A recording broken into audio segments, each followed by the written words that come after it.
45 seconds remaining.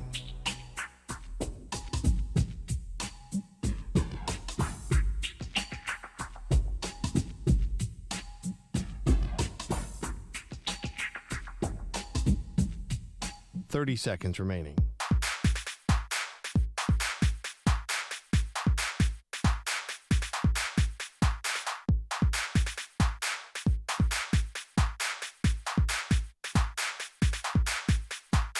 Seconds.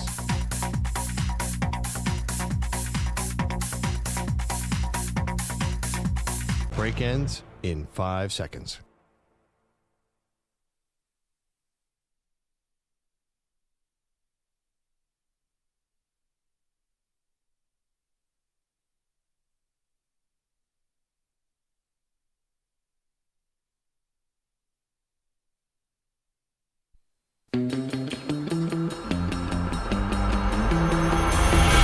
He's a violin prodigy. Her full name is Maggie the Stallion.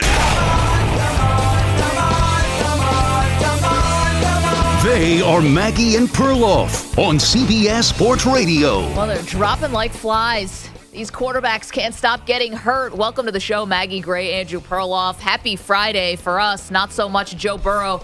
He gets hurt in the game last night, Perloff. It's his right wrist. Gets crunched by Jadeveon Clowney, although he already had an injury, we think. Yeah, he showed up earlier in the day. There was a post, or it might have been yesterday. Sorry, I'm not sure. We had a brace on his wrist. A lot of internet sleuths, including former NFL player Chris Long, are showing an injury against the Texans where he came off the field. He hit a helmet and came off shaking it. So it seems like he had a pre-existing injury. We don't know anything for sure. You know, the Bengals are not being forthright about that. They should hear from the NFL on that fact. But either way, you saw him after he threw the touchdown to Joe Mixon early in the game. The Bengals take a 10-7 lead. He was in so much pain. Yep. He was bent over in pain from a wrist, hand, finger, whatever injury it was. So to me, that signaled the end.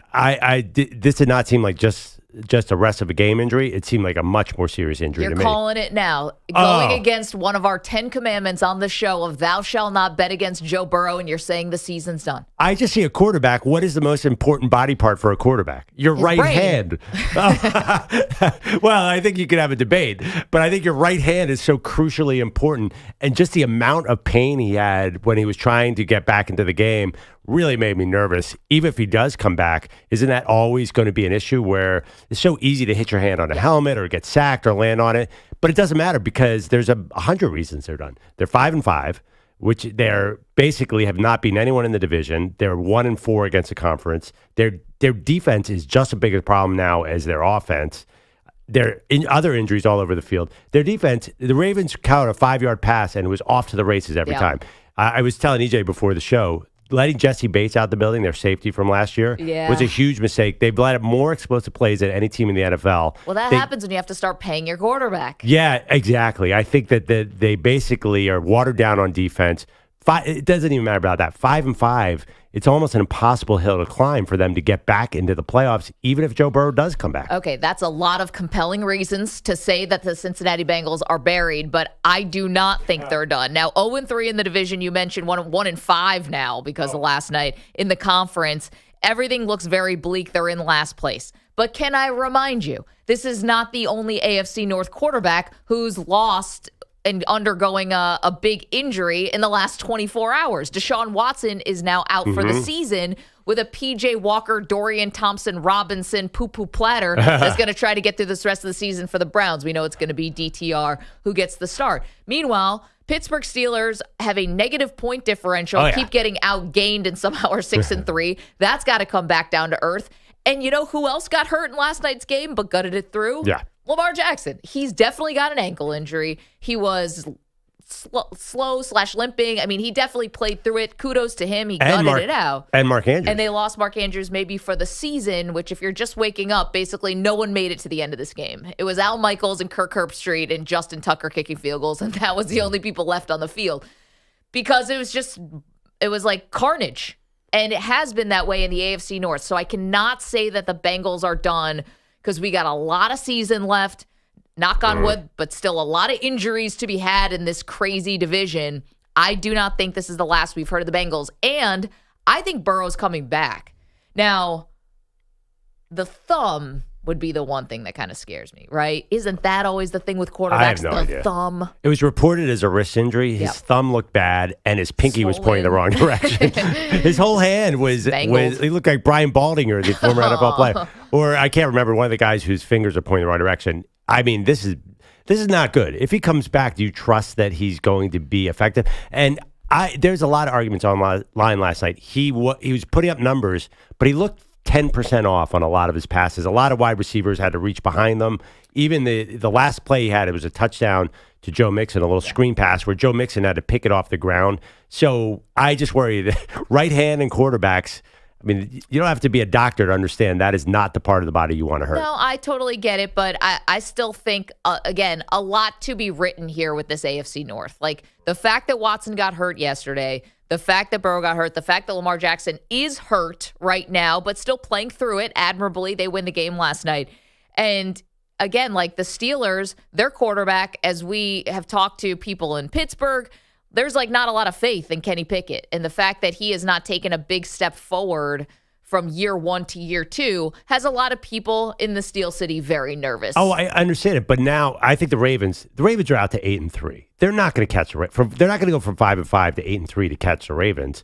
So well, but what happens if this ankle injury for Lamar turns into something? They can win a few games with Snoop Huntley. We've seen it before. So I think that's unrealistic. So now you're talking wild card to me, and there's just a bunch of 500 or above teams in the. You have my, you know what? You're starting to convince me. But right now the Bengals are 10th in rankings, 5-5. It's just going to be hard because their schedule is so difficult coming up. Can I tell you the one thing that couldn't stop going through my mind yesterday as Joe Burrow basically doubles over in pain on the sideline, and it looks like maybe his hand is going to be detached from his body? Yeah. Boy, are things breaking right for the Chiefs this year. Man.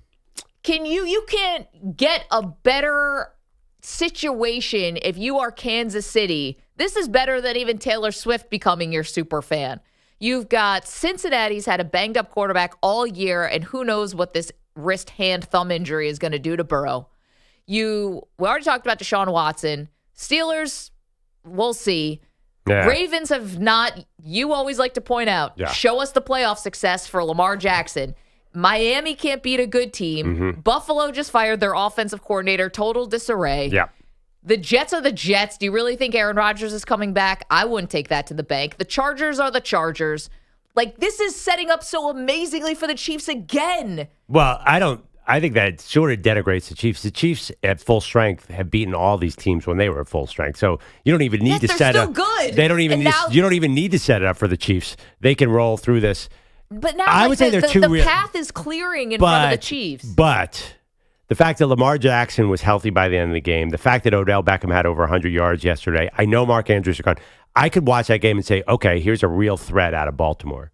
Did you see the numbers about what the offense is like with Mark Andrews on the field and off the field? Now, you still have time to make adjustments here. And you think with a Todd Monken offense, like, it's different. So maybe they don't have to rely on one guy. You really would put total confidence right now that both Lamar and Odell Beckham Jr. are going to stay healthy through the end of the year. Well, I said it yesterday. I said, when is the injury rash coming to Baltimore? It happens every year. Right. What if this is not the year? You saw them running. Gus Edwards looks like a tank. They're running back. Their defense is obviously very, very good. I actually walked away from that game saying, okay, well, Baltimore's the contender now. Cincinnati's out. And I wouldn't count out Miami completely. I think those are probably the two biggest threats now. I would count out your Buffalo team, and I'm counting out Cincinnati. So the Ravens schedule the rest of the way. Yeah. When we keep talking about the Bengals, the last games, they don't play anyone under 500. This is not exactly a walk in the park here for the Ravens. So you're at the Chargers in prime time on Sunday night next week. Then Rams, at Jacksonville, at San Francisco. That's Monday night.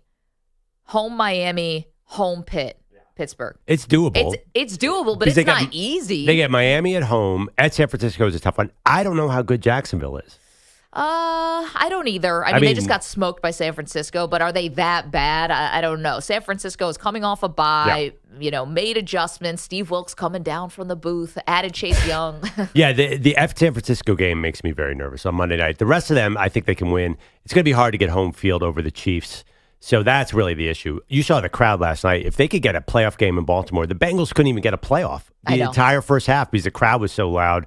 It is a tough situation. There's a lot of football left. If this Ravens team, if they keep everybody healthy, I think this might be their most dangerous playoff team. In part because the AFC is a little watered down right now. It's cratering. Like, this is the AFC, the vaunted AFC, which is still difficult, and you still have tough games, and it's still better than the NFC in terms of like top to bottom. But it's like the waters are parting here for the Chiefs. It's like biblical. Yeah, but I think that is sort of overcritical of the Chiefs. You're saying this is the dynasty team. I don't think they need the waters to part. I think they could beat all these teams anyway. Okay, but does their offense look the same? Yeah, but the thing is their defense looks 20 times better than it's ever looked, and their run game looks better than it's ever looked. You could argue in some ways this is a more dangerous formula because they were getting in a lot of shoot. It was 38-35 in last year's Super Bowl. That's not really what you want to do. You could argue they're a little better this year. Chiefs play your Philadelphia Eagles on Monday nights. That's going to be fun. If you want to watch the show, youtube.com/CBS Sports Radio, twitch.tv/CBS Sports Radio. Of course, we say good morning to our incredible CBS Sports Radio affiliates. We appreciate you so much. Chat's up and running here. Weedos and coffee drinkers in full effect. I love Maggie's karaoke pants. That's the name of the Weedo. This season should be a lesson to teams to have a game plan for backup quarterback. Oh, yeah. Phenomenal point. Although you could also just sign Josh Dobbs 24 hours before a game and go to the playoffs. And then also Maggie's Karaoke Pants says the NFL should require the Chiefs to play their second string the rest of the season. They'd probably still go to the AFC Championship game. Who is their backup, the Chiefs? Because they let Chad Henne go. They have Jake Browning type. Jake Browning, of course, the Bengals quarterback. I was like, poor guy. I thought he looked pretty good when he first came in, but then the Ravens. Backup QB, the great Blaine Gabbert. Of course. Blaine Gabbert ended up in. Oh, okay. Handsome dude. Browning, like. Best thing you can say about him. That's all we got. Congrats, Blaine. But. Analysis. They can't get anywhere else. Browning looked all right. It's like, all right, maybe this guy can hold the fort. Kirk Herbstreit's talking about all his experience he had at Washington. Yeah, that's when I knew we were in trouble when Herbie had to go back to his days in the Pac-12. Like, that was almost, like but 8 and years also, ago. he was throwing, Burrow never throws it to Trent Irwin, and the only guy that Browning could find was Trent Irwin. I knew that was bad. Do you guys agree with this? I think the Bengals might have won that game last night. It was a crazy crowd, but the desperation factor, I thought the Bengals knew their season was on the line last night, and I think they had a great chance to win that game. Joe Burrow got out there. He was just going to will this team, or at least we were going to get a shootout that would go to the end. Very disappointing. I thought that was going to set up to be a classic game. Yeah. Yes. It looked like it was going to be off to the races. Well, they both came out and scored early, right? It was like 7-3, and then they kind of settled in a little bit. Yeah, Bengals got a 10-7 lead when Burrow went out. I think the defense gave up when Burrow got hurt, too. Are the Bengals done? Perloff says yes. I say no. What do you say? 855-212-4CBS. Again, if you're just waking up, if you didn't catch in the second quarter of the game, Joe Burrow gets hit hard, goes to the ground by Jadeveon Clowney. We think his wrist or something was already hurt going into the game, which the Bengals never reported, and he couldn't even throw a football on the sideline. I mean, yeah, rough. Just not good. Looked painful. But again, Baltimore a little shaky too because Mark Andrews out. Lamar did not look the same by the second half. He's got an of the ankle game. Injury too. But I don't understand why the Ravens keep doing designed run plays with Lamar Jackson.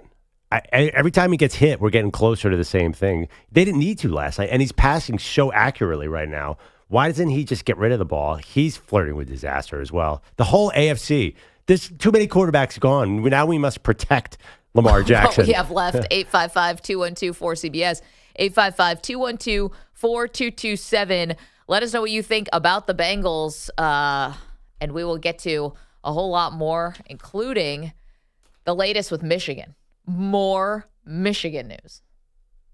You'd think it's impossible. Oh, it's possible. We've got that.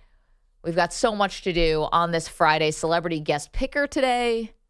Oh, yeah. That's going to be a fun one. That is an unexpected one that I'm very excited for. Me too. 855-212-4CBS. Maggie and Perloff, CBS Sports Radio. You're in a 5-minute break.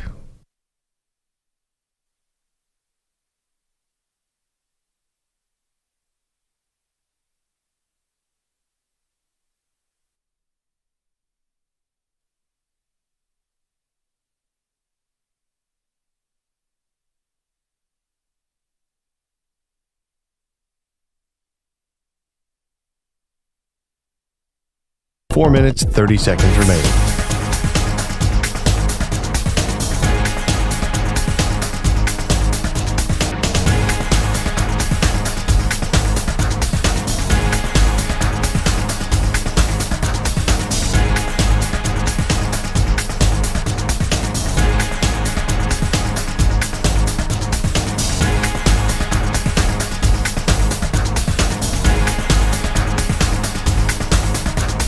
4 minutes remaining.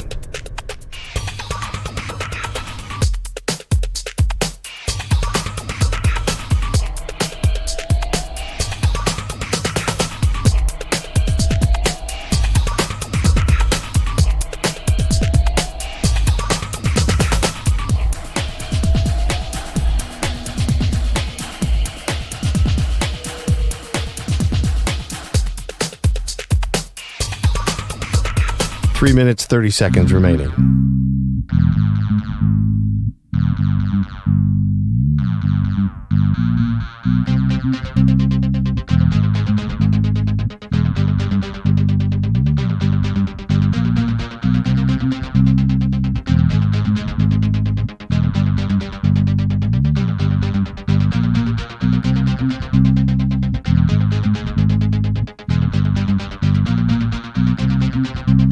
Three minutes remaining.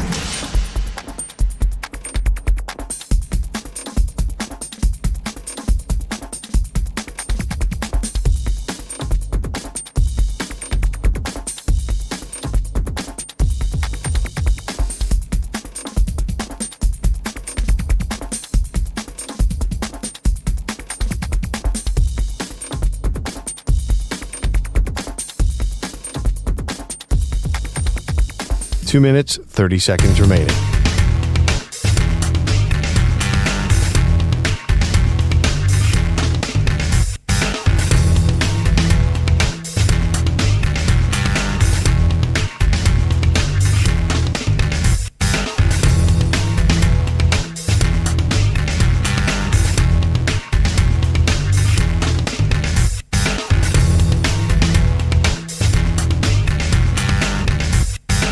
Two minutes remaining.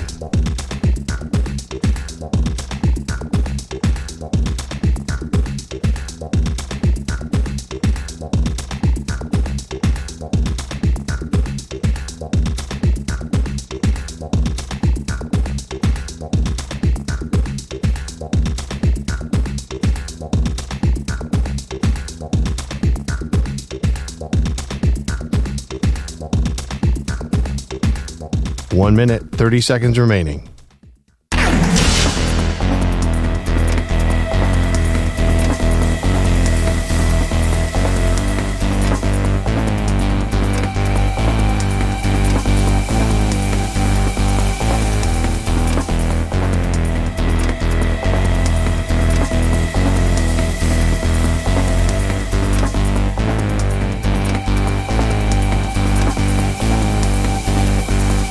One minute remaining.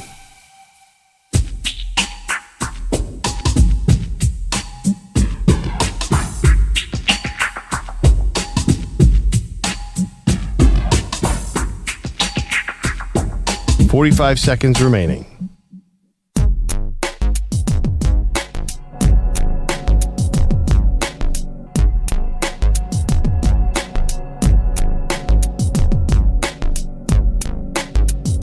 30 seconds remaining.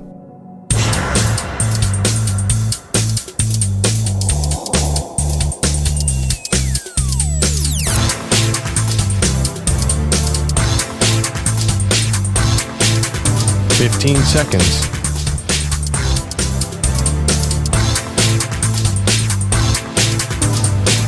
Break ends in 5 seconds.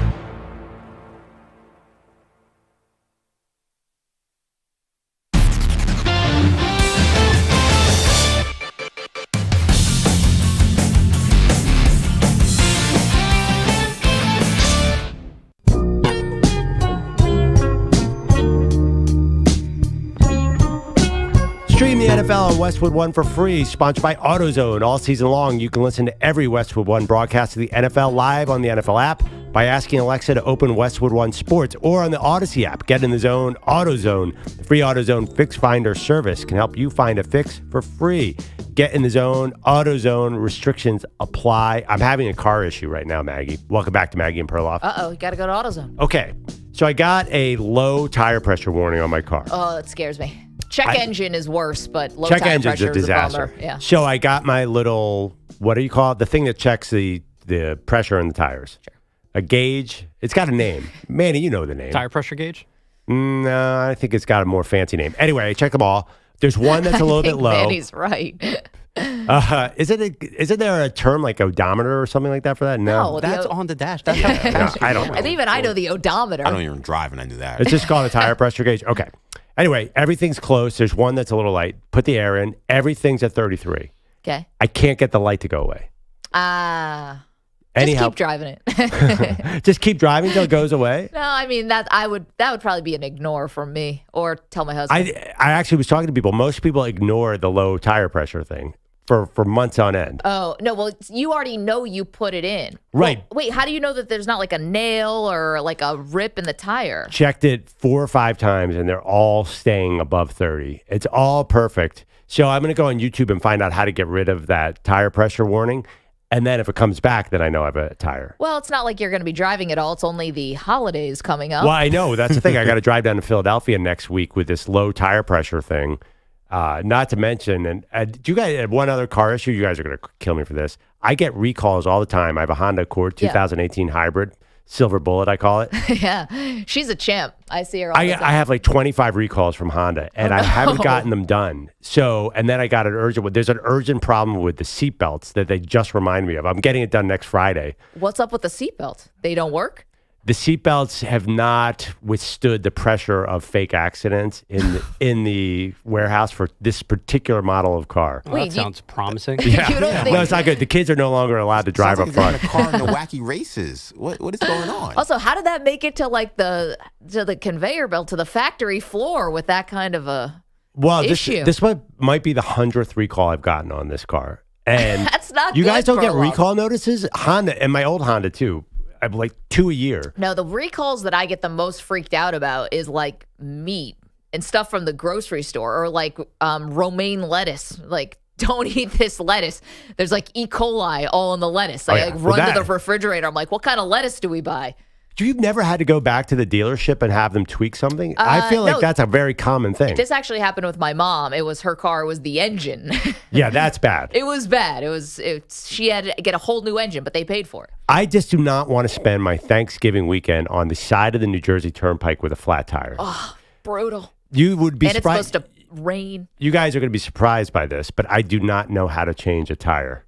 That's the least shocking thing I've ever heard. I do know how to. You call AAA. I'm surprised you know how to put gas in the car. To be fair, not a car guy, but I do put. I was driving up to Connecticut, so I put 200,000 miles on a car in 5 years. Right. I've done more car maintenance. I have more garages. I know all the guys. I walk in like, hey, what's up, Andrew? Okay, it's like they see dollar signs, just like I don't know the odometer from the tire gauge. Sure, I need new everything. Yeah. Yeah, of course, you were commuting from New York to Connecticut to go to Dan Patrick's show for 12 years. Yeah, and now I'm still putting on miles on the car because I'm the only person in New York who drives everywhere, and that's why my tires are all messed up. Thanks, Maggie. You should start picking up people like an Uber. Oh, Daz, we had someone on the line who was going to give us some help, but he dropped off. Oh, I need help on this. How do I get that dumb warning I to was go like away? begging him to come on the air, and so yeah. Did he give you what's the secret to getting the light to go off? Oh, he said something that he could have been speaking French, as far as I'm concerned. I felt like James Franklin. He was telling me stuff, but I didn't know what he was saying. Weren't you French for Halloween? I know, that's right. I should have if I had my Pierre Escargot costume on, maybe I would have understood. EJ, you don't drive much at all, do you? No, I don't. Yeah, I don't drive. Do you have a license? No. I didn't think so. Emmanuel, do you have a license? You're a New York City kid, too. Yeah, and I drive. Oh, I don't think your mic's on. There you go. There we go. I have a license that drive too much. Okay. I'm upstate, I'm downstate, so I log a lot of miles on the Nissan.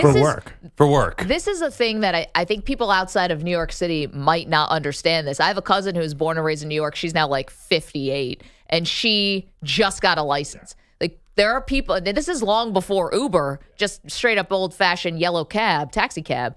No, people in New York who grew up in New York do not get a driver's license. Absolutely. One of my best friends, I'm just going to shout out, John Brule, John. grew up in New York, Bruley, and he didn't have a Bruley, you license. So son I got him to a car when he was 30 and he just got his license. I thought I was in a car with a 16-year-old. Like every left turn was an adventure for my life. And it dawned on me, it's not that they're young. You need experience as a driver. And he's the worst driver. He was. Now he's good. He lives in California. Oh, my cousin's brutal. It's like you have your life in your hands. I'm like, you're a mother of 3. You're an OBGYN. You've delivered multiple dozens, hundreds, thousands of babies. You are a highly trained person. I think you just hit a hot dog cart guy. Yeah. We got to get the hell out of here. Let's go to the phones. Alan in California. Alan, help us. How does Perloff get the tire pressure? Like, how does he get the light to go off? Well, it might be that he has a bad sensor. Could have a bad sensor. I've had that before. On the tire. Yeah. Those are sensors on the tire, and if you got a bad one, it'll go on fault. It will have a faulty light. Alan, hero. I'm also seeing in the chat, youtube.com/CBS Sports Radio, Pine Needle says it's the sensor attached to the valve stem, and it's more expensive to fix that than to get new tires. Yeah, it's the valve stem, obviously. Yeah. Manny, you just been sitting there in your hands this whole time? Yeah, I'm drinking my coffee. So it's changed over the years. Is each individual tire in my car have a sensor? I can't remember how this works. I think so. And also your spare tire, according to Tim Long. Your spare may have a sensor to it as well. I think I'm going to reset this and it's going to go away. Because actually, I've had this problem in the past. For some reason, the low pressure warning does not go away. And then if you just reset it, then it goes away. I hope. Because everything's at 32. Yeah, I've had. Tires. And by the way, I have changed tires. So I don't have a spare. I have an emergency kit that'll fix a hole. Have you guys ever used one of those? They put in this fake plastic. That is a crazy scene. I've had it all. I have 200,000 miles on my car, and I change the oil all the time, so it's working great. But this is not going to go well. If you can reset the message, I'm going to do that because I've had the same message for a week now. Go on YouTube. It's just saying low tire pressure, even though I don't think there's any discernible difference for me with how the tires are operating or anything like that. We all got trouble here. John's in Ohio. Help us, John. Hi, Maggie and Perloff. So my wife has a Honda CR-V, and there's actually a button by the dash you have to hold or press for like 5 seconds, and it resets it. I don't have 5 seconds, John. John's coming in with solutions. Random guy to do it. What's that? Just random guy to hold it, and he'll do it for you. Yeah. There we go. John, thank you. Listen, this is the beauty of this job. You can crowdsource basically and answer any question we may have. I also have a major problem with my freezer at home. We'll do that later. Different segment. The ice machine will not stop running. It's just producing ice and ice. It's overflowing, taking over our whole house. All right. It's Please. not like a home improvement show for Perloff. Emmanuel Barbari is here. He's got headlines for us. Emmanuel, good morning. Good morning. And in the Ravens' 34-20 win over the Bengals last night, Joe Burrow unclear when he'll return to play. That sprained right wrist left in the second quarter after that 4-yard touchdown pass to Joe Mixon. Head coach Zach Taylor after the game. It's not a fun situation to lose your starting quarterback, but that was part of the way Jake went in there. That was his first NFL ball. It was proud of the way he went in there, completed his first pass on the first play on a tough naked play, and did a good job, around us to get some points on the board, 2 scores there, and it's a good defense. It's one of the better defenses in the league, and so proud of the way that the guys responded to him and that he led those guys. So he's talking about Jake Browning taking over, 8 of 14, passing for 68 yards, that late touchdown to Jamar Chase. Browning was an undrafted free agent out of Washington in 2019. He'd been on the practice squad from 2021 until this year when he won the backup job over Trevor Siemian. And then the first high-leverage NFL reps he had last night, not nearly enough, though, against Lamar Jackson, the Ravens, Joe Mixon, the Bengals now have to make do without Burrow, at least for now, dropping to 500, 5-5 after back-to-back losses. I feel like, just got to figure out a way to get everybody on the same schedule, on the same wave, and, pick up where they left off. Yeah, Burrow had completed 74% of his passes since week 5, best in the NFL since getting over that calf issue. Now he's banged up again. As for Baltimore, they complete the season sweep. They're 8-3, 2.5 games clear of Cincinnati. Head coach John Harbaugh, let's say he's pleased with the Ravens fans. I also want to give credit to the fans. Our fans were really great. I mean, our fans were loud. They had to take delayed games. They had a tough time communicating out there. They couldn't get lined up numerous times as a result of the crowd noise. I mean, our fans were there. It was fun. It was a great environment to be in. Yeah, gushing over that Baltimore crowd. Lamar Jackson, 16 of 26, 264, 2 touchdowns, through apparently an ankle injury, and he ran for 54 more. You were wearing a blue sort of wrap on your ankle. Was that heat? Yeah, it was a heat pack. But I'm good. We need to start talking about this ankle. I'm good. And you see, I just walked up here. I'm good. We ain't going to talk none into existence, speak none into existence. I'm good. That's exactly what someone with an ankle injury would say. He's also the sunniest press conference guy in the history of the NFL. Have you ever seen Lamar Jackson look like he's in a bad mood? I know there probably have been some. Yeah, I'm sure when they lose. But not really. Lamar is just he's the most positive person. So I don't actually read anything into that because he's always like, I'm good. He can make light of anything. He really is. And every interview I've ever seen, he's smiling about 10 seconds in. So I don't know. I'm a little when nervous. he asked for a trade when they wouldn't pay him. But then they did pay him. But he noticed that he completely disappeared from the public when he did that because he didn't want to. Because he probably would have, if you got him one-on-one, he'd be like, yeah, I love the Ravens. I want to be here forever. He's a very positive dude. He could probably try to find a way to make the trade request sound good. Yeah, he's one of those guys. He really, find me the negative Lamar Jackson quote about saying mean about anybody. It's never happened. Well, here's more of a, existential quote. Lamar Jackson, his ankle's good, but Mark Andrews, that serious ankle injury, he's done for the year, exited in the first quarter after the Logan Wilson hit. So Lamar had to react to something not so positive. That's the guy who I, entered the league with. We've been bread and butter. Peanut butter and jelly, whatever you want to call it, but that's very tough because that's my boy. That's like receiver one sometimes. So PB&J sandwich, like it's a serious injury, but I think that's a positive spin. It's amazing. It's an amazing way to put it. I have a peanut butter and jelly sandwich in my bag. Oh, great. Who doesn't like peanut butter? Maggie, we should aspire to be like peanut butter and jelly or bread and butter. We already are. I got a peanut butter and jelly sandwich here. What else do you make for yourself at 4:15 in the morning? I noticed you've been on a peanut butter and jelly kick lately. I was going to say something. Maggie's trying to avoid sugar, but finds ways to sneak in sugary foods into her diet. Well, you'll remember, guys, when I ate an entire jar of jelly live on the show. That was when we were in the afternoons. So I have a bit of a problem. I gave up the candy. Yeah, you gave up the candy. Cold turkey, and it worked, but I might need a little bit of a peanut butter jelly intervention. Yeah. I've got nothing else. I've been eating one a day ever since we started the show. How angry would you be if I took that peanut butter and jelly sandwich out of your bag and ate it and snuck it away? I'd be devastated. I'll give you $5, Perloff. I mean, we'd have to throw down. I'd go Draymond Green on your ass. Like I'd chokehold you. It's my peanut butter and jelly. When we first started the show, Maggie was addicted to Swedish Fish, and it was like a full-on addict in this. If you got between her and her Swedish Fish at 4 p.m. Eastern, oh boy. And around 3:50, I'd start shaking. Yeah, she started shaking. In anticipation of a little bit of sweat, and then the Swedish Fish. You'll be fine.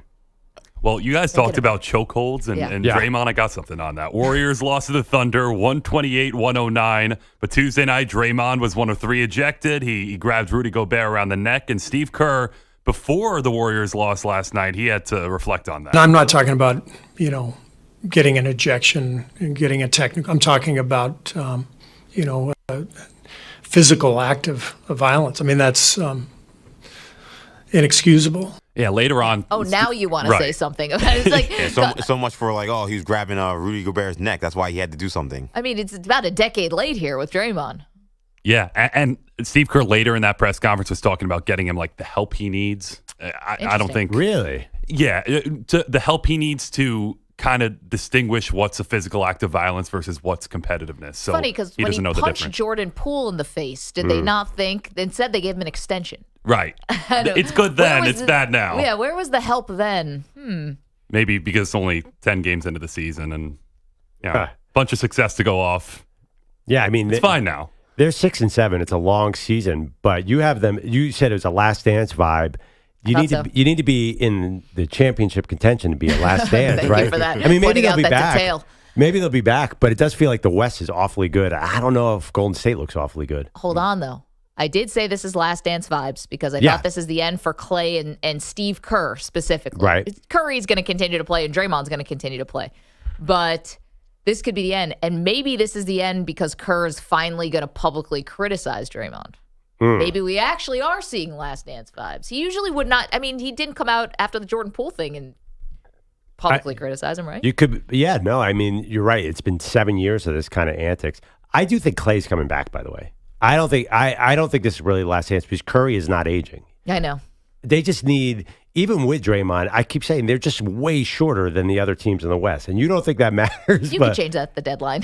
Yeah, they didn't last year. I didn't understand it, but they obviously need Draymond. So they got killed last night by the Thunder? Sorry. Yeah, 128-109. Really wasn't competitive at any point. And baseball MVP awards announced. Shohei Ohtani won his second AL MVP and unanimously. He's the first player in baseball history to win it unanimously twice. And Ohtani, as we know, now there's an unprecedented free agency coming off 2 unanimous MVPs, almost 3 in a row. He would have been the second ever to do that. He was runner-up last year to Aaron Judge. In the National League, Ronald Acuna also unanimous. That was a bit surprising, but claimed his first MVP after the first 40-70 season in history, 40 homers and 70 steals. So 2 unanimous MVPs, first time since 1931. That's happened. That's incredible. And the Ohtani thing is beyond fascinating. The number is going to be astronomical, but like, who is going to sign him? Is he ever going to pitch again? I mean, he probably will. He keeps saying he will, but I can't tell if that's to goose the free agent dollars. But why does he need to? He does not need to. He's already an MVP caliber hitter. You get way more money, though, if pitching is at least in the picture. You say it, but has there ever been a 2-time MVP free agent? That's a great question. Maybe Alex Rodriguez? Yeah, maybe A-Rod. Maybe A-Rod, but that's it. A-Rod, okay. A-Rod was a free agent. I don't remember how that all went down. No, he actually got traded. So he signed with Texas, and he was not a 2-time MVP, but then he got traded to the Yankees. Right. And then he signed an extension. by the Yankees. And Bryce Harper was a free agent, but he was a 1-time MVP. Right. This is unprecedented. And how old is Shohei? 29? 29. I think he's a hitter. He's worth, if Mike Trout's 420, isn't Shohei going to be a $500 million guy? Does he need to pitch? I know. See, Perloff always rolls his eyes when I point this out about Mike Trout. He does play a premium position defensively, and you're like, ha, ha, ha. But I think that does matter. It does matter. It's half the game. No, it does not matter. It does not matter. If you bring gigantic Shohei up and he's hitting 57 homers, who cares what he does on the If you talk to field? any of these front office nerds, it's like run prevention. It's like half the game. You got to take away runs as much as you need to score them.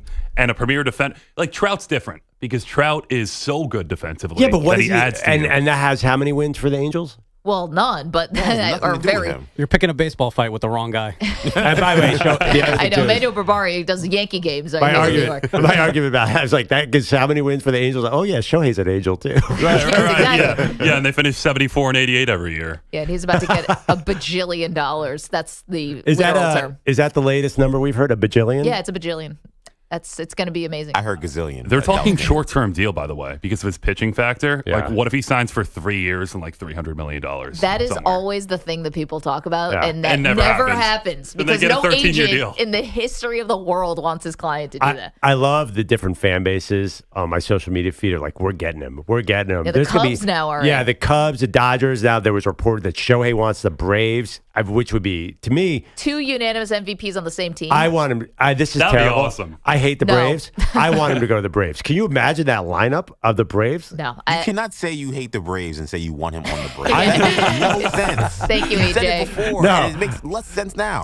It'd be the 27 Yankees if they got Shohei. Right. And that they means can that do they'd it. be bludgeoning the Phillies every time they play. Yeah, but then the Phillies destroy them in the postseason. They'll so- still that's why. destroy him. Yeah, the Braves, by the way, the Braves can win 140 games, and I'm not scared of them in the postseason. That is a flawed team. If the Braves get Shohei Ohtani, the Phillies are never beating the Braves in the playoff series again. Oh, you're so wrong. You're so wrong. They What can if do Shohei this, by the won? way. They can do it. They're paying Ozzy Albies like $7 million a year. They get all these guys locked up at 22 years old. I think they have enough money where they can realistically do this. Would that be the greatest lineup in recent memory? In recent memory, absolutely. It's a matter of if they can compare with the best of all time. I'm telling you, this is it for baseball, health of the sport, intrigue. Go to the Yankees. You immediately become loved or hated. Good idea. I know, That right? is- He's wearing his Yankee hat. I'm not a Yankee fan. You guys know that. But immediately loved and hated, immediately polarizing, immediate pressure, pressure cooker. How's Ohtani deal with the pressure of actually, like, you know, no offense to the Angels, but I don't think, like, the fans are, like, breathing down your neck, you know, in April. No, they're about to lose them for nothing, and they don't seem to care. I think they've gotten used to the idea. I heard something yesterday. He already makes $70 million a year in off-the-field endorsements. Sounds Imagine light. what that is in New York. Oh, yeah. So for the game, like marketability, I don't know. I feel like him on the Dodgers, which is obviously going to happen, would be exciting too. We'll talk about a lineup there. Yeah, If you have I mean- Betts, Freeman, Ohtani. See, here's the thing, though, about if you ever are in, and I know this is a lot of our listening audience, if you are ever in a place where the Yankees come in as the visiting team, it feels different. Yeah. Evil Empire? Still, Yes, it's not the evil empire anymore. I don't know if people care as much as they did 10 years ago. Do they? No, people I think you like beating the Yankees, regardless of where they are in Always. their issues. I think beating them always feels good. And like I think that opposing ballparks get a bump when the Yankees come to town. I've heard David Sampson, the former president of the Marlins, talk about this. They didn't play each other often, different leagues. But you do get a bump when the Yankees come to town. They get a bump. It's just a question of how much of a bump. I You're feel right. like if Shohei goes to the Yankees, something's going to go wrong. I don't know why. Just the vibe of the Yankees seems off the last 5 or 6 years. Like Stanton went to the Yankees, and he's been okay, but No, they he took hasn't been one of the okay. great sluggers in MLB and just sort of watered him down for some reason. You got to change the vibe. Maybe Ohtani can help do that. Is he a to be vibe clear, changer? This has been one bad Yankee season. I mean, look, I'm not the person. I'm a Mets fan who doesn't root for the Yankees. I'm not someone who's gonna. But let's be real. I mean, they had one bad season this year. Typically, they're a 90-plus win team that is going to the ALCS and then getting beat up by the Houston Astros. Yeah. But I think that those playoff series that we had with the Astros and them losing, I think a lot of people took great joy in that, even after the fact that the Astros were seen as cheaters. So I did not take joy. Everyone's You didn't got an take joy, opinion Manny. on the I Yankees. did. That's why I think it's good. It's like Duke basketball. It's like all the love-hate teams. I don't know if it's still the same because it's been a little while since they've won. I've got an update for you about the car. Oh, I love it. Ryan Del Conte is in the chat. Manuel, thank you so much. He said it's not the sensor that's giving you the low tire pressure. He says he's a 24-year-old mechanic. The Honda has to be reset manually after you set. Yeah, I think he's Done right. through the dashboard. Yep. Wait, what did he say? Done through the dashboard. What does that mean? It means you reset it through the dashboard. Okay. Yeah. Got all that? I think so, and I have a memory of this. But if that thing comes back, I'm actually going to the mechanic next week to fix my seatbelt of death. Ironically, it's the seatbelt that's going to kill you. Oh my gosh, I find car ownership to be exhausting and expensive. How many times do you end up throwing $300 and nothing? Just had to get all new tires the other day. Oh, the all new tires is a killer. Well, it's like winter's coming. Sound like a Game of Thrones. Winter's coming. Need to get new tires, and it's like my husband just calls. He's like, "Yep, that's $600 or whatever." Oh, down the issue drain. we have is summer AC situation. When it breaks. Yeah, it's In a car, oh yeah, always $1,700 Yeah, last summer. always crazy. Boom, gone. Yeah, and it's never fixed permanently. It's never a deal where it's like, because we've had this now. My girlfriend drives the car. We've had this now several instances, and it's every summer. We go through the summer. We're like, oh, AC isn't working. All right, thank you. That'll be $1,100. We're like, all right, let's Wait a minute, fork this EJ. over. I just thought of something. Yeah. You don't have a license. Yeah. You're born and raised in New York City, but you lived in the Lehigh Valley of Pennsylvania Yeah, I for did. many years. Oh yeah. How'd you get around? A lot of Ubers, and honestly, a lot of chilling at the crib. A lot of chilling at the crib. I was doing a lot of creating. How about like get to the grocery store? I have a YouTube channel, so a lot of creating was happening in the basement. I've been to Lehigh many times. Yeah. There's nothing to do. There's nothing to drive But to there's there, no Maggie. public transportation. It's zero. This is rural Pennsylvania. Yeah. Beautiful country. It's beautiful. I really enjoy living there, and I enjoy visiting. Yeah, the situation is bad, and I knew it was going to be different when I called an Uber one time and I got into a pickup truck. I was like, wow, this is very different. That's awesome. Did you have to sit in the back or like in the? No, I sat in the front. I actually asked him, I was like, is there an option to sit in the back? He's like, it's probably not a good idea. I was like, okay. But yeah, Was there a pig between you and the driver? That's amazing. I've never heard of that. I got picked up in an Uber in a truck once I have upon a too, time actually. too. Yeah. In It Green- really? Oh, in I've Green never Bay, seen that. Wisconsin. Yeah, it happened to me I think I was in Dallas. That's cool. Yeah, it was a beautiful truck. Super fun. But I was sitting in the front. Yeah, I sat in the front too in Green Bay. It's kind of bold to be like, I'm going to be an Uber driver with a pickup truck, Yeah. right? I like it. You think, I mean, I thought it was really neat. I wasn't really crazy about sitting next to this dude, but I thought it was really neat. But I'm sure other people probably were like, I don't want to sit next to this guy and be in a pickup truck. Like, I like it. I like chit-chatting with I the made sure Uber I gave driver. him 5 stars. What if they picked you up in an ATV or something, a rugged Boat. off-road kind of thing? That'd be amazing. Here's your helmet. Yeah, A here's your moped. helmet. Get me from point A to point B. That's all I care about. It's like hop on the back of my Harley. Yeah, Yeah, I would not trust a random Uber driver on a motorcycle. 855-212-4CBS. Thank you, everyone, for all the help for Perloff's car issues. Coming up, we do have the latest with Michigan and Jim Harbaugh. Did not see this twist coming. We'll get to that in moments. Don't move. Maggie and Perloff, CBS Sports Radio. You're in a 5-minute break.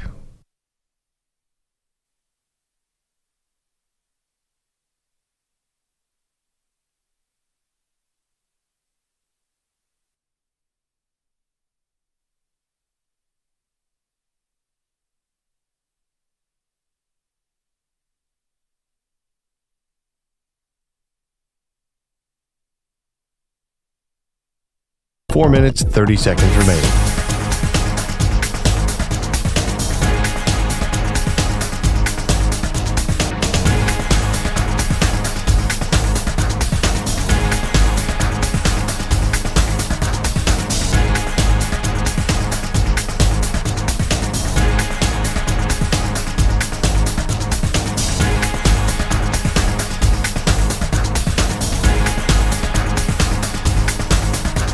Four minutes remaining.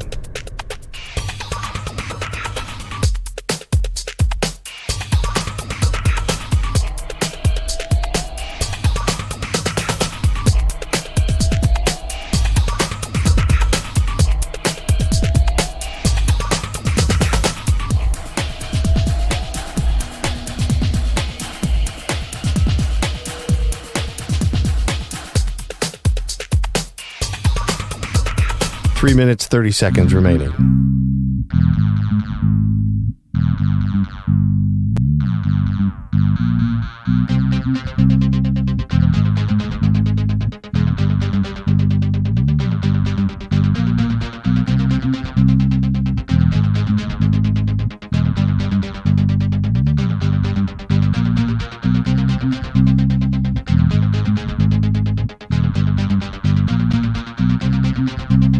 Three minutes remaining.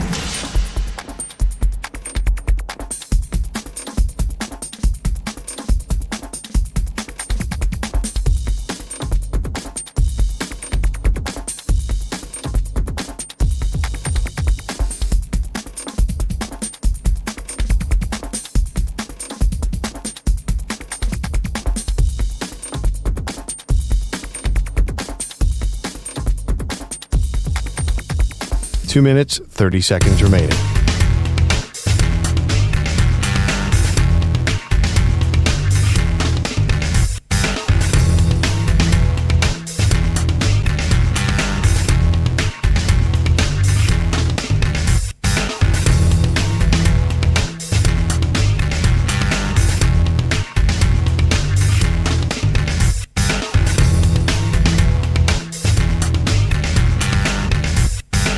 Two minutes remaining.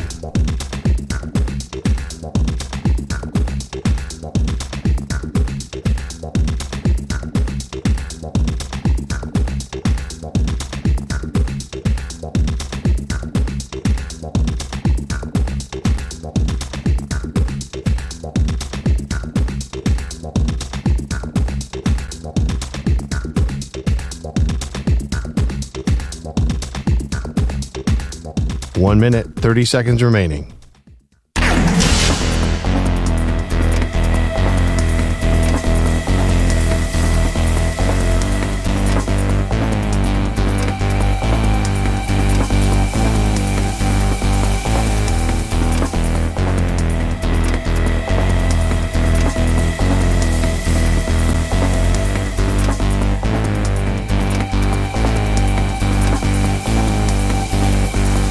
One minute remaining.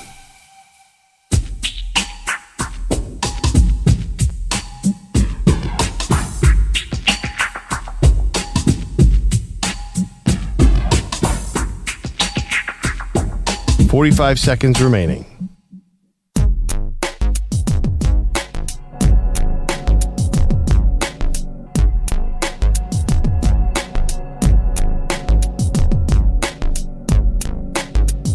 .30 seconds remaining.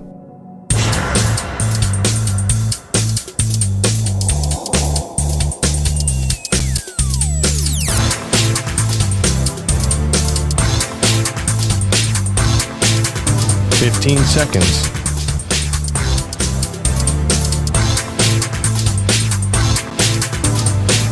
Break ends in 5 seconds.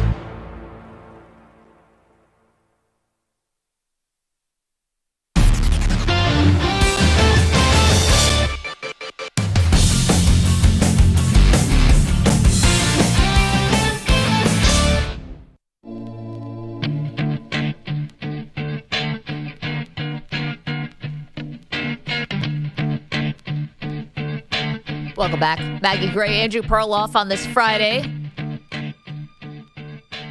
So this was a twist I didn't see coming in the Michigan saga. Never ending. Waving the white flag. Let's get to our Maize and Clue. I got a one-track mind. I'm not going to be speculating. Can let others speculate that. It's time for Maize and Clue. So Jim Harbaugh, Perloff, was all ready to go to court today. Yeah. Used his Judge Judy experience in the real world. I couldn't wait. And said he always wanted to be a lawyer and wanted to say his piece. Talked about civics class, 40 years ago and how you're innocent till proven guilty. And meanwhile, he's not going to do any of that. The Big Ten and the school agreed to close their investigation. So the Big Ten is closing the investigation on Michigan, which means the hearing today is not going to happen. The case has been formally dismissed in the Washtenaw County Court. Boo. We don't get anything. No Judge Judy moment for Harbaugh. It means he's just accepting the 3-game suspension. Already served one against Penn State, Maryland this weekend, and then obviously the big one, Ohio State. Very disappointing because I think we would have had Jim Harbaugh under oath, so he would have had to tell the truth about what he knew and what he didn't know. And actually, I was kind of into Michigan. I thought that everyone is overblowing what the potential penalty here for what I see as a relatively minor infraction. I know a lot of people disagree with that. Now I'm out on Michigan. You're giving up? What happened to that Michigan spirit? Us Now against the you're world. out? They were all, Tom Brady was tweeting bet, and the players were all fired up and galvanized. And now Jim Harbaugh is just folding like a chair. So proud of you, Perloff. Wait a Coming minute. to the dark side. You're turning on Michigan. I think that, I'm turning. I don't think what you think, EJ. I was into Michigan as being this us against the world team, and now they're not going to do that. They're not now they're just another football team. Phonies, which is exactly what I've been saying since this whole thing started. Meaning they knew they were guilty and they were just fighting for the heck of it. Exactly. Yeah. So they withdrew their legal challenge. They released the statement, the Big Ten did. And yeah, they had originally filed a motion that they wanted the temporary restraining order. And yesterday they decide to withdraw their legal challenge. And so they're just going to accept the penalty.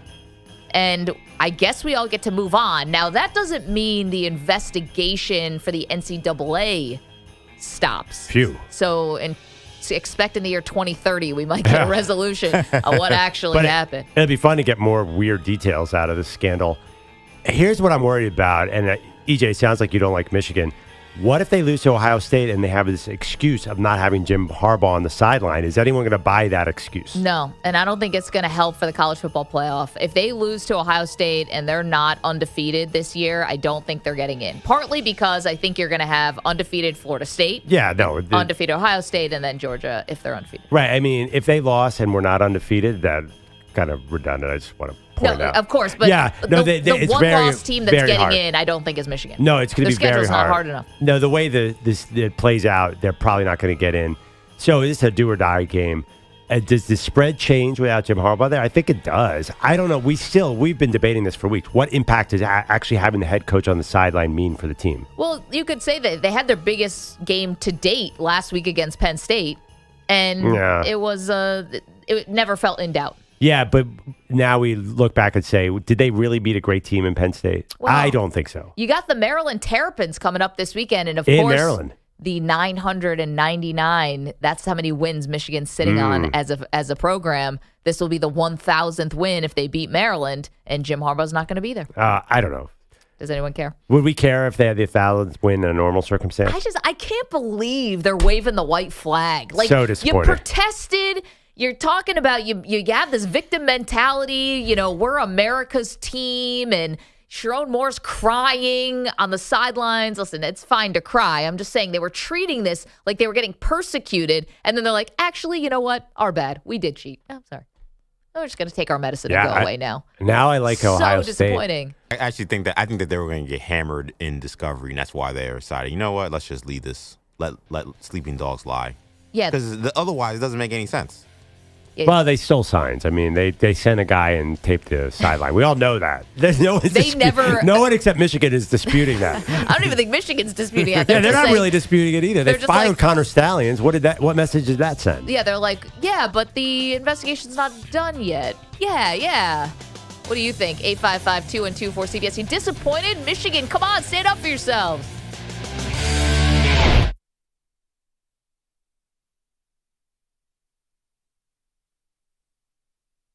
You're in a 5-minute break.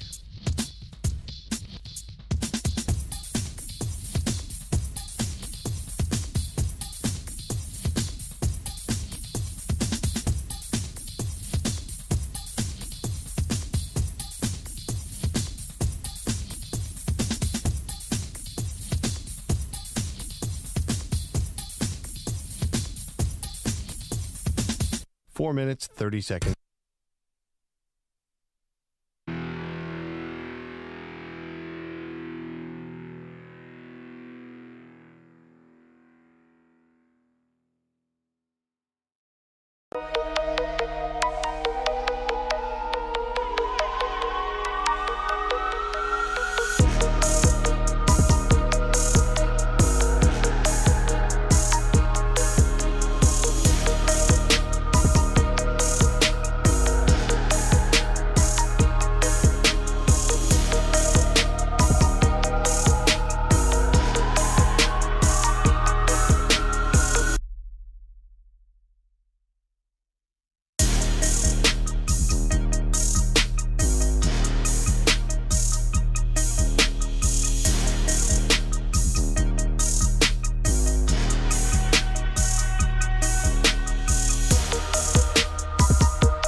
One minute, 30 seconds remaining.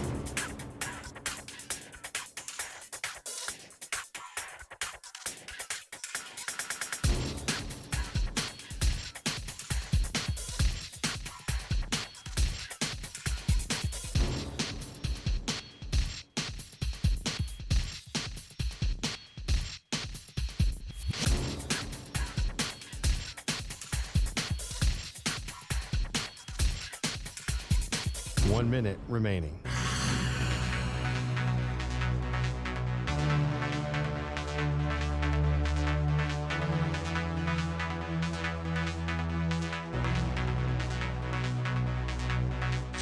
$45 seconds remaining.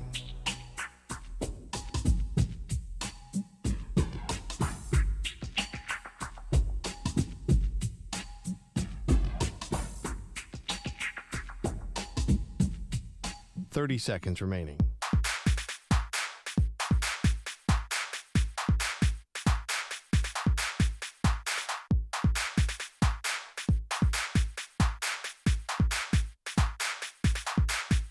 $15 seconds.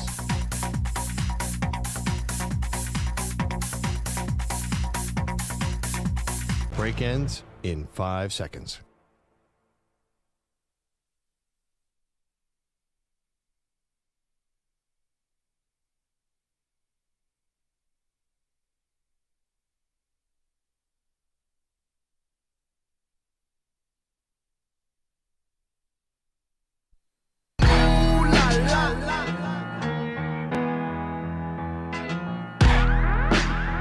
He's the reigning Fortnite champion. She's a Call of Duty legend. They are Maggie and Perloff on CBS Sports Radio. Another game, another quarterback suffers an injury. We're not sure how bad the Joe Burrow wrist injury is, Perloff, but he was doubled over in pain last night. Needless to say, Cincinnati Bengals lost to the Baltimore Ravens, who now have a pretty commanding lead in the division. They've swept now the season series against Cincinnati.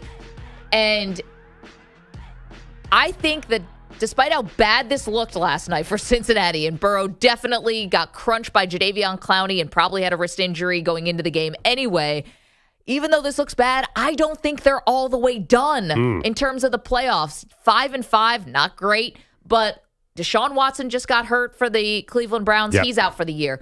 Lamar Jackson was limping around a bit with an ankle injury, and Kenny Pickett is not exactly lighting the world on fire from the quarterback perspective. I think there's a lot to be said about the AFC. We don't know how this is going to pan out. It's not just a Joe Burrow injury. It's a lot of things with the Bengals. I think their luck has ran out.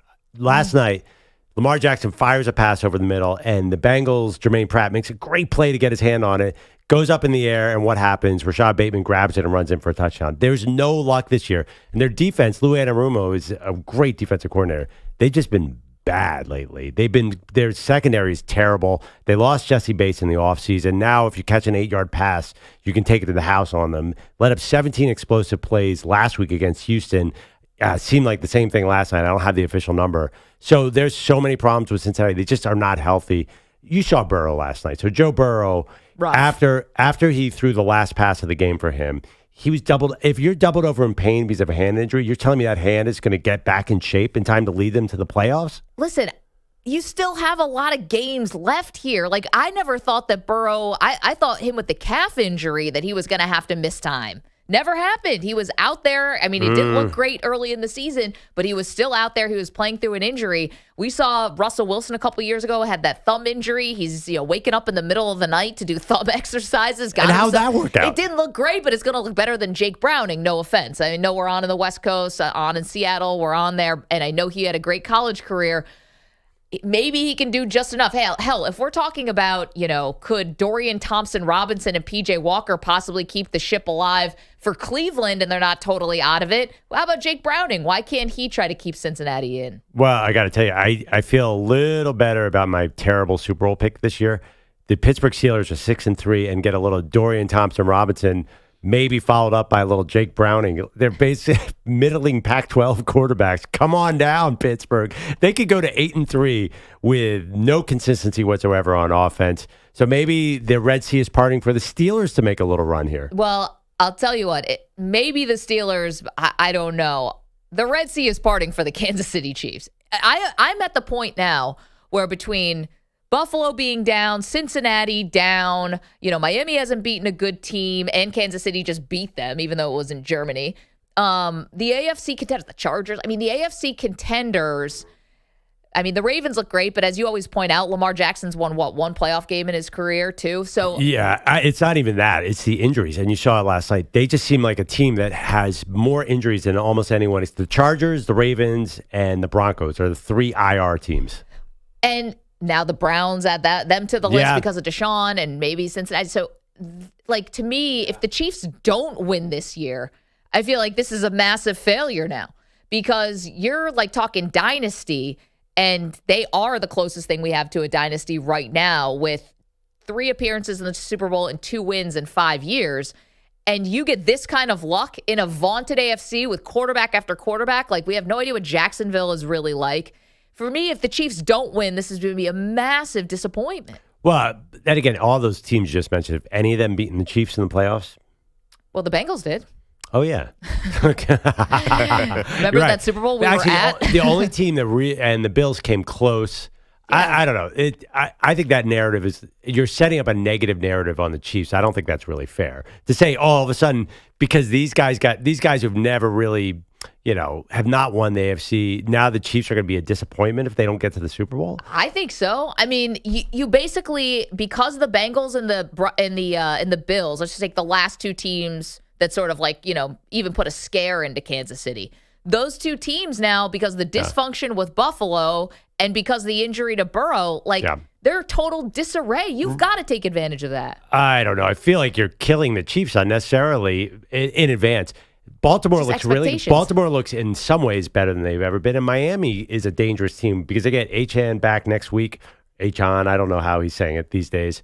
I think the AFC still has some threatening teams. Specifically, those 2 teams could give Kansas City problems. Okay, but there's a reason why you and a lot of other people were more inclined to pick the Steelers to go to the Super Bowl than the Ravens, right? And what was the reason? Injuries. And because Lamar doesn't have a lot of playoff success. And you saw last night when the Bengals put a spy on Lamar Jackson, and then for some reason they stopped doing it, and Lamar just ripped them apart. Yeah. You can play against that kind of style in the playoffs. Now, the question is, has Lamar advanced as a passer? And there is some evidence, definitely. Oh, definitely. Sorry, Lamar 1-3 in playoff appearances. And that's what holds people back from just saying, well, the Ravens are going to be there. However, the Ravens kind of have once a decade, they win a Super Bowl, basically. Right. But Lamar also has been hurt. How many years in a row? Last night, went into the blue tent with an ankle injury, lost his best weapon in Mark Andrews. There is reason to believe that they'll fall apart. I got to tell you, though, that defense, they hit. I'm not surprised that the Bengals had injuries last night. Let's hear from Lamar Jackson talking about his ankle. He says, guys, it's good. I'm good. We need to start talking about this ankle. I'm good. And you see, I just walked up here. I'm good. We ain't going to talk none into existence, speak none into existence. I'm good. Yes, I love that. The manifesting.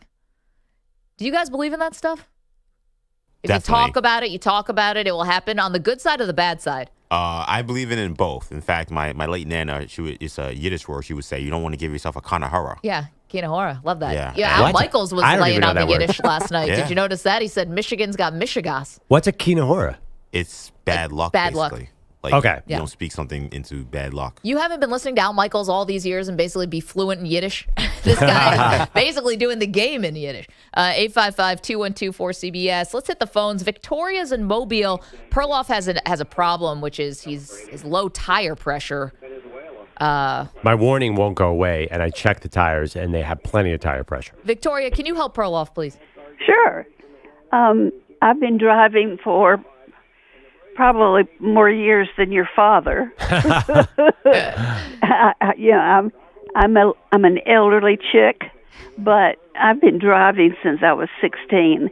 And one of the first things my dad taught me was before you take, and this was when I got a new car for my birthday, go to a place like, I don't know if you have AutoZones.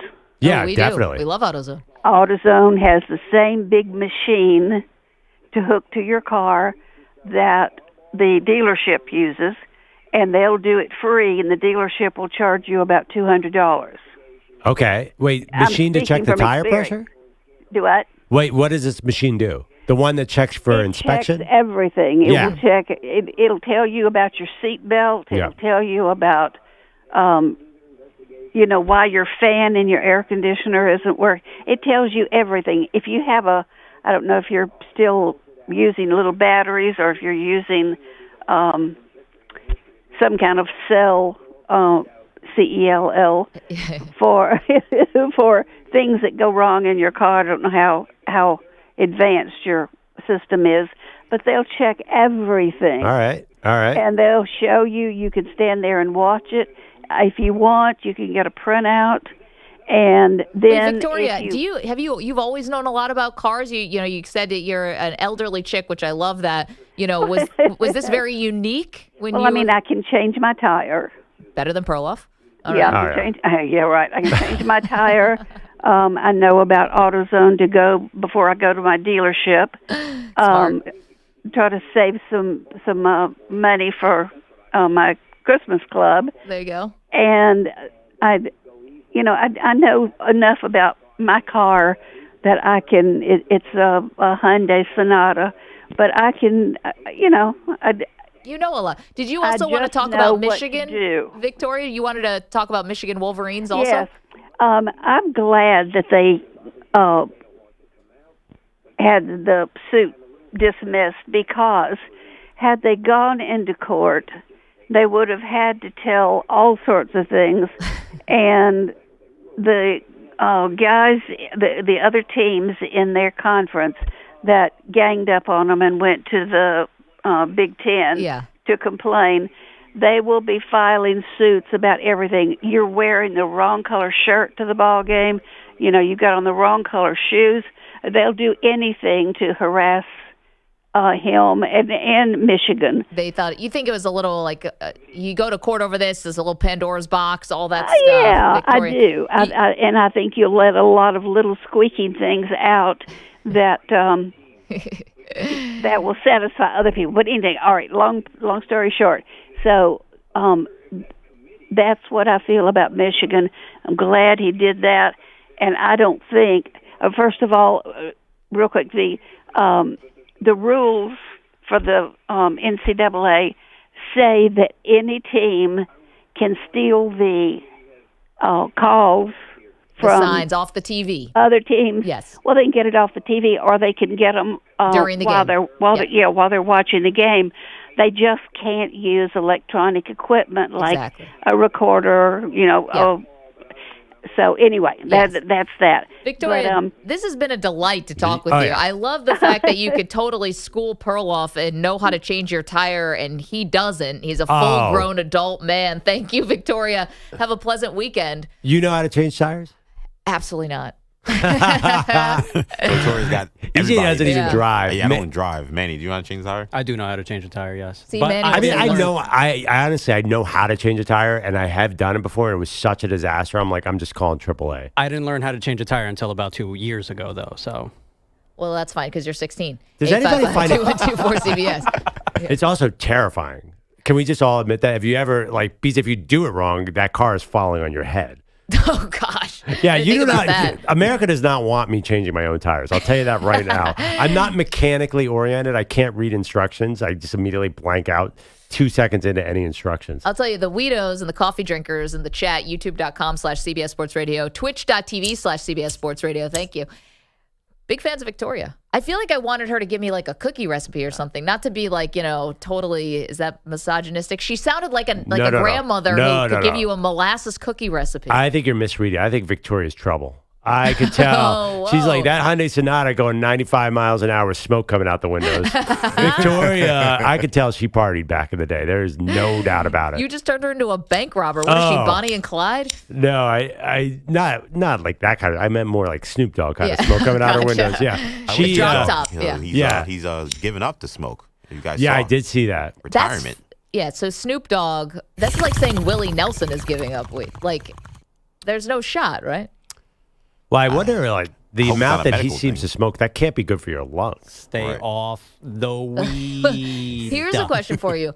Do you think he even gets high anymore? I mean, you can build up a tolerance to this kind of thing. He must have to smoke like a whole something. Snoop Dogg is he's like the Bo Jackson of weed smoking. Yeah. I mean, if you ever hear people tell stories about smoking weed with Snoop Dogg, one, you believe all of them, and they're all outrageous. I love you, Mary Jane. It's like mythical. Like, just like, and we're talking about some of the most prolific weed smokers we have in Prolific weed entertainment, smokers. and they're like Snoop's on another level. Yeah, is he the number one like king of? He's Mount Rushmore for Cheech sure. and Chong, I mean, you know. And Willie Nelson, Snoop, but even Snoop is, I think, elevated past all of them. I think he has. I mean, Cheech and Chong made multiple movies about this. Yeah, Mount Rushmore of A weed weirdos. smoker. Let's do it in the back of the envelope. Mount Rushmore of weed smokers. I mean, Snoop, Willie Nelson. I think Cheech. I think Wiz Khalifa is a new age guy. He's kind of Snoop's protege. Yeah. When it comes to the weed. Can I throw in Josh Gordon into this conversation as well? Oh, boy, Josh seems like he's also got problems. has some other issues. These are not, happy weed smokers. I mean, Martha Stewart. Do we think she and Snoop together? Another partnership there. Her and Snoop. Wait, Martha Stewart's a prolific weed smoker? Well, I just assume you hang out with Snoop Dogg that much. You have to, and she's been she's done Hard Time. So it's a gateway drug. That's what happened. Martha. She might be chasing the tail of the dragon. Who knows? She's been in prison. Well, it's like, why were you insider trading? Like, I wasn't. I spent an afternoon with Snoop Dogg, and all of a sudden I'm Was it caught up. in the movie Half Baked? Anybody who was in Half Baked is immediately a candidate. Yeah, for it. Chappelle. Where the line, I love when he goes to an NA meeting. They're like, "You're in here for some weed." Bob and they just Saget laugh with at an him. all-time line in that one. Chappelle, but I don't know if Chappelle actually smokes pot. It was a movie. Well, Aaron Rodgers? I mean, he always talks about the plant-based medicine. We think it's a little stronger, actually, than the weed. Huh. Wait, what about, there's some guys in the NBA. Oh, the guys with the Up in Smoke podcast. Don't be a freaking weirdo. Steven Jackson. Oh, right. Matt Barnes. Yeah. Oh, yes, of course. How can we forget I mean, they about that? call their podcast Up in Smoke. Right, yeah. As opposed to all the smoke. I mean, remember, they said they had a story about how Don Nelson was like, smoking weed Don with them. Nelson might be He got me in there, too, yeah. He retired in Hawaii. Oh, Bill Have Walton. you seen Don Nelson now? He looks like a hippie. Oh, yeah. I have not seen it. Does he look like He's long got hair? long hair. Nick Nolte kind of. What about Bill Walton? Bill Walton, Walton. definitely. Bill Walton, for sure. I mean, how many Dead shows? You don't even have to smoke the weed at the Dead show. It just show like up. gets in your body. Yeah, that's what. If you hang out with Snoop Dogg, you don't really need to That's smoke. true. Just whatever's coming off his clothes is enough to get you high. All right. Well, we still have a spot open in our Mount Rushmore of weed smokers. And by the way, Victoria, if you're listening, I'm not saying that you do that necessarily. I just think that you've been driving since you were 16. Sounds like you were causing some trouble back in the day. Perloff's not saying you were doing it. He's just saying you sounded like I you don't were know the way. Yeah, it sounded like the way she was describing it. She was a moonshiner. She knows how to. She knows back roads. She knows how to fix a car. She said she started like when she was 16. She probably was like a Penelope Pit Stop style. Pink helmet, pink car, driving through, getting past Dick Dastardly and Muttley. Like. Meanwhile, I'm here like I think Victoria's bringing a freshly baked pie, to the table, and you guys are like, she's got a helmet on. I'm sorry, the Dick Dastardly. That's an old school. Is that? Yeah. Kids The know Wacky that. Races Muttley is one of the best cartoons ever. What's it called? The Wacky Races. Right. So it was a bunch of Hanna-Barbera characters, and they would race in various parts of the world. And you had Dick Dastardly and Muttley. You had Penelope Pitstop, the Southern Belle. You had the Anthill Mob. Love it. Like it was one of the absolute best shows. That's my youth. I can't believe you've seen this. Oh yes, shout out to Boomerang. Shout out to Cartoon Network. This is how you watch this stuff. And Muttley was the dog who sort of goes, what did Muttley do? Yeah, the greatest laugh in cartoon history. Maggie, I feel like you're not a huge cartoon person. You know this? I guess I understand Hanna-Barbera. I think that was the Flintstones. I don't know anything else. Did you see the Hanna-Barbera Olympics where they used to have 3 Olympics. teams? Yeah, that was the Wacky Races and the Laugh Olympics are they're like distant cousins almost. The Laugh Olympics were also great. You had Snoop Dogg. Scooby-Doo. What? Yeah, Scooby-Doo. Oh, and that's Weed Mount and then Rushmore. Scooby-Doo. And then Fred Flintstone had a team. Like it was also phenomenal show. Shaggy is definitely on the Mount Rushmore. Not so much. I was thinking about like fictional characters too, because Shaggy, I think definitely got to put him on there. Scooby Snacks, were they eating edibles back when they had the mystery machine? Well, they were just probably they were Doritos basically. The other thing is Billy Wolf in the chat wanted to make sure that we all remember that Victoria dropped your dad on Perloff. She said you don't learn that your dad. Yeah, I was like, why Tom Perloff take a shot here?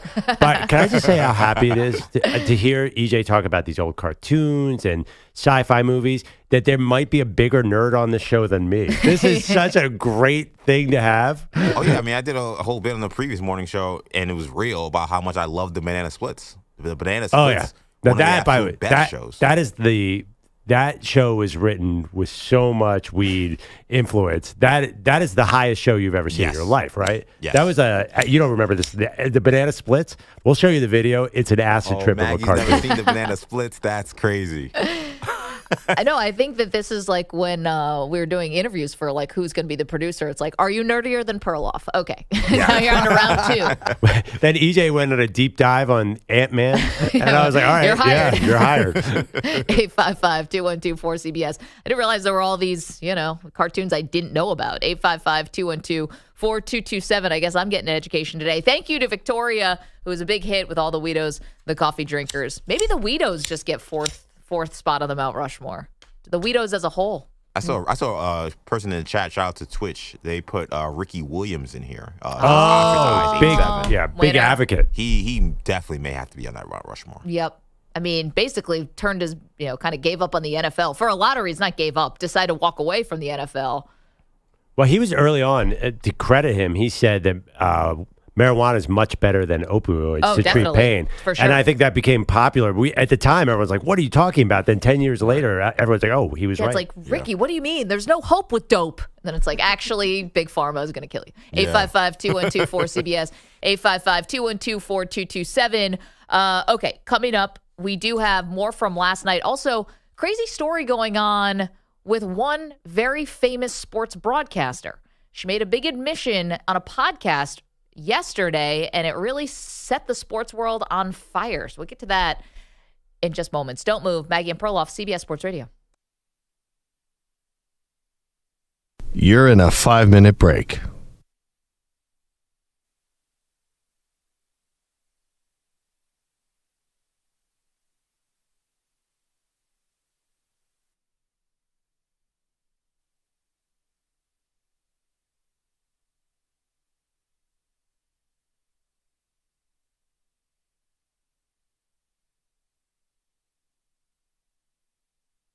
Four minutes, 30 seconds remaining.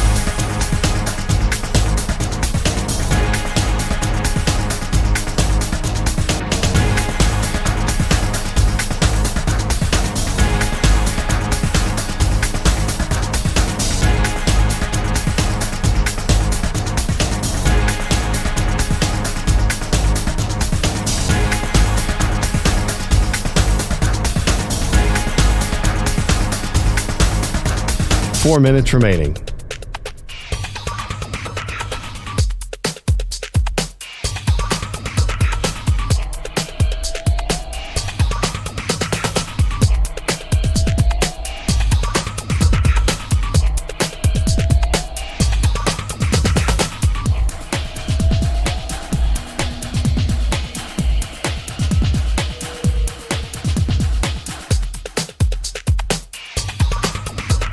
Three minutes, 30 seconds remaining.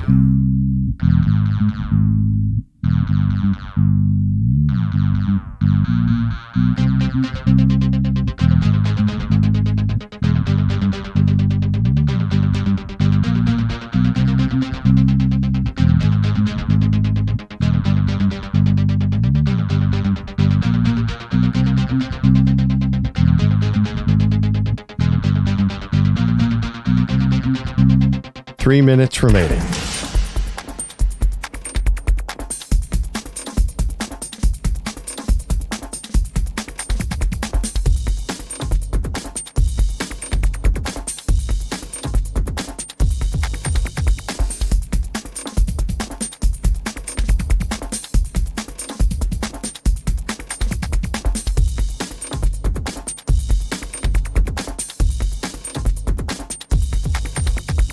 Two minutes, 30 seconds remaining.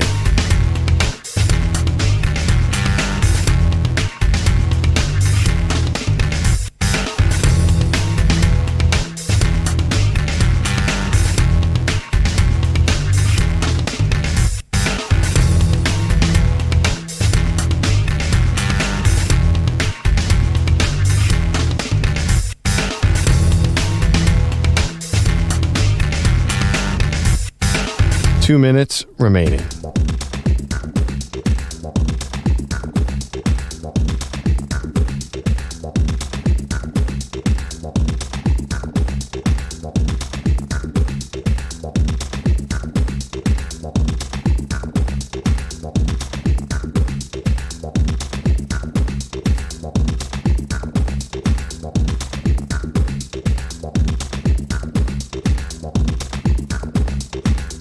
1 minute, 30 seconds remaining.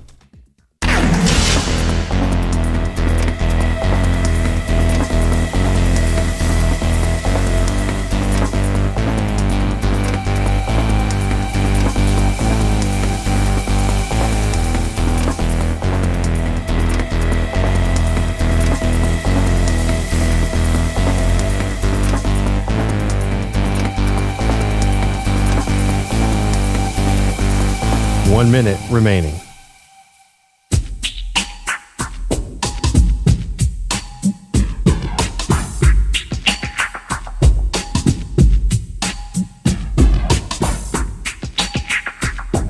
$45 seconds remaining.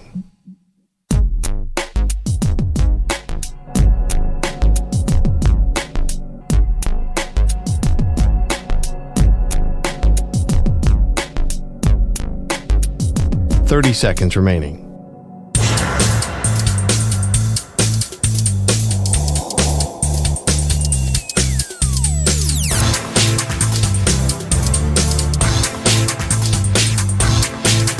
$15 seconds.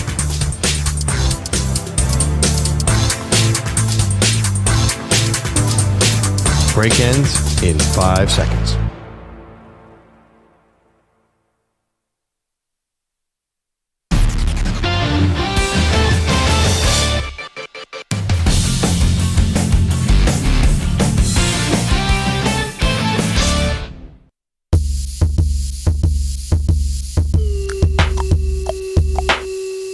Welcome back to Maggie and Perloff. What a weird day in sports yesterday, Maggie. There was so much going on. Jim Harbaugh gave up his legal battle to our chagrin. Joe Burrow gets hurt. Lots of things, but there was a story in social media and my timeline that certainly took over involving Charissa Thompson. Yeah, this one was a little bit bizarre, quite frankly. So Charissa Thompson, of course, was on the game last night, Amazon Prime. She's a host. She does a Fox. Great job on the Fox pre-game show. She's an excellent host and has been in this business for a long time and has done a variety of roles, including sideline reporting. And that's why this was a little surprising or shocking, quite frankly, that she was a guest on the Pardon My Take podcast from Barstool, and she admitted that she used to make up sideline reports. I've said this before, so I haven't been fired for saying it, but I'll say it again. I would make up the report sometimes because the coach wouldn't come out at halftime or it was too late. And I was like, I didn't want to screw up the report. So I was like, I'm just going to make this up because first of all, no coach is going to get mad if I say, hey, we need to stop hurting ourselves. We need to be better on third down. We need to stop turning the ball Pressure over. the quarterback. Yeah, exactly. and do a better job of getting off the field. Like, they're not going to correct me on that. Right. So I'm like, it's fine. I'll just make up the report. Okay, that's wrong. That's wrong. No matter what you think of sideline reporters, no matter how important or unimportant you think they are, no matter if you think they add to the broadcast or take away from the broadcast, that is irrelevant. This is wrong, and this doesn't happen at all. Like, this is not a thing that sideline reporters are known for doing, Perloff. It's not like they're out here creating fiction and attributing quotes to head coaches. No matter how benign, no matter how much of a white lie this may have been, this is not standard practice in the industry. And I understand why other sideline reporters are ticked off that she admits she did this because it's a slippery slope. People don't love and trust the media. So now she just gave a reason to say, well, you should be questioning the authenticity of every sideline report. You know, there's something that struck me a little comic about what she said. They were lying, what she made up, because we all hate those coach cliches. And a lot of people don't like those interviews because they're so stupid. But to me, one of the big things about a sideline reporter is maybe every report is not interesting, but you need them there for when something big happens. Last night, there were a bunch of injuries where we really needed information from the sideline. So I get what sort of people are saying, oh, sideline reporters are irrelevant. I don't like the coach interviews. I think they're a waste of time. And I think a lot of people. So I get that. But I mean, last night, you want to know what's going on with Joe Burrow's hand. And I think back to last year when DeMar Hamlin went through it. You need a reporter on the sideline. So I think it is a very important role. This is definitely not good. I just want to say one thing. I do like Charissa very much. She's a very nice person. I've known her for a while. She's always been a big fan and supporter of mine. So I really do not want to see. I think this is a mistake. It was a long time ago, and I hope there's a way out for her. Yeah, if she is saying that she didn't say this. Amazon said this on behalf of her yesterday. They were asked by Sports Business Journal if she was going to address this on the broadcast last night, and they said no. She was telling a story from 15 years ago. Now, I didn't know they said Amazon actually said that. So she did not address it. Now, we can talk about this, and maybe this is a point where it's time to do something better than those coaches' interviews, right? Maybe this is a point of disruption where you have other stories. You can tell this in a creative way that actually serves the audience. It doesn't feel like a throwaway, which is what she was treating it like, right? Like a throwaway. There are times when coaches do boneheaded things before a half. Why'd you punt on 4th down when you're down 2 scores? Why did you kick a 64-yard field goal there or attempt one? There are like X's and O's things that you do want to get, but if the coach is not available, you have to have a plan B, right? Yeah. Like the instinct to lie is not what you want. Now, the reason why I don't think that she will get fired, you could say she should. Now, she even admitted it there in that piece. She's like, I've already said this before and I didn't get fired, so I guess I can say it again. She realizes, I think, what she's admitting here could be a fireable offense. She's not still sideline reporting. If she was still on the sideline doing that job, I think she's getting fired. Now that she's a host, I know that maybe the audience might not see it very differently. It is a different role, and I could see her employers, whether it's Fox or Amazon, saying, we're going to keep her because she's not doing that role anymore.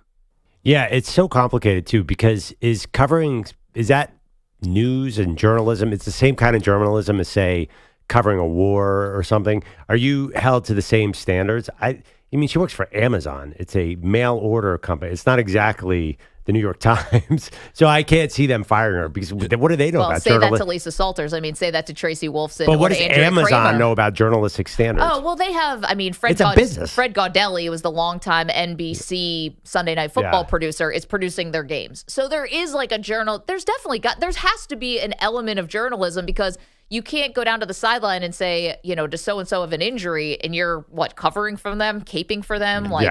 That can't be good, too. Now, but I do think there was a little bit of an overreaction on how serious this is. Some of the people who were tweeting about it made it seem like she was misreporting on, I don't know, an impeachment or something. I do this, maybe I'm being like Charissa here. Yes, it is a huge mistake, but it wasn't. I know as a fact there's plagiarism all over our industry. And I'm curious, and there are much more serious journalistic breaches than this. Maybe the other thing, too, is there possible there was a gray area with Charissa? I'd like to hear what she actually said. Did she say, Coach told me that the defense needs to play better? Or did she say the coaching staff is on the team because they're not getting off the field on 3rd down? Maybe it wasn't as egregious as she's saying. Is it possible that there was a little bit of a gray area? Okay, so maybe, but I don't. So she said on that part of my take on that clip that she said this before, right? She's admitted before that she made up a sideline report. I've said this before, so I haven't been fired for saying it, but I'll say it again. Yeah, exactly, right? Now, it's not the same thing that she said in this podcast that she did say before. So this is her own podcast. 2 years ago, she has a podcast with Aaron Andrews. It's called Calm Down Podcast. And they had Jay Cutler on as a guest, and they were talking about sideline reporting and questions and doing interviews and stuff like that. And she told the story, but at a very different context. I'll never forget this, you guys. I was covering every Lions game because I was a baby reporter and got all the games. And it was the year that they 0-16. And Rod Marinelli at halftime, I was like, oh, Coach, what adjustments are you going to make at halftime? He goes, that's a great perfume you're wearing. I was like, oh, I was like, this isn't going to work. I'm like, all right, I got to make up a report. I'm not kidding. I made up a report. I've done that too for a coach that I didn't want to throw under the bus because he was telling me all the wrong stuff. Dude, hey, attention. We could make up reports. You're not going to say anything that's going to put them in a bad spot. I mean, how Aaron Andrews isn't getting more blowback on this, I have no idea, because she still is sideline reporting. And who's your loyalty to, the audience or a coach that you're protecting? Okay, that's a different story, and Aaron should get plenty of blowback for that. But see, what Charissa said there, I think is kind of, Perloff, anyone would understand, oh man, I just asked this coach, Rod Marinelli, for halftime adjustments. He said, "What perfume are you wearing?" Women can go into a bit of like oh no, like now I've got someone at my job who might be hitting on me. What am I going to do? I need to get through this moment. I made up a report, and I think that's forgivable. I think anyone would have some sympathy there and say like, wow, what a terrible spot Rod Marinelli put Charissa Thompson in. Like this should not be cool. That's not okay from the head coach to do that. The way she was talking about it on Part of My Take was kind of like, I just do this because the coach is late and like I'm not going to come up with a workaround. So, yes, maybe there's some gray area there. To be fair, I just did this a long time ago. Right. Yeah. Right. A long time. Or would do this, like she made it seem like she did it a lot. I'd like to hear the actual reports.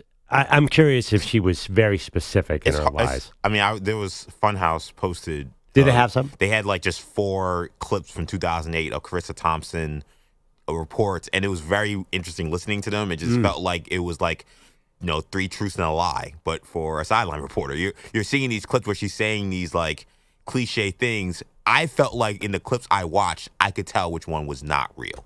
Wow. Did she say the coach told me? Yeah, every time. She did say she would always say that, I talked to coach whatever, and he said, well, and there were times where she said things that was very specific. I was like, oh, no, clearly that was something that was told to her. And then there were times where it was extremely generic. Yeah. And I was just like, I don't know about that one. See, and that's where you can have a problem, I think, with just the creativity of it, right? It's like you're getting nothing from the coach. Either say the coach didn't want to answer questions, couldn't, or whatever. Maybe you don't want to admit that. Maybe there's too much pressure. But you go into a game as a sideline reporter with a lot of different stories. You can also talk to assistant coaches. You can you can try to talk to players. You can't get into a locker room, though, at halftime. I don't know if the public knows that. She can't walk into the locker room at halftime and see the speech that the coach is giving to the team. I think some of the frustration I saw online came not just from just the act itself, but I think, we talk about whether or not Chris Thompson should be let go because she's now no longer a sideline reporter. But there are a lot of women in this industry who that is their way into the industry. Yep. And there's this thought that here's someone who, all these people, everybody who wants to work in this industry, everybody's scratching and clawing to get to where they want to go. And here you have a person who is essentially telling you that they built their career and got ahead on lies, or just cut the corners, right? Or, cut corners. Or That's whatever, exactly the point. And I think that is where the frustration comes in, where you say, okay, what kind of punishment or what kind of reaction do you have? It's like, well, there are folks who aren't doing this, obviously, and it feels benign until you realize that Charissa Thompson's been able to build a very, very successful career, and just someone who started at a super young age, and this is how it began. Right. And how many people who don't have the same opportunities, don't have the same visibility, like they're especially when we talk about women overall, we talk about women of color, like people of color in general, like it feels like it would be very difficult for other people to get away with this kind of thing. And it just felt comfortable to say it multiple times. Yeah. Kind of speaks to some of that. It's interesting. There's like 2 things here. First, doing these fake reports is wrong. Whether you think they have merit or don't, that's wrong to do that, to make stuff up. And then secondly, it's kind of like sort of cavalierly talking about it, which it was not cavalier when she talked about it the first time. That's saying, hey, Rod Marinelli basically put me in a bad spot by asking me what perfume I'm wearing. I had to go into survival mode. The latest clip makes it sound like she was doing it out of convenience. One thing she did say, I listened to the whole clip. She said it's the worst job in sports because you do hours and hours of call during the week. Then you get 15 seconds in the game and all your information goes away. Oh. So she said it's a very frustrating job and she's glad she's not doing it. So she did acknowledge there's a lot of work that goes into it. Right. But here's the thing. Even if she's right about that, and I've done sideline reporting, and you can have so many things going into the game, and if it's a 1-score game or a close game, you're not getting any of it in, right? As opposed to a blowout, then you can empty the notebook and you can get all your stuff in usually. But here's the thing. It sounded like she didn't like the job, right? She didn't want to do it and didn't mind potentially lying about some of the reports she was doing. I think that's what has the Lisa Salters and the Andrea Kramers and, the Tracy Wolfsons upset about this.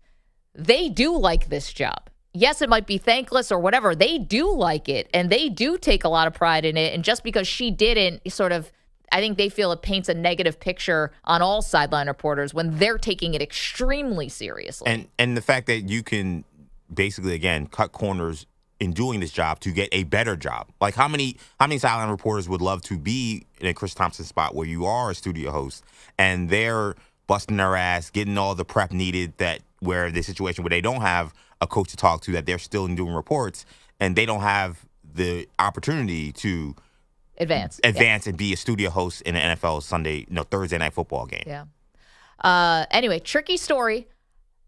I do not think she is going to get fired. And again, she's not doing the same job. So I think that if she was still sideline reporting, this would be different. I think that Erin Andrews clip is not good. And she still is. She gets accused of having these chummy relationships with the players. Listen, you do this job, you're going to have relationships. I would never begrudge anyone that. We don't talk about men having cozy relationships with the athletes. Why should it be about women? I feel like that's a double standard. But if you're covering for a coach, like that's your editorial decision you're making in the moment, is to cover for a coach because he's telling you things and you're just deciding not to give that information to the public, that is crazy to me. That is insane. That's way worse than hugging Aaron Rodgers. Who cares about that? Guys bro hug each other all the time. It's the same thing.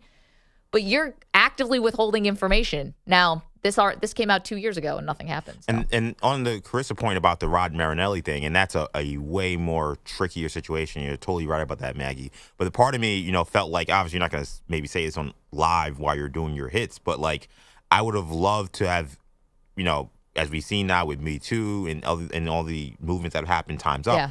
Like I would have loved for that to have come out while Rod Marinelli was coaching, because clearly this showed a picture of a guy who should not have been an NFL head coach and was unfit to be the head coach of a team that was that became 0-16. I was going to say, did the 0-16 not tip you off? To me, the fact that he was doing this in games while they're getting their heads caved in NFL games tells me a lot about Rod Marinelli that I think Lions fans and NFL fans would have wished we would have known at that time. Again, that's a really tough situation, so I don't really blame her for that. But just speaking to the value of what being on the sideline has, like even that story is a story, and that would have became something had, that came out to light when it happened.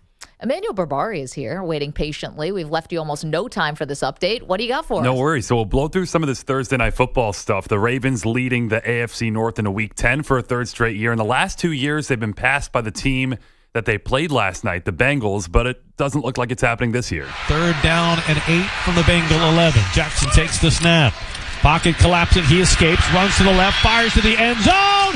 Touchdown! Rashad Bateman, his first of the year, and the Ravens extend their lead. That extended the lead to 21-10 in the second quarter, courtesy of Ravens Radio. 34-20 the final. One of 2 touchdown passes for Lamar Jackson, who was playing through an ankle issue and wasn't worried when he had to even go into the 10. I'm trying to get back out there. I'm telling them I'm good, but they're going to do what they do to try to get us back on that field fast as they could, but I'm good. Head coach John Harbaugh, really impressed with the effort. Very impressive. I mean, the ankle, over there on the sideline when that deal happened, and to bounce back and play the way he did and still have some mobility, but hang in there and make those throws it was impressive. We have a Purple Heart Award. There'll probably be 2 of them, probably Mark and probably Lamar for those for getting through those, for that injury for Lamar. Mark is Mark Andrews. His injury is far more severe. Out for the season, described as a serious ankle injury, taken down by Logan Wilson in the first quarter. Lamar Jackson won't have his guy, his option the rest of the way. And he's been having a remarkable year. 1 touchdown away from a record, I think. That's tough, man. But we gotta somehow do it without him. We got Likely, we got Charlie, we got guys who are gonna step up, but it's tough. As for the Bengals, they dropped to 5-5 and they lose Joe Burrow in the second quarter. Non-contact right wrist injury on a touchdown pass. They also lost top corner Cam Taylor-Britt with a quad injury, and now they play Pittsburgh next week. 5-5. The question, with Burrow or without, you'd lean without at this point. How about this outside of the game? Robert Griffin III, you heard this on his podcast, RG3 and the Ones, lobbying to be Deshaun Watson's replacement in Cleveland. Oh, what? RG3 says he's going to break the Browns Super Bowl drought. They just got to give him a shot. So he gave a few reasons, and here are a couple, starting with this. It sounds like a job interview, a pitch. The Browns should sign me as their starting quarterback, and here's why. 1, at 33 years old, I understand the game better than I ever have in my entire career. I know how to slide, and I know when to slide, and that was a huge issue in my 8 years in the NFL. But I've learned from my mistakes, and I'm ready to showcase that I can get it done. So that's his opening You know what it pitch. sounds like? Hey, Sharks. I'm here with a. It's like, are you in front of Mark Cuban and like Lori and what Sounds very scripted. Oh, yeah. When I saw this yesterday, I was like, wait a minute, he played for the Browns. Yeah. Also, he did the same thing with the Jets earlier in the season. He Yes. 100% pitched himself to the Jets. Yeah, he's talking about misusing your pedestal. A little Honestly, bit. he should be. Is he pitching himself for sideline reports? If Carissa I mean, yeah, Thompson's maybe. out there, does he want to take over Carissa's hosting I was job? going to say, I mean, he sounds like somebody maybe doesn't really love his current job. But he's very good at his current job. Yeah, I'd no, say everyone he is. look over your shoulder because RG3's coming to take your spot. He's coming Sharks, after I want everybody. $500,000 in exchange for 5% equity. Yes, I'd like $5 million in exchange for 2% equity in my sock company that is revolutionizing. I mean, in games. theory, though, I mean, why isn't Robert Griffin in the NFL? I don't understand. How is he only 33? When he said he was 30, I could have swore he was going to be like, I'm 38 years old. Why has he not been starting for the last 8 years? I never understood I don't understand Multiple his career. knee injuries? Yeah, but still, a while ago, though. Yeah, when he came back and was a backup in Cleveland, he looked totally fast and good. I never understood it. It's funny. He's 33, so how old is Andrew Luck? He's got to be younger. Same draft class. Yeah, he's got to be No, same Luck age or a stayed- little bit younger. Luck stayed all four. Did Oh, right. Griffin say all four? He probably did, actually. Yeah. Here's Andrew Luck is one 34, more. 34. Here's one more. He's actually shocked he hasn't been playing, and he compares himself to Deshaun Watson. Deshaun Watson went 14 for 14 in the second half against the Baltimore Ravens, and he used his legs to go out and scramble and extend plays. Of those 14 passes, there weren't really any of them that you would say were $230 million worthy passes. All they needed him to do was manage the game because of them dogs they got over there on defense, starting with Myles Garrett. Well, guess what? I didn't do that. I can go out there and manage a game for the Cleveland Browns and help them go on the Super Bowl run that they want to go on. But here's the second thing. I still run a 4.340, people, and I can throw the football 80 yards. I train every week like an NFL football player so I could be ready for moments just like this. Get ready for 80-yard bombs from RG3 when he steps back on the field. Laying it on kind of thick there, RG3. There's no way he runs a 4.3 or throws it 80 Do you yards, remember before the Monday Night Football game in Seattle where he raced the Seahawks? No, that happened too. Yeah, it's pretty amazing. Thank you, Emmanuel, very much. That was very entertaining. Coming up, a lot more to do, including a big question about one team's future quarterback plans. Don't move. Maggie and Perloff, CBS Sports Radio. You're in a 5-minute break.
1 minute remaining.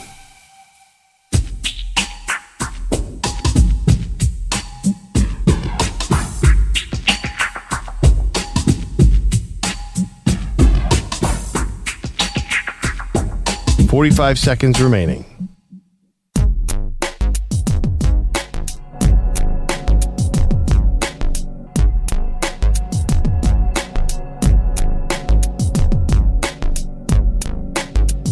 $30 seconds remaining.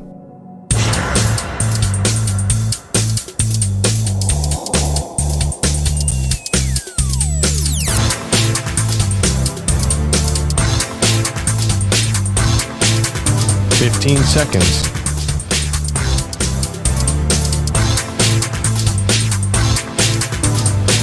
Break ends in 5 seconds.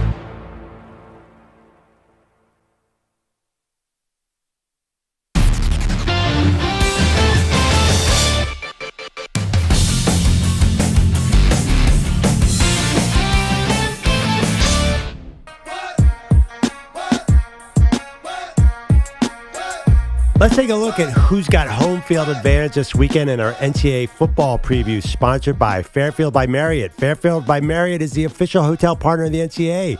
With over 1,000 locations around the country, you'll always have the home field advantage. Visit fairfield.com, marriott.com to book your stay. Okay, it's not the greatest college football weekend of all time, but I do think that there could be some chaos. We have Washington, number 5, going to Oregon State, number 10. If Washington loses here, I don't know what it means for the Final Four, but this is the game I'm looking at as the potential game changer. Well, you're talking about home field advantages. Yeah. I mean, Corvallis is a place where some weird things happen, and Oregon State has put together a really nice season at 8-2 and then 5-2 in the Pac-12. Meanwhile, Washington is electrifying on offense when Michael Penix is right, but it kind of feels like they're almost begging to lose a game a little bit. Yeah, and I actually have to look at the standings here. But here's Oregon State, by the way, is a 1-point favorite in this game. Washington's 7-0 in the Pac-12. Yeah. So they could lose this game. Oregon State already has 2 Pac-12 losses, and it'd still be Oregon and Washington in the Pac-12 title game, as I understand it. So that Washington's not done if they lose this game, because if then they turn around and beat Oregon, that's a huge win, and they're back in the Final Four picture. But it's real dicey. It's super dicey. So there's a lot of pressure on the Huskies here. I like it. I'd also love to know from looking at, the Michigan-Maryland game. Now, Maryland that's a big one. is 6-4 and 3-4 in the Big Ten. It's not about that, but we've seen Maryland play Ohio State really close. There is something about Maryland keeping things interesting when those games are in College Park. Oh, yeah. Another home field. Again, a big spread. I mean, Michigan they've been trouncing bad teams. That's their thing. But who knows? Will we see an impact from Harbaugh not being there? So Harbaugh's not fighting this anymore. I wonder if Michigan takes a breath and say, okay, time to move on. And if that's a bad thing, because they seem super fired up for that Penn State game. Yeah, I wonder if it was taking a temperature of the team also, if that factored in at all to them waving the white flag. And if you're just getting caught up, Michigan is not going to be in court today. Jim Harbaugh does not get his Judge Judy moment. This is, they've basically accepted the Big Ten's suspension for the next 2 games, and they're not going to do anything about it. Now the NCAA will continue to investigate, but the Big Ten investigation is over. Bummer. I love these details of Connor Stallions. I love this fight of Jim Harbaugh against the world, and he's giving these wacky press conferences where I think Jim Harbaugh was kidding around when he said all that stuff. But actually, the fact that I don't know is good. I mean, college football is a little less boring if Michigan's not, a little more boring if they're not fighting this. That is true. 855-212-4CBS, 855-212-4227. We have a lot more to get into with Michigan, and coming up, the one team that is facing a major quarterback dilemma. We'll get to that. Don't move. Maggie and Perloff, CBS Sports Radio.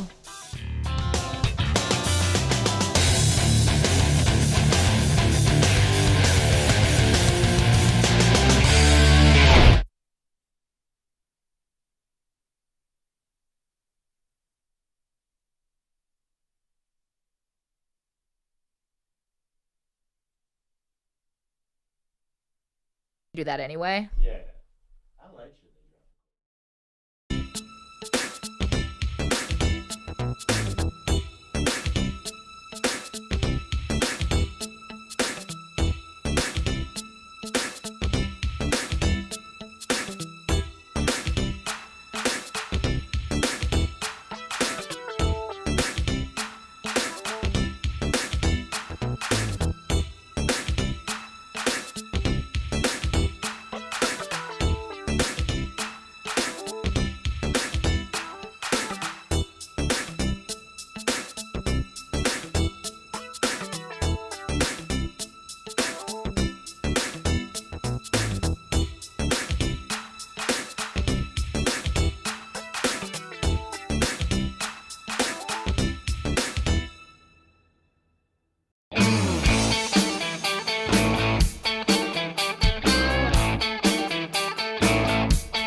2 minutes remaining.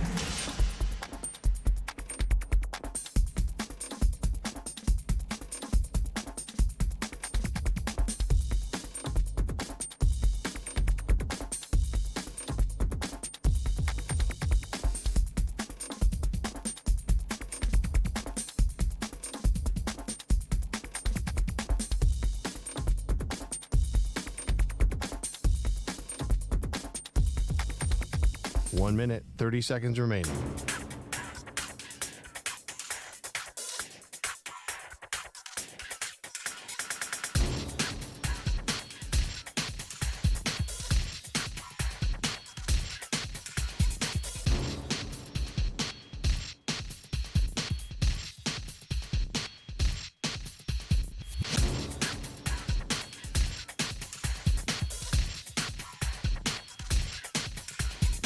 One minute remaining.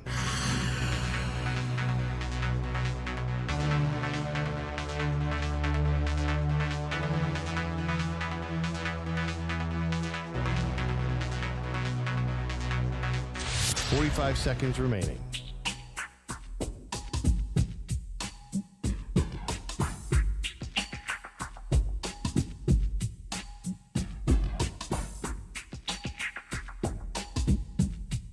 Thirty seconds remaining.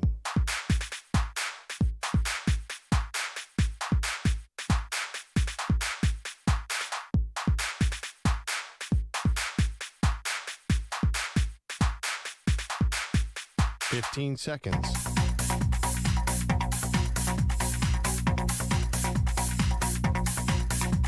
Break ends in 5 seconds.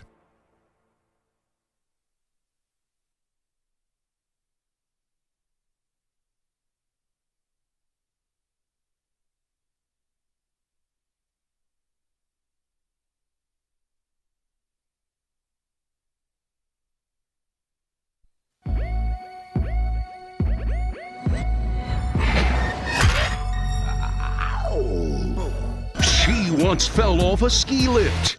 He was called in for questioning. They are Maggie and Perloff on CBS Sports Radio. Tough night for Joe Burrow. Exits the game with a wrist injury. Looked extremely painful. Hey, welcome to the show, Maggie Gray, Andrew Perloff. It's Friday. You made it to the end, but now Joe Burrow's rest of his season really is in question, Perloff. There was a moment last night in the game on Amazon. Everything was a mess last night. Yeah. So Joe Burrow's hand got hurt. Lamar Jackson was in the blue tent with an ankle injury. Mark Andrews was out with a very serious ankle injury.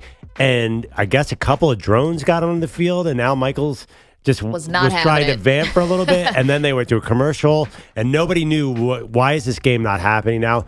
Honestly, I think the Ravens should be the ones breathing a sigh of relief because they looked like they were headed for a big injury game, and it turned out Cincinnati was the one with the injury game. Well, you might have lost Mark Andrews for the season. I mean, that's not nothing. He's dealt with injuries in the past, but their offense, the numbers back it up. They are much more potent with Mark Andrews, one of the best pass-catching tight ends, than without him, of course. But at least for the Ravens, it doesn't feel like the death knell. First of all, they have a lead in the division, and yes, Lamar was able to finish the game. He got some treatment for his ankle on the sideline. But because the Ravens did a better job this offseason of giving Lamar some more weapons, it used to feel like if Mark Andrews went down, like, who's going to catch passes? It's Duvernay? Like, now at least, Bateman caught a touchdown last night. I know he's been there.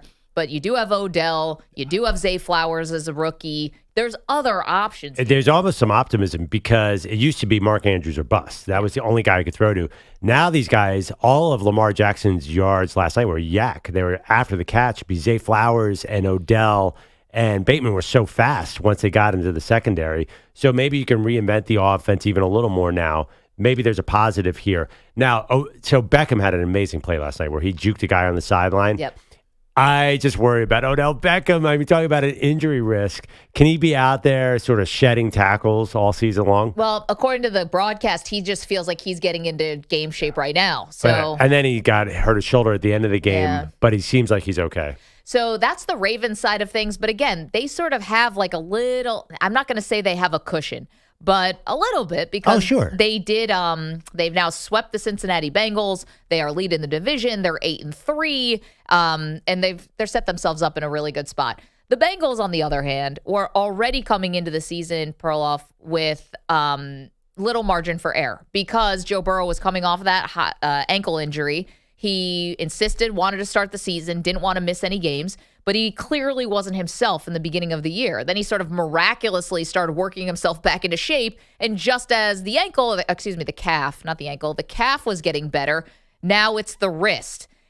And even if Joe Burrow has to miss a couple games, I still think the Bengals are live here.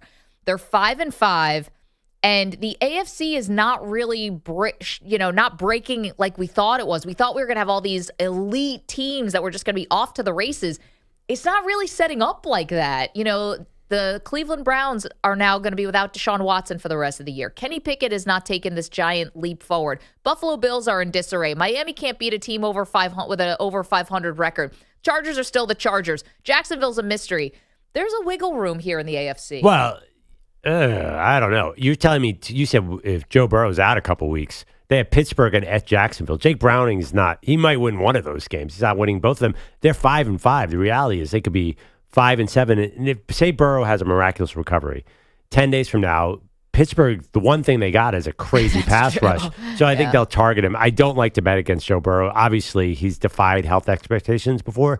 This is a really tough spot. The other thing is, are the Bengals the same team as they've been in the last couple of years? I feel like Lou Anarumo's defense is not scaring anybody. Basically, if Lamar Jackson hit a guy 5 yards past the line of scrimmage, he just ran willy-nilly, and the safeties look so weak on Cincinnati right now. Yeah, and this is kind of back-to-back weeks because against the Houston Texans, the Texans receivers were kind of doing whatever they wanted too. A lot of explosive plays, as you had mentioned. No, the Bengals don't see the same, but the Bengals are always a second-half team. This is a team that has gotten itself into a hole before, 5-4, ends up going to the Super Bowl. So they were always a team you can't count out, and I'm still not counting them out. I mean, I think last night they would have won that game out of pure desperation. I think Baltimore might be a better team, but you could tell Cincinnati was playing for their playoff life. They're going to look back at the Houston game and Tyler Boyd's drop in the end zone and say that's when the season started going south. It's just not. Is it possible just to not be this team's year? 5-5. I think the playoff odds have just plummeted for them. If Burrow's out, forget it. Listen, I want to be fair, right? Like for my Buffalo Bills, 5-5, I'm like, sky is falling. This is it. They're not making the playoffs. But I find that the Bills are in much more disarray right now than Cincinnati. Also, Cincinnati already beat Buffalo. To me, this is... You're saying the Bills are in more disarray than Cincinnati? Well, at least their quarterback is healthy, but they just fired the offensive coordinator. Who knows if they really the team wants to play for this head coach. There's a lot of big questions in the air. The Bengals have Burrow's health as a question, but all the other stuff seems pretty settled. I mean, this is breaking right for Kansas City. Kansas City right now leads the division with the 7-2 record, even though Baltimore has the 8 wins after last night, but they're still technically on top. They play Perloff's Philadelphia Eagles this Monday night. That's going to be fun. But then Jacksonville, Miami, Pittsburgh, Cleveland, Houston. I don't see where the Chiefs would be scared of any of these teams. Were they really going to be scared of this year's version of the Bills, though? At least the Bills and the Bengals are two teams that have at least pushed them to the brink. I mean, I don't know. You never know. And there's a lot of season left. I think the Chiefs are in great position already. I think that's sort of demeaning who the Chiefs are to say they needed these injuries to be the team to beat because they were obviously the team to beat. But now Arrowhead my ass! But now they don't. It's like no excuses. Like we thought this AFC going into the season was going to be almost top to bottom juggernaut. Now that's when we thought Aaron Rodgers was going to be healthy with the Jets and a couple other things. Maybe Russell Wilson would have had some kind of resurgence under Sean Payton. Those things haven't happened.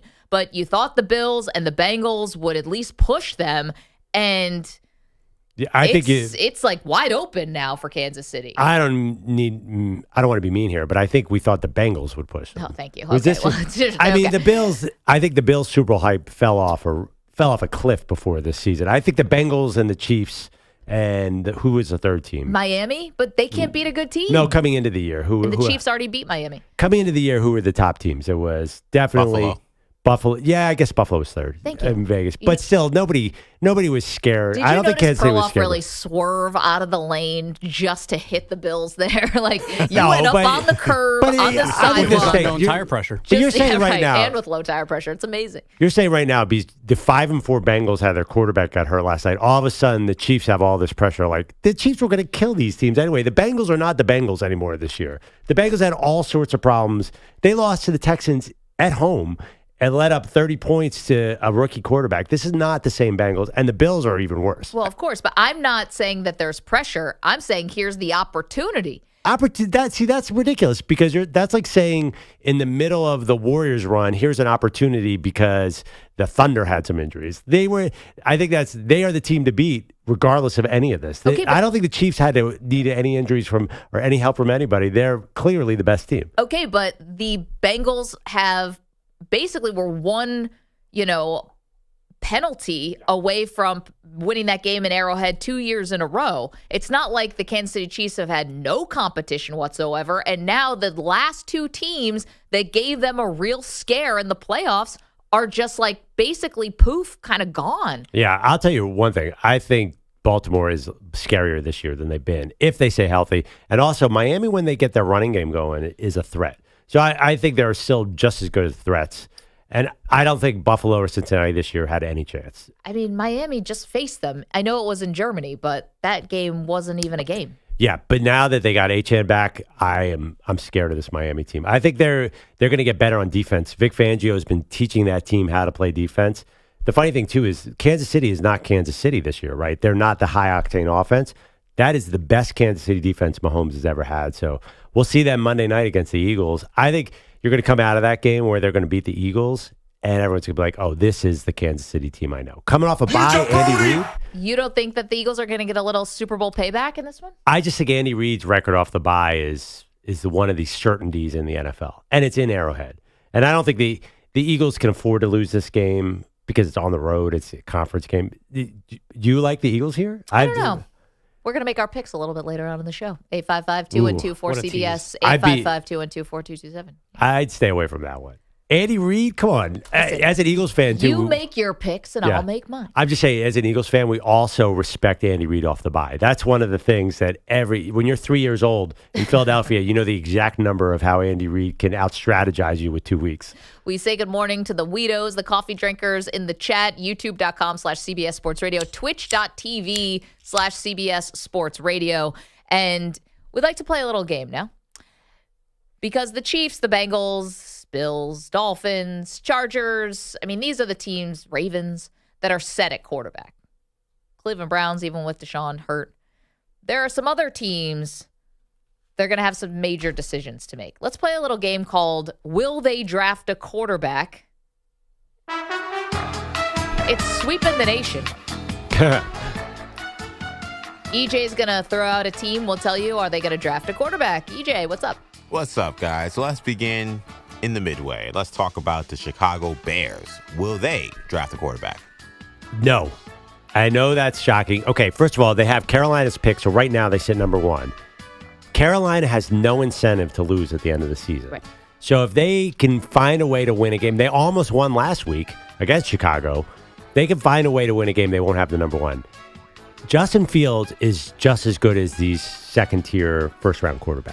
You're telling me Justin Fields is worse than Bo Nix? How do we know that? We haven't seen Bo Nix play at the NFL. Justin Fields in his last 2 full games had 8 touchdowns and 1 pick. I think the Bears are just going to get better and better the rest of this season, and they're going to gain hope in Justin Fields. Maybe it's a mistake. I say he gets the job next year. Yeah, they are definitely drafting a quarterback because even if they have the number 1 pick or they have the number 2 pick, it's not about is Fields better than this quarterback coming out of college. It's I now get to start over with this quarterback coming out of college and I have to pay them. If you don't draft a quarterback, you're essentially telling Justin Fields, here's a big contract for you because that's how it goes in the NFL. And the Bears are not a good team. Well, they have some time. They do have a little time on Justin. They can still try him out next season as well. Well, this would be after year 3. You got to decide if you're picking up the 5th-year option. So pick up the 5th-year option. That's okay. That's not going to kill you salary cap wise. Yeah, that's nothing for a quarterback. In this day and age, that's fine. I say no. Perloff says yes. Or excuse me, I say yes. Perloff says no. EJ, who's next? let's go to the New York Football Giants. They're starting the great time with DeVito of late, so clearly they have some problems.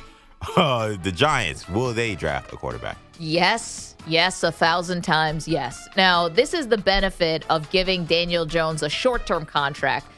They shouldn't have given it to him at all. They should have franchise tagged him, but we can't get in a time machine and go back and undo that silly move they made. So he's going to be a big cap hit, Perloff. It's like $40 million or so. I think the cap hit's even worse if he's actually off the team than if he's on the team. But Daniel Jones, to me, is either somebody who you have him as like the bridge to the second guy where he starts the first 7 or 8 games or something, and then you go to the rookie. They realize Daniel Jones is not the future. And now Daniel Jones has so many injuries, he can't be the future. This is just another one in what has been a laundry list of injuries in his career. Got to draft a quarterback. So this is wimping out here a little bit. Are we talking about, do they have a shot at Caleb Williams? Because I'm telling you right now, they are not replacing Daniel Jones with Drake May. You can't go from a 6'5", ACC quarterback like Daniel Jones to another one like Drake May from a school that's produced nothing but busts at quarterback. There is reporting, Ralph Acciano says they want to give Daniel Jones another full shot. You know how the Giants work. They're going to take Marvin Harrison Jr., and which they should, by the way, because to have a star wide receiver since Odell Beckham would be amazing. I think they convince themselves into Daniel Jones because that's what the Giants do, Maggie. I know. They literally just made this mistake with Saquon Barkley, taking him second overall to try to get a last shot with Eli Manning. And what happened? It almost tanked the franchise even worse than what could have been. They could have had Lamar Jackson. They could have had Josh Allen. They could have had a franchise quarterback. Instead, they were loyal to Eli. They cannot do this again. If they're 2 and they take Drake May as a Giants quarterback does not raise my pulse at all. I feel like that has bus written all over. EJ, who's next? Okay, let's go to the team that has probably the best Call of Duty player in the NFL, the Arizona Cardinals, who Kyler Murray just made his return last week. But do they look to the future? Will the Cardinals draft a quarterback? Nope. Anyone see all the camera angles of Kyler Murray's big run where he went about 40 yards behind the line of scrimmage and came back? The Cardinals are feeling Kyler Murray. It might be a huge mistake, but they're a team that needs everything. So they have a lot of draft capital coming up in the future. I say they give Kyler Murray one more year. They know they can get their quarterback down the road. This is another team sticking with their guy. Might be a mistake, but I think they have a lot of money invested in Kyler Murray, and it'd be a huge cap hit to get rid of him. They're keeping Kyler. You know, I agree with Perloff here because the Arizona Cardinals blew it. You had the number 1 overall pick. You were in the driver's seat for Caleb Williams. You could have hit the reset button on this whole thing, and instead you decide to play Kyler. Now look what he did. He went around, messed around, and won you a game. Yeah. Now you drop all the way to 4th if the draft was today. You're going to keep dropping most likely. And you blew it for yourself, Cardinals. I don't know what to tell you. Remember, they have the Texans pick, too, off the Will Anderson trade, which we thought was going to be a top 10 pick. The Texans are going to make the playoffs. No. The Cardinals have more draft needs than any team in the NFL. They need picks. And if they get up to 2, trade down if I were them. Who's next? Finding love in a hopeless place. The Green Bay Packers, currently starting with Jordan Love. That hasn't gone so great. Yeah. Do the Packers draft a quarterback? Honestly, if Rihanna could come play quarterback, she might actually beat him out for the job. I've had a change of heart on this one, Perloff. I think they're sticking with Jordan Love. Now, this is the Packers' MO, is to always have another quarterback waiting just to create maximum agita in that quarterback room. But I think Jordan Love, he signed a very team-friendly deal. I think they have not given up on him yet. Maybe some incremental improvements, especially last week against Pittsburgh. Right. I think they're sticking with him. The 2 throws he made against the Steelers last week, you're not getting rid of that. The other problem with the Packers is that their roster is awful on the offensive side of the ball. I mean, Watson is a problem. Honestly, I don't even think he should be on the team next year. Every time you throw in his direction, it's a potential interception. Dobbs is okay. He's a 4th-round pick. They need a lot of help. Their offensive line has gotten old and gone away. I think that they're going to build one more year. The other thing, the Packers take a quarterback when you don't expect them to. They don't take a quarterback when you expect them to. So they're going to have Love play well, and then they're going to draft a quarterback. That's how they do things in Green Bay. That is Jedi. Last one, EJ. All right, let's go to Tampa Bay, where Baker Mayfield currently resides as the starting quarterback. But do the BUCS look to draft a quarterback this year? Okay, they're not a top 5 team like these other teams we're talking about, and that's why I think they do draft a quarterback. So they like Baker. Baker's made some big plays. This is a perfect bridge opportunity. You get in, let's say, a Jaden Daniels, an exciting guy who's a lot different, or Bo Nix or Michael Penix. I think they draft a developmental quarterback. If they do not draft a quarterback, I would turn in my season tickets if I were a Bucs fan. What are we doing here? I mean, we're just going to go with what? Todd Bowles and another veteran quarterback, and this is just what we're going to do. And we're going to stink, and we're going to continue to be irrelevant since Tom Brady left, and we're just going to, live off of that Super Bowl? Well, they need a lot of other positions, too. What if there's a great pass rusher? I mean, say they're sitting at 11 right now. You love the quarterback that's there. They might not get one of the top 5 guys. You've got to fix that problem. I know you don't want to be desperate and see something you don't want to see, but what does Tampa have going for it right now? Yeah. Absolutely nothing. You need some juice, and you need to solve this quarterback issue. Baker's okay. Baker's not so bad. I think their problems go way deeper than just Baker Mayfield. There we go. 855-212-4CBS, 855-212-4227. A little version of will they, won't they? By the way, there's 6 first-round – everyone agrees. There's 6 first-round quarterbacks. Now we need 6 teams. It's going to be obviously Caleb Williams, obviously Drake May, Bo Nix, Michael Penix, Jaden Daniels, and J.J. McCarthy. I'm starting to wonder if there are 6 teams that definitely are doing this, Maggie. It's going to be a weird draft. Because I read mock drafts every day. I have an alert. Anytime anyone, and you don't have to have any expertise. Yeah. You put up a mock draft, I'm reading it, and everyone agrees there's 6 quarterbacks. So this is going to be fun. It is only November and everything changes. Anthony, did we know Anthony Richardson was going number 4 overall at this time? No. No clue. Laura's in the chat. If you want to watch the show, youtube.com/CBS Sports Radio, twitch.tv/CBS Sports Radio. Laura's a big Bucs fan. She said they don't need a quarterback. We have Baker and Kyle Trask. I can't tell if she's being sarcastic. 855-212-4227. A lot more, including the surprise coaching candidate for Texas A&M. Did not see this big name coming. We'll get to that in a minute. Don't move. Maggie and Perloff, CBS Sports Radio. You're in a 5-minute break.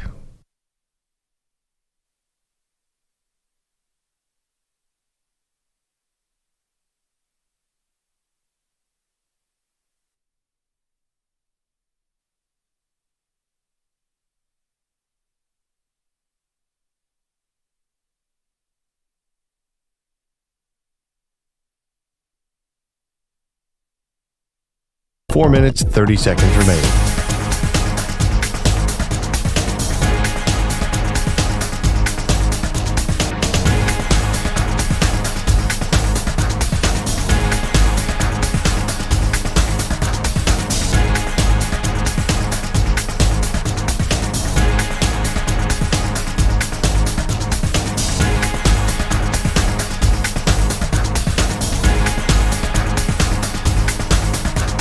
Four minutes remaining.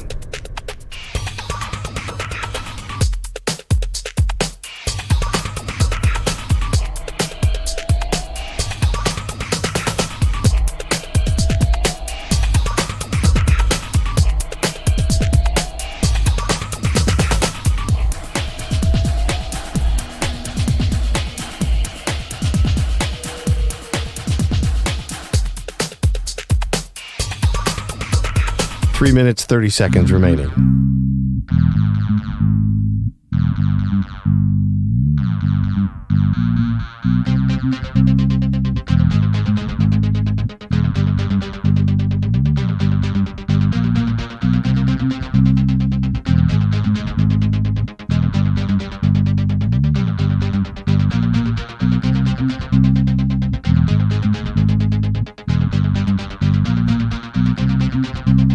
Three minutes remaining.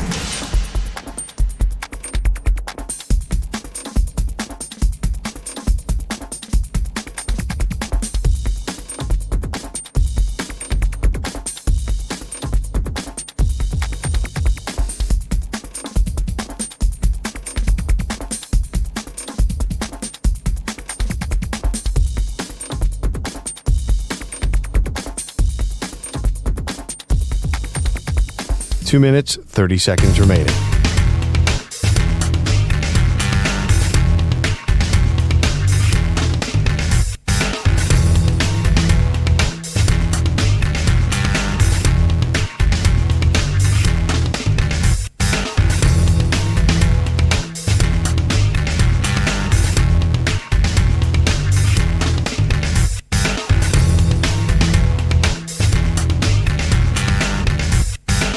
2 minutes remaining.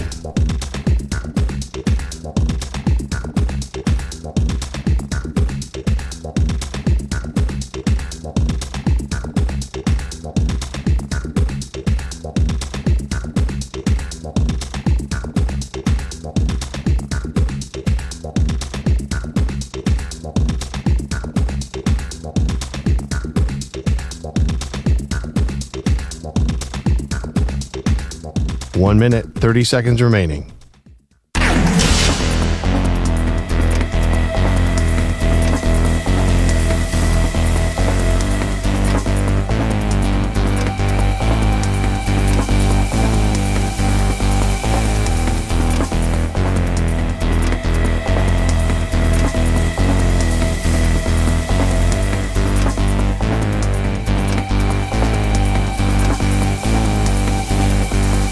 One minute remaining.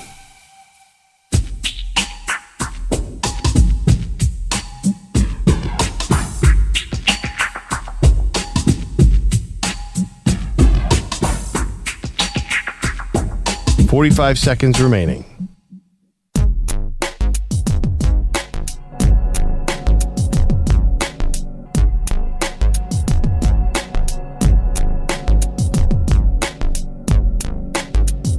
.30 seconds remaining.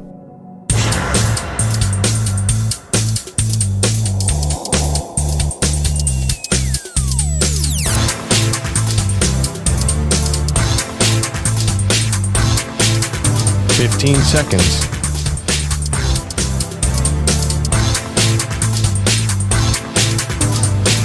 Break ends in 5 seconds.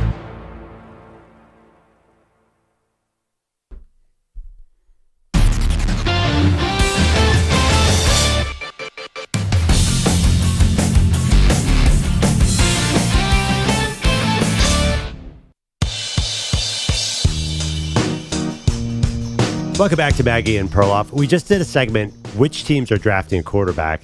And it's funny, I said this team is going to hold on to their current guy, and you said everybody draft one. We didn't even get to. There are a bunch of other teams that could draft a quarterback. Basically, Maggie, the way you would run a team is draft a quarterback every year, and I love that philosophy. Maybe. I think about it, especially with like a second-round pick or something. Look at how valuable the backups are right now. If you're just waking up and you missed last night's Thursday night game, you have Joe Burrow, is now dealing with a wrist injury. He left the game in the second quarter. Now, Jake Browning might be a good backup, the former Washington Husky, but we don't know. Yeah. I mean, not everyone's Joshua Dobbs. Not everyone can come in like a rocket scientist and learn the playbook literally on the sideline before you jump in. I think Joshua Dobbs, by the way, was 0-7 as a starter before this year. It's never ideal. Remember Tennessee last year? Yeah. It's hard to come in as a backup. Well, and that's why, listen, for teams like the New York Giants, for teams like the Bears, I mean, you got to do it. Mark is in Connecticut, has a thought on the Green Bay Packers' future at quarterback. Good morning, Mark. Morning. How you doing? Fantastic. What's on your mind? I'm a longtime Packer fan, shareholder, the whole 9 yards. I feel like Jordan Love has done enough to earn him the job for starting next year. The team is inexperienced. And they make errors, but they're too inexperienced to overcome those errors right now. But I don't think that they're losing just because of him. They're losing 4 games, 1-score games. Those are games could go either direction. So I have my faith as a fan in the organization, and I think we just got to ride it out for the time being. Listen, he signed a very team-friendly deal as well. Mark, thank you so much. Now, here's the one thing. If Green Bay continues to lose, they play the Chargers this weekend at home, and they're a 3-point underdog. If they continue to lose, Perloff, they're going to get into the top 5. And I'll tell you what, every team lies to themselves when they're in the top 5 and says, we may never be picking this high, again for like the next decade or whatever. If we get the right quarterback, we'll never be picking this high again. And teams tell themselves that lie over and over again. And that's why you see quarterbacks that all get pushed up to the top of the draft. Yeah, but I mean, listen, I don't have their schedule in front of me, but that NFC North, there's going to be a lot of close, winnable games. And he's right. The team around him, you're bringing in a rookie quarterback for what? To throw to Watson, Dobbs, Aaron Jones is getting older. A.J. Dillon hasn't been effective. I think there's a lot of team needs here. Speaking of team needs, Emmanuel Barbaria is here with the news, but we got some for you, Emmanuel, that just came down literally 1 minute ago, which is Ian Rappaport is reporting from NFL Network that the Browns are hosting a quarterback workout this morning, and sources say former Super Bowl MVP Joe Flacco is among the quarterbacks who will be working out. I don't know if RG3 got the call. Honestly, you played last hour, RG3 basically begging for an opportunity from the Browns. If I'm RG3, I'm offended if you bring in Joe Flacco, who's 38 and is a statue, as opposed to at least kicking the tires on RG3. The Browns should sign me as their starting quarterback. I like the confidence. But Hi, at least, Sharks. I'm RG3. At least Flacco's been in the league recently. When has RG3 last played? It's been a few years now. Was a backup in, he's a bum. He was a backup in Baltimore, wasn't he? Yeah, was that 2 or 3 years ago? Lamar. It was COVID year. I remember. I don't understand. EJ and I were talking about it. It is a great mystery how RG3's career fell apart because he was amazing as a rookie. I remember that was one of the great rookie years. So fast, had a cannon. And then he got healthy and nobody started him. I didn't understand. Why was he a backup? Yeah, he played as a backup in 2020. For the Ravens. The Joe Ravens. Flacco That's the played last time. year. Yeah, Flacco played for the Jets last So you're going to bring in a quarterback in week 11 who hasn't played in 3 years? That sounds dubious. Joe Flacco playing quarterback, let's put that in air quotes here. I mean, he wasn't exactly it's not a mastery of the position at this point for Flacco. I don't know. What's Flacco, 37, 38? 38. And he can't move. Yeah, who cares if he can't move? Just throw the ball they have good receivers, good running backs. Somebody there's got to hand the ball off. I worry about the two guys they have there right now because all you have to do with that defense is not turn the ball over. And what do P.J. Walker and Dorian Thompson-Robinson do? They turn the ball over. Well, here's the question. If Joe Flacco is the headliner of the quarterbacks they're bringing in for the workout, who else is there? They said it's going to be a quarterback workout. Flacco is among the quarterbacks. Well, no sighting of Colt McCoy. No sighting of Nick Foles. I say, did they go to a senior home? A local Ohio senior home? Perhaps Eli and Peyton Manning? Yeah. Yeah, well, there's the issue the Jets ran into earlier in the year. Yeah. With the whole Aaron Rodgers situation. It was like, who can you bring in that can realistically win you games, manage the game? And the options just aren't great. What's in wrong free with agency. a 34-year-old Nick Foles to manage a game? I'm not saying he's great, but as a backup, he seems a lot better than I'd prefer him to Zach than a Wilson rookie. right now. Yeah. I mean, didn't Nick Foles play last year for the Colts a little bit? And he looked pretty bad, didn't he? Yeah, but at least we know Did Nick I hallucinate that? Nick Foles can manage a game. Didn't Kayvon Thibodeau make fun of him while he was pressing on the floor on the ground? Like that was a scary sight. Yeah, but I mean, Dorian Thompson-Robinson's a 21-year-old rookie. I have no idea. He could be good, but I would assume Nick Foles gives you a better chance to win. There is something too like that. These teams don't have quality backup quarterbacks or experience. At least Josh Dobbs has experience. I just don't get the young guys. Yeah, I don't know what you're getting from a lot of these guys that are now coming in to play real NFL games now. Well, it's true. And also the backup position is supposed to be like the eyes and ears a little bit for the quarterback too, right? Like helping you break down defenses and diagnose stuff. Like what can Dorian Thompson-Robinson teach Deshaun Watson about football? I mean, I'm convinced that Aaron Rodgers has used the backup quarterback position as finding who his golf buddies and caddies will be when they go to the course. Like, I mean, Tim Boyle and Zach Wilson, give me a break. My dumps were super smooth. No, it's interesting to me. The Bengals let Brandon Allen walk out of the building and go to Kyle Shanahan in San Francisco. Then Allen was so good that they wanted to get rid of Trey Lance.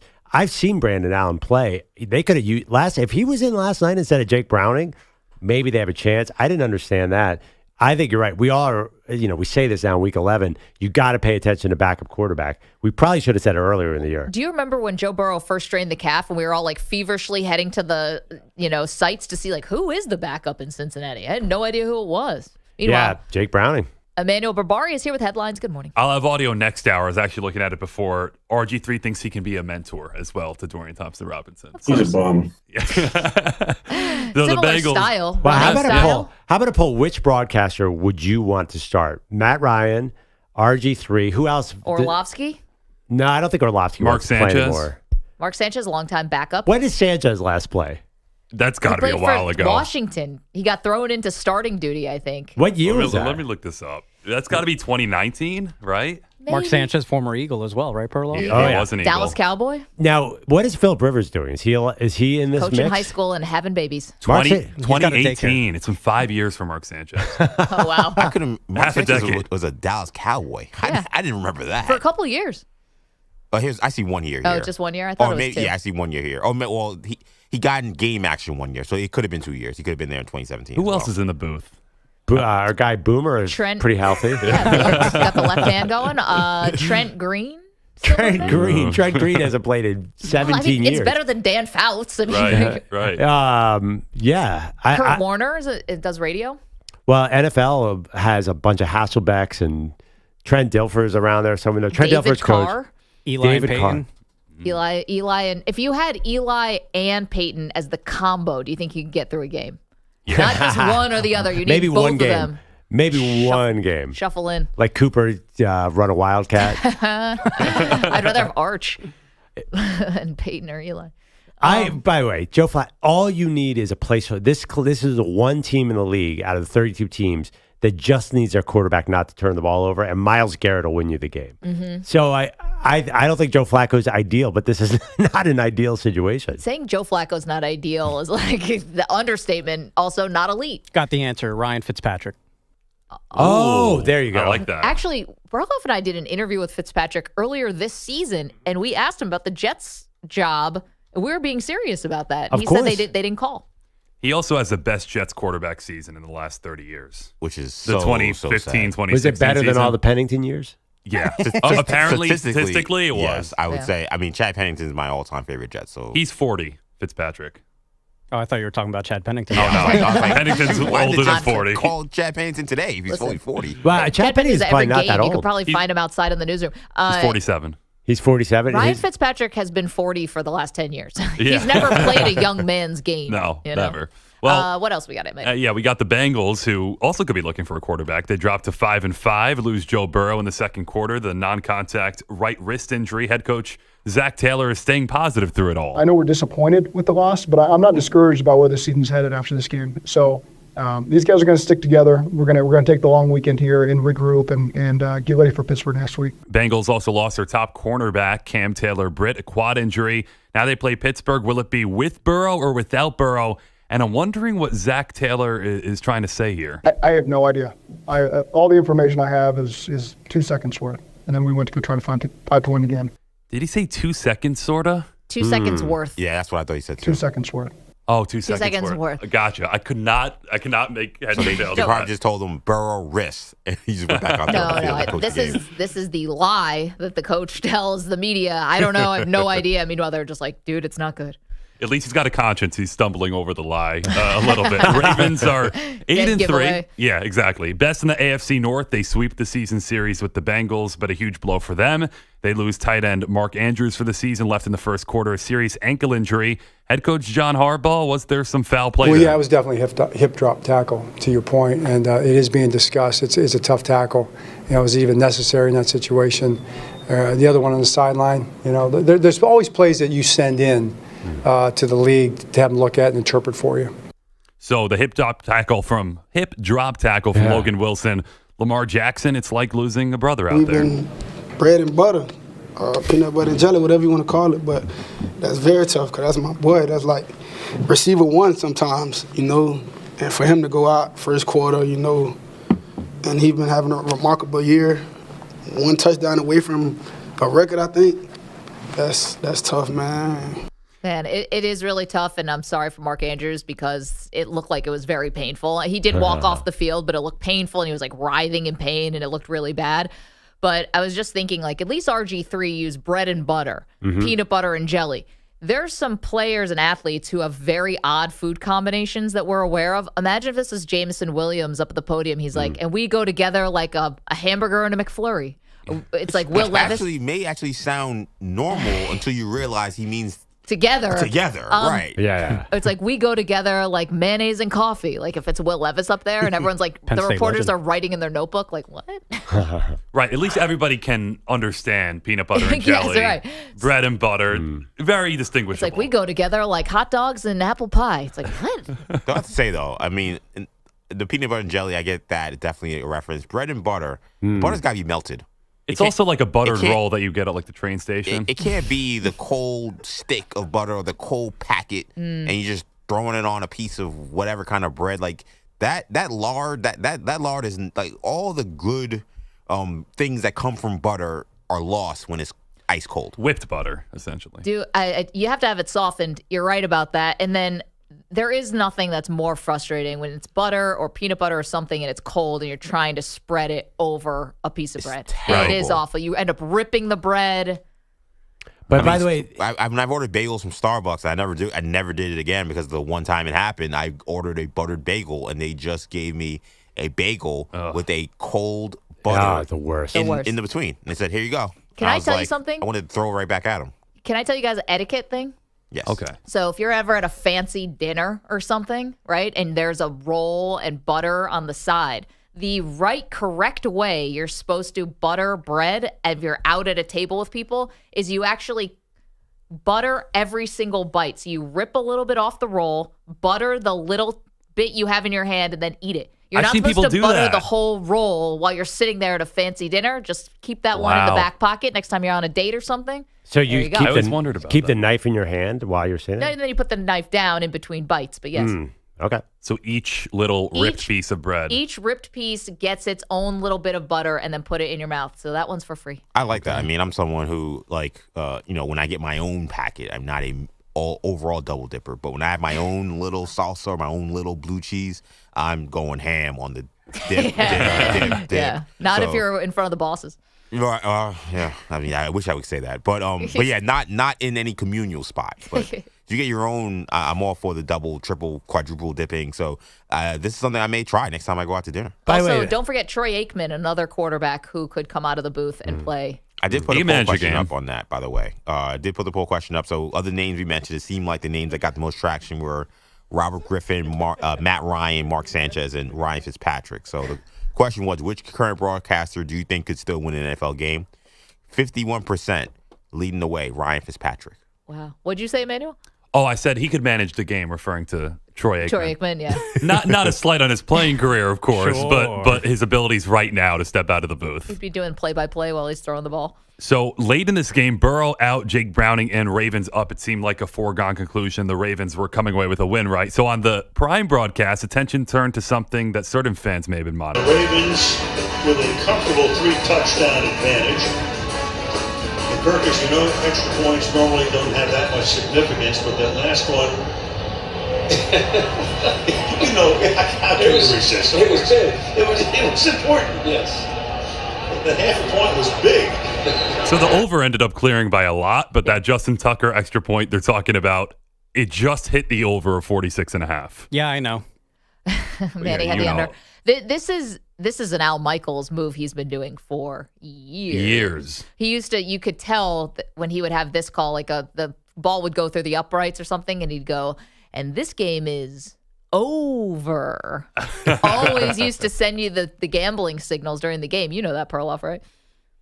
Yeah, I mean, now everybody talks about it openly. Al Michaels was an early adapter. Yeah. So wait, but the final score was 34-20. That was the second to last touchdown? Yeah, so that was when the Ravens were up by 3 scores. So the over, it wasn't even a question at the end. But just in that moment, they wanted to mention it. So did you guys, anybody live bet the game last night?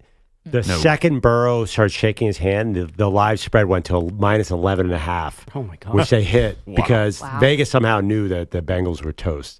Did anybody think there was a comeback coming last night? I didn't think. No. Not at all. No, none of these teams except for, ironically, the Jets in the first game against the Bills, none of these teams, when those quarterbacks go down mid-game, have done anything with the backup in-game.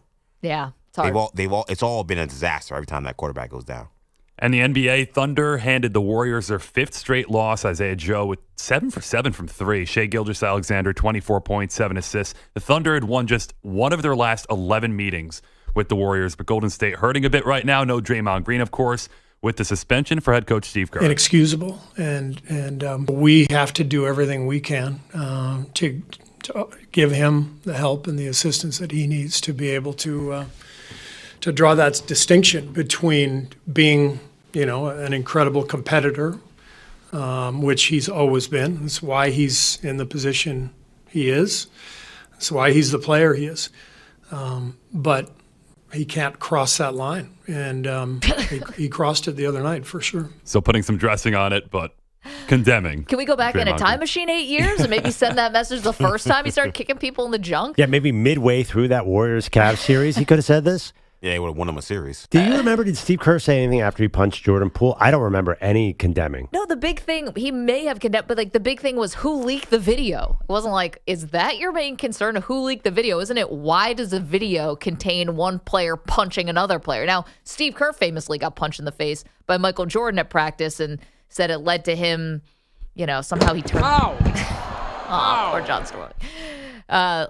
Led to him like being better or something, some lie that Steve Kerr's telling himself about this origin story. I don't know. I don't think Steve Kerr spoke after Jordan Poole because I don't think anybody felt bad about Jordan Poole getting punched in the grill. I know. And exactly. But Jordan Poole's antics in Washington is making that scandal feel differently because he's one of the least engaged NBA players I've seen in my life. But I wonder, is Steve Kerr and Draymond Green, are they trying to wake up this team? It doesn't feel like it's going well. Like, is anybody talking about the Warriors as a contender anymore? I just love they're talking about now we need some kind of intervention here with, anger management with Draymond Green. It's like, I don't know, you've basically been condoning either by giving him contract extensions or not admonishing him publicly for years. And, the big thing with me, they missed on James Wiseman. There's no other...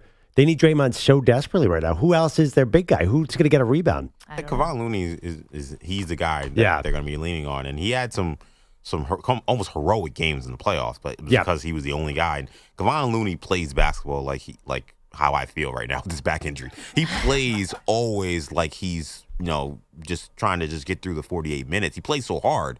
But Kevon Looney's been an old man since he entered the league. I totally agree with that. Yeah, it's scrappy, old. I don't know within 10 years how old Kevon Looney is. Do you guys know? He's 50.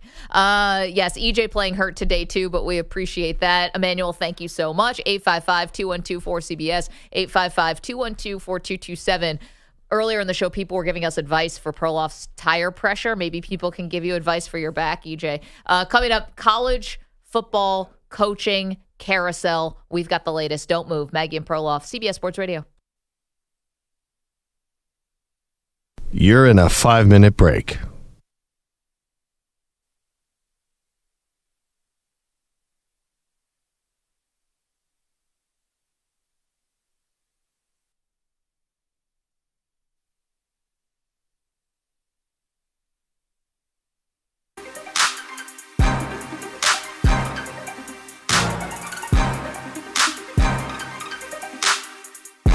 Four minutes, 30 seconds remaining.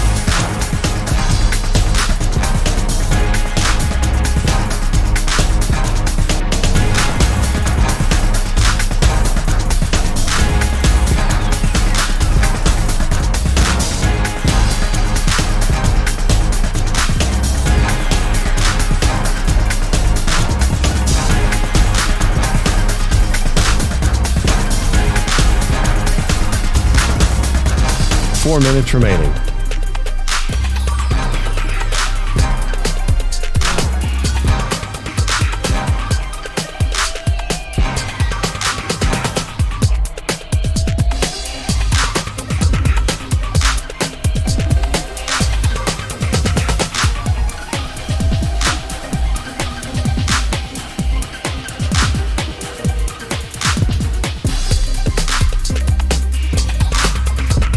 Three minutes, 30 seconds remaining.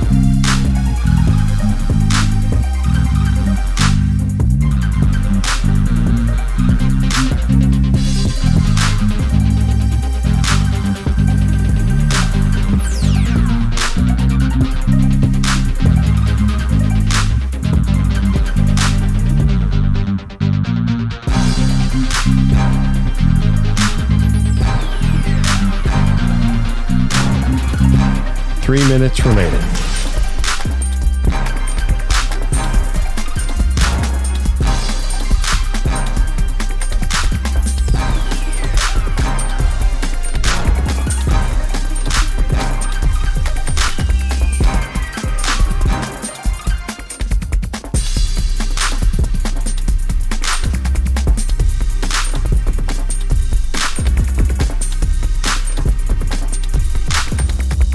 Two minutes, 30 seconds remaining.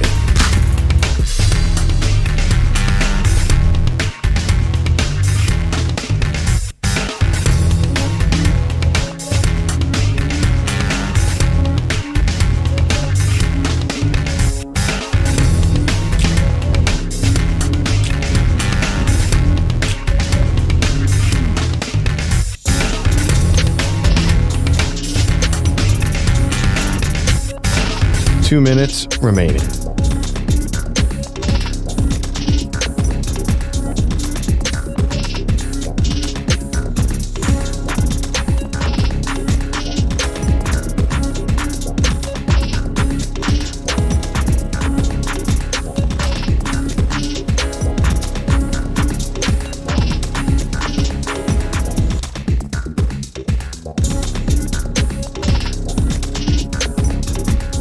One minute, 30 seconds remaining.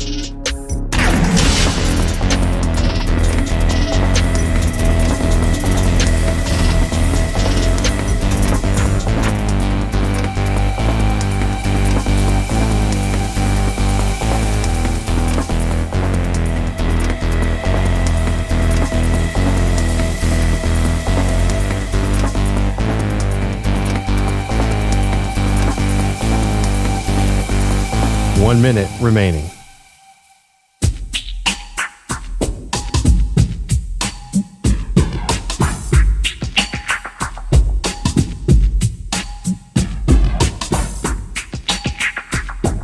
$45 seconds remaining.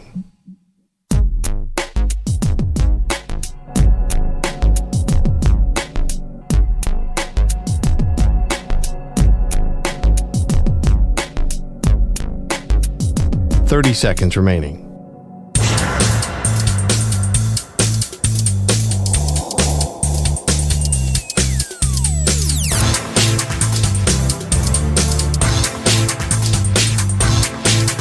$15 seconds.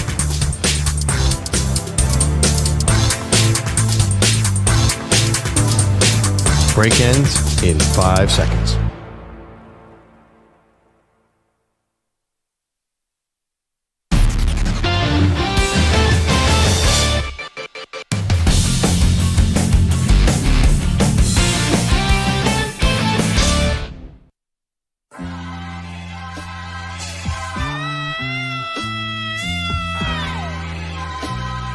Stream the NFL on Westwood One for free, sponsored by AutoZone. All season long, you can listen to every Westwood One broadcast of the NFL live on the NFL app by asking Alexa to open Westwood One Sports or on the Odyssey app. Get in the zone, AutoZone. The free AutoZone Fix Finder service can help you find a fix for free. Get in the zone, AutoZone. Restrictions apply. All right, Maggie, we're trying to find a quarterback for the Cleveland Browns. Apparently, Joe Flacco is in Cleveland. Did you see there was a lot of Twitter action because he got on a plane last night and everyone was going crazy about it, which is Joe bizarre. Flacco? Yeah, you didn't see the Joe Flacco on the plane video last night? No, like going where? To Cleveland. His family for Thanksgiving? Oh, yeah. Last night, the Joe Flacco buzz started last night because he was on a plane. I'm like, this isn't Peyton Manning with a private jet looking at free agent destination. I assumed Joe Flacco was just going to Cleveland to see his uncle. Exactly.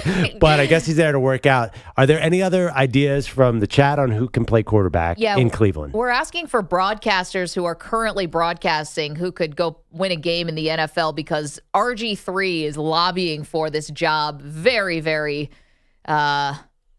obviously. Very, very intensely. Yes. We're hearing from the chat. T.M. Lee Stanley, did I see Brady Quinn? Let's go to the college ranks, I guess, a little bit. Yeah. Also asking Tebow. How about Tim Tebow get back out there? Kirk Herbstreit should have come down from the booth. He's an Ohio boy. Kirk Herbstreit played at Ohio State in 1982 and has his broadcasting career has been 4 times as long as his football career. I don't think they're going to sign up Herbie. Tim Tebow's be interesting. If you had Tim Tebow as a Browns quarterback, you would not have it'd be like an 8th grade team. It'd be nothing but run plays. Maybe you have 2 pass plays in the playbook, but you don't run them. That's what the Browns should do. Billy says, I'd start Maggie and Perloff over Dan Orlovsky. I mean, I don't know about Perloff. I got a live arm. He can throw 15 yards probably. Meanwhile, this was a swing and a miss a little bit for Texas A&M. They're obviously looking for a new coach, Perloff. They had Jimbo Fisher, very expensive buyout, the most expensive in the history of college football, around $76 million, carry the one. They reportedly reached out to Dan Campbell. Sure. of the currently in first place in the NFC North, Detroit Lions, asking him if he'd like to take over the job. Yeah, I heard a theory that they're just trying to help Dan Campbell get more money out of the Lions. That it was a courtesy call. I mean, it's an invitation is what it is. There's no chance that he was ever going to say yes to this. Finally, the Detroit Lions are not an embarrassment. In fact, they're like one of the great stories in the NFL. And I don't think he needs A&M sniffing around him to get a contract extension. Do you? Maybe. I mean, certainly it doesn't hurt to have another offer. That's the key to getting more money out of your employer. This is the best thing that's happened to Detroit since Megatron. Like, they'd be stupid to mess this up with Dan Campbell. And on the way up, we're going to bite a kneecap off. Yeah, I don't know. This felt like agent speak to me. Because you're right. There's no logical reason Dan Campbell's leaving. I think somebody did someone a favor. No, this is the audacity of Texas A&M, which we talked about last week. About they're going to swing for the biggest. They're fish. not. They literally just called Dan Campbell. Well, he turned them down. There's a report that they called it. And he turned them down. They already interviewed. The two interviews they're doing are Jeff Traylor and Mike Elko. Those are swings. I'm telling you, Texas A&M is the old dude at the club who thinks that because they got money and because they drive a Bentley, that they could get the hottest chick at the club. Who says we can't get flexed? And now they're going for what is the hottest chick. I mean, he's a Texas A&M alum, which I didn't even realize. Like, that would make sense for them. I'm telling you, they're hiring this UTSA guy, and it's going to be any day, and it's that as low key as you could possibly be. If it happens, it's going to be because no other guys want to take that terrible job, which I understand. He might be the only interview for the job. They're not offering anybody. I'm not a lunatic. Also, it doesn't take SEC school. You don't need to interview to get the guy they want. They could absolutely just call a Dabo or call a Deion and say, hey, do you want this job? Yes, okay. We'll fly you to College Station tomorrow. Do they? I mean, if they got Dabo. I'd go from Jimbo Fisher to Dabo. Oh, my God. That'd be a disaster. Texas A&M, a disaster? We've heard that one before. Would he make more money as the A&M head coach? Anyway, 855-212-4CBS, 855-212-4227. Got some coaching news for you from the NFL side next.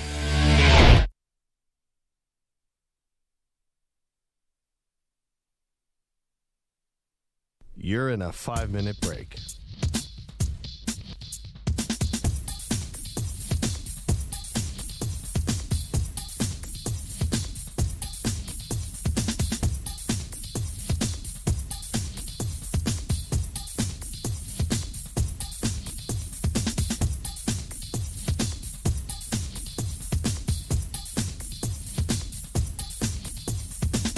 Four minutes, 30 seconds remaining.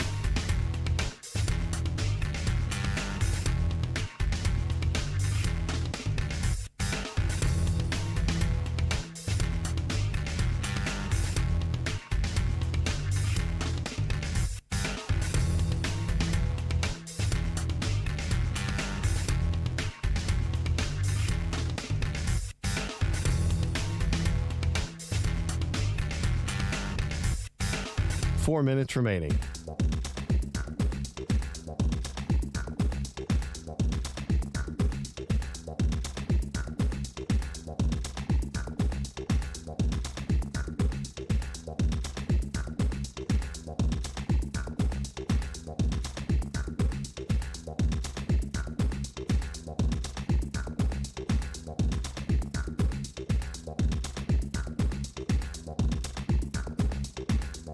Three minutes, 30 seconds remaining.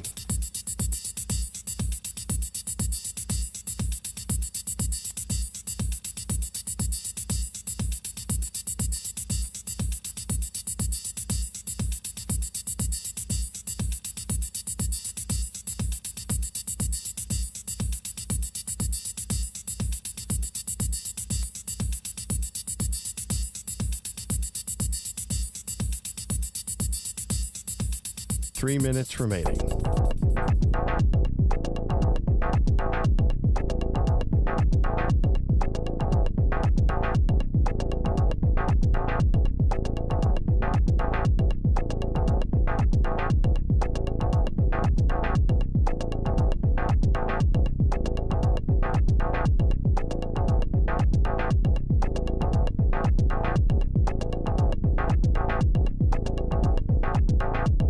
Two minutes, 30 seconds remaining.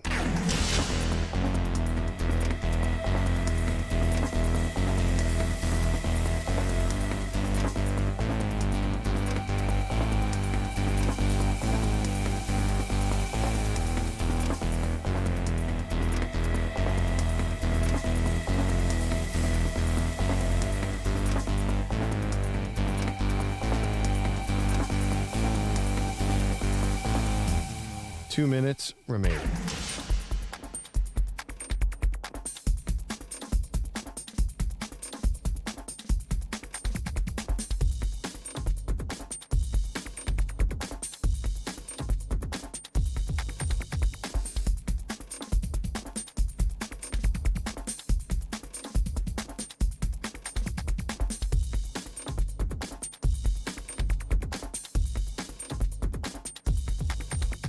One minute, 30 seconds remaining.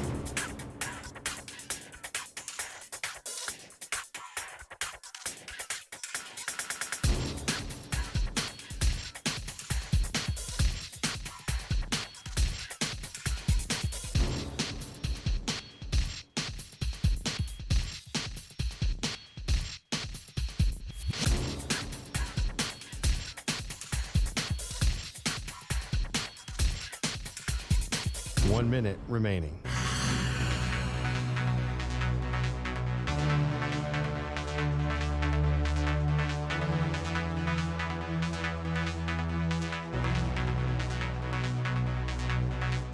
Forty-five seconds remaining.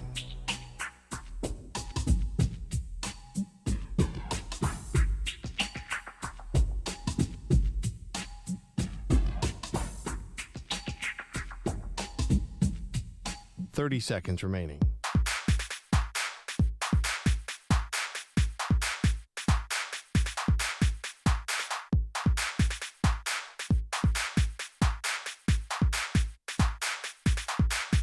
Fifteen seconds.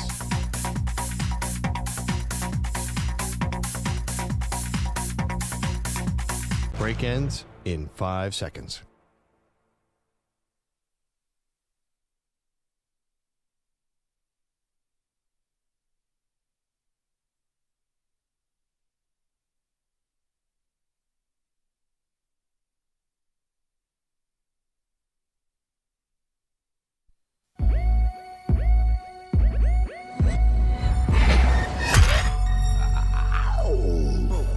She was the Heisman Trophy winner in 1986. He left her off the ballot. They are Maggie and Perloff on CBS Sports Radio. Really, really tough scene to watch last night, Thursday Night Football. Joe Burrow hurts his right wrist. Kind of felt like it was a wrist, a hand, a thumb, everything. Everything seemed off there. And he was doubled over in pain. And now we're not sure his status going forward. Hey, welcome to the show, Maggie Gray, Andrew Perloff. So glad to have you on this Friday. We've got a lot to get to, including our celebrity NFL picker, who's going to come in the next segment of the show. But today's all about Joe Burrow and his health, Perloff, because, listen, the Bengals have their backs up against the wall. They're 5-5 right now. They have yet to win a game, a division game in the AFC North. They're 1-5 against the AFC as a whole. This was going to be difficult, but we've seen the Bengals put on big, big shows in the second halves of seasons to get themselves, peaking at the right time. Now the Burrow injury feels like there could be some unsurmountable obstacles. So I think they've really missed T. Higgins the last 2 weeks as well. True. He's been in and out. Their defense, to me, is a big problem that no one's talking about because of these injuries. The last 2 weeks have been absolutely torched by two good quarterbacks, C.J. Stroud and Lamar Jackson. But it's not just the quarterbacks. Their secondary cannot tackle anybody.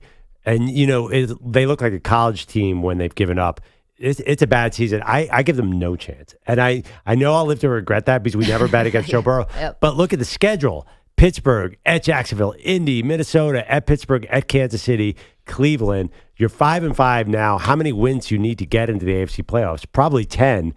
I don't know how they go 5-2 for the rest of this schedule without Joe Burrow 100%. This feels a little bit like what I'm about to say is a bit of a loser's lament, but look at what else is going on in the AFC North. I can't count out the Bengals right now because Deshaun Watson's undergoing season-ending shoulder surgery, say that 5 times fast, because Kenny Pickett has not taken a major step forward in his progression, and because Lamar Jackson had to get treated on the sideline for an ankle injury last night. Now he's laughing it off and saying there's nothing there. But, would anyone be shocked if Lamar had an ankle injury? Not to mention, Mark Andrews was lost for the season last night because of an injury of his own. Let's hear John Harbaugh, Manny, talking about Mark Andrews being out for the season. I do have one injury announcement to make. Unfortunately, on the negative side, Mark Andrews has a very serious ankle injury. It looks like a season-ending injury. So our prayers will be with Mark. Nobody cares more about the team and being there for the guys than Mark Andrews. So it's going to be hard for him, but we're going to be there for him all the way. It's a big weapon to lose. Now, the Ravens have other weapons. That's the difference between this year and maybe seasons past, where they have some other guys like Zay Flowers and OBJ. They, of course, have Bateman. They've got Duvernay. But, this might not be insurmountable, but it's still a setback. I think it's a two-team race in the AFC North. I think Baltimore has already beaten Cincinnati twice, so there's no way Cincinnati's catching them. That's not even a thing. Cleveland now, with this quarterback situation, 6-3, no.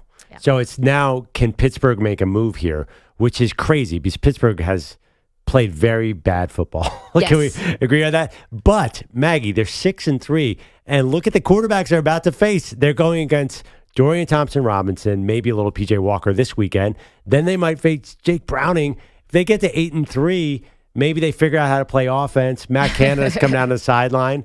That could be a race. Otherwise, the Ravens are just going to coast to this division. Man, can we put Matt Canada in the Goodyear blimp next? What are the other places he can possibly sit? Hot dog stand? I don't know. Nothing's going to help that offense, I don't think. But as the weather gets colder, you rely more on the ground game and all of that. Which has been really good for Pittsburgh. That's true. I'm still not counting out the Bengals fully. I got to hear more about really the state of Burrow's wrist. We know it's bad. Here is Zach Taylor going back and forth with reporters about the wrist injury last night. It looks like he sprained his wrist. So fell on it early in the game and then felt it on the touchdown pass. Not that I'm aware of. Do you think he can come back? This year? I have no idea. All the information I have is 2 seconds worth. And then we went to go try to find to win the game. Yeah, so him saying, I am not aware of any previous wrist injury when the team yesterday did tweet out a photo of Burrow or a video of him walking into the stadium, and it looked like he had a little bit of a wrist brace. Unless he was going bowling, that was definitely a wrist injury coming into this game. Maybe it's people wear those to type sometimes, Yeah, carpal tunnel. Unless this is a Jim Harbaugh, Connor Stallion situation, you're telling me that the head coach didn't know that your quarterback, Joe Burrow, had a wrist injury? So there's a lot of call for them to get – they're going to get fined for sure because he should have been on the injury report because a lot of people, including some people in this building right now, picked the Bengals money line and some people's got names screwed. Rhyme with Schmandrew Schmerloff. No, it's Manny. Manny Schmugschmigas. Did you pick the Bengals money line or the spread? Everything. I had a little bit on the under, a little bit money line, a little bit sprinkled on the +4. None of them hit. I love this. Manny, you're just bad at it. 855-212-4CBS. But if you known about a wrist injury, would you have changed your pick there? Oh, absolutely. You kidding me? No way I'm betting on the Bengals. Against Lamar Jackson? Come on now. Meanwhile, oh, Manny, I feel for you. So that's... No, you don't. That's a thing where, listen, you don't know if he's going to be out for the season. Zach Taylor's saying that. I do believe that. He doesn't know. If he says it's a wrist sprain, well, Joe Burrow could be back in a week. Again, this might not be the death knell that it is for Deshaun Watson. We know is out for the season. Yeah, 5-5 with a really tricky schedule ahead is the problem. It's already really bad. The odds are low. They're about +250 to not make the playoffs now. And the problem is they can't win the division because Baltimore's got the tiebreaker sewed up with 2 wins over them. So they're going to have to knock out all these other AFC contenders have weak schedules. A team like the Colts, who knows? They could go on a run. There's just a lot of teams. You have to get to probably 11 wins. They're not doing that, Maggie. Am I jumping off the bandwagon? We don't bet against Joe Burrow, but Joe Burrow with a limp wrist and injuries all over the field and losses in the offseason, not the year. I'm telling you, there is a team that is however many miles away from Cincinnati, I have no idea, that is not celebrating an injury, but they are breathing a sigh of relief or exhaling, and it is the Kansas City Chiefs, who now look at the Bengals are minimized with Joe Burrow. The Bills can't get out of their own way and have had a lot of injuries on defense, just changed offensive coordinators. And look at this vaunted AFC. Besides the Ravens, who do look very good, but don't have the postseason success with Lamar Jackson that would make you believe, you can pencil them in for the AFC Championship game. I don't think the Chiefs are aware of what's happening in other AFC teams. I think they are all about the Chiefs. I don't think they were focused on those teams. The two biggest threats are probably in the NFC. A healthy Eagles team and a healthy Niners team presents the biggest challenge because the Eagles were blow for blow in the Super Bowl. Two teams that they already beat in the Super Bowl, by the way, San Francisco and Philly. Right, but they've beaten everybody else too. I don't think they're really worried about any of them. I'm telling you right now, Baltimore is a little tricky, and Miami. Watch out for Miami because Miami, if they can start running the ball, their defense, Jalen Ramsey is back. Maybe that's a different team in the second half. Presents new challenges for the Chiefs. You don't seem convinced. They just beat Miami. The Chiefs literally just beat them. It's going to be a different Miami team in the second half. They get all their players back. I think Vic Fangio is going to get that defense playing much better. The funny thing about the AFC, it was all the quarterbacks. Aaron Rodgers, this. All of a sudden, Kansas City's defense is much better than we thought. Jacksonville, when they're playing well, their defense is awesome. Yeah, the offense has taken a step back in Jacksonville. Baltimore, I don't know who these defensive guys are, but they were punishing last night. So I think it's going to be not the quarterback conference, but the defense conference in the playoffs. I don't think we're going to have 42 to 38 games unless the Chargers get in which case they're good for a 40-point game. I don't know if they are. 855-212-4CBS, 855-212-4227. I'm glad you brought up the Chargers because there was a report and there are a lot of rumors, Perloff, that this will be the next destination for Bill Belichick. Now, some people alluding to it that this is sort of an open secret, maybe, in the NFL, in those circles, that Belichick and the Chargers are on a collision course. Is this what the Chargers need? Now, I get it, the gravitas of Belichick. You want to bring him in, name recognition. Yeah, it's day by day. The rings, all of that. But we're looking at a defensive coach right now with the Chargers, and their defense is a mess. I guess Belichick would fix that right away.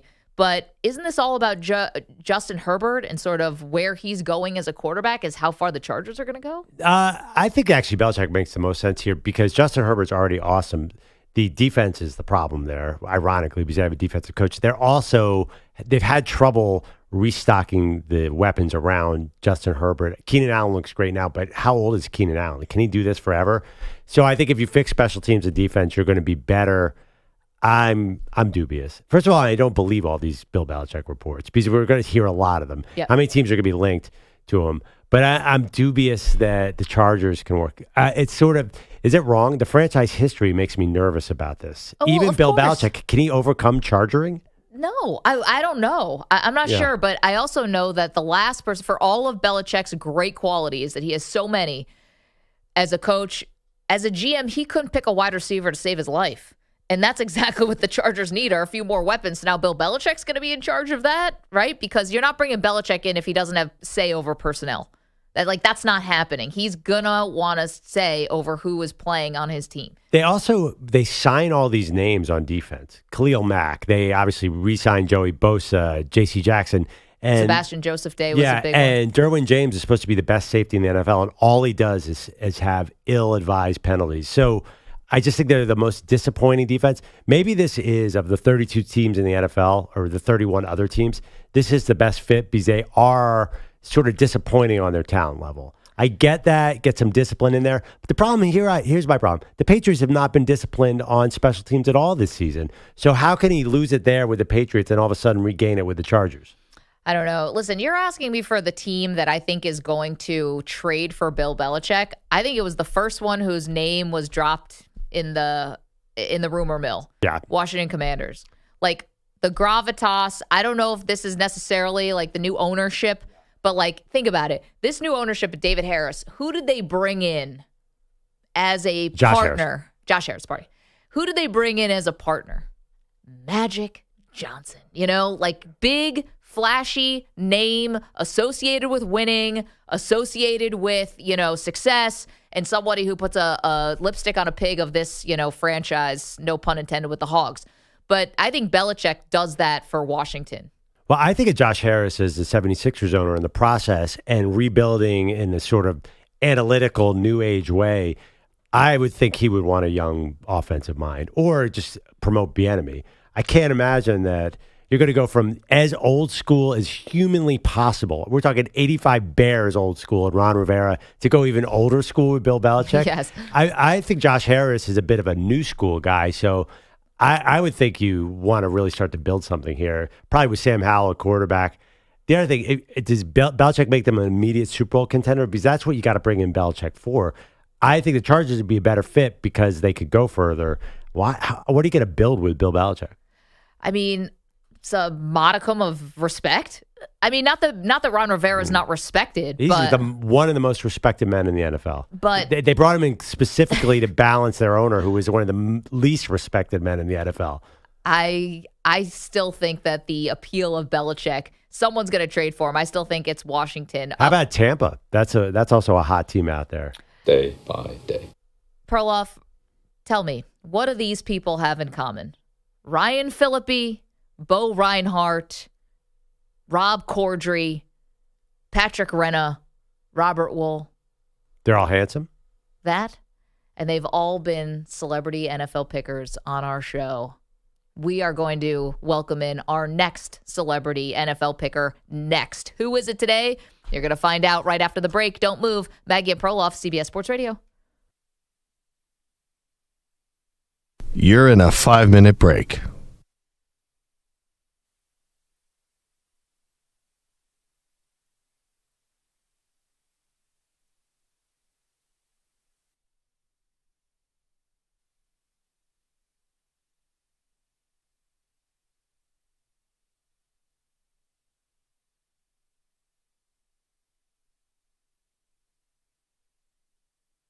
Four minutes, 30 seconds remaining.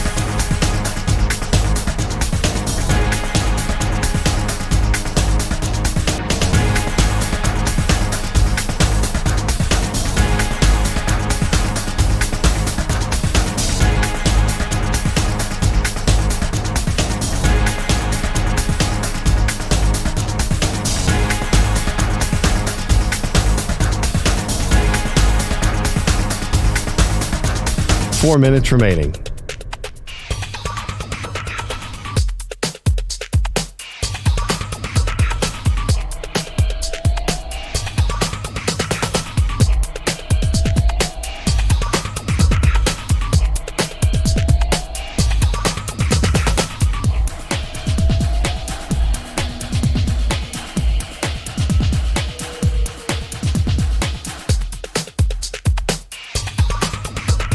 Three minutes, 30 seconds remaining.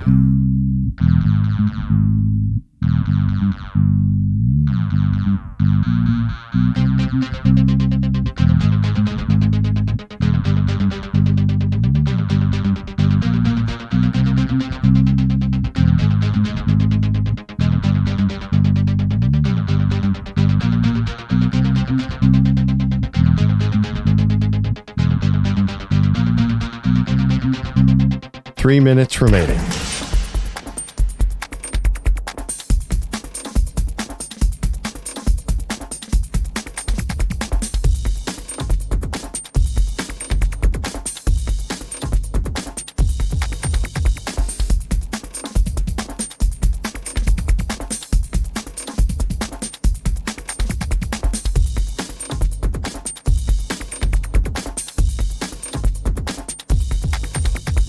Two minutes, 30 seconds remaining.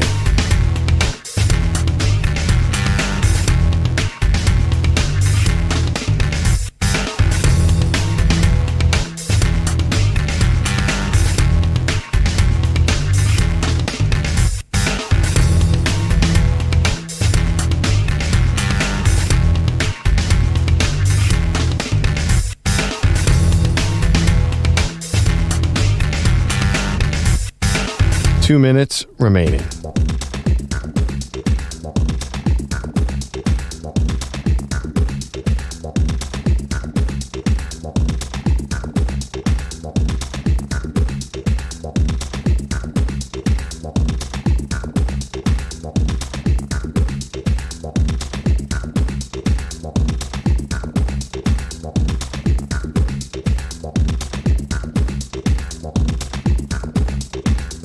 One minute, 30 seconds remaining.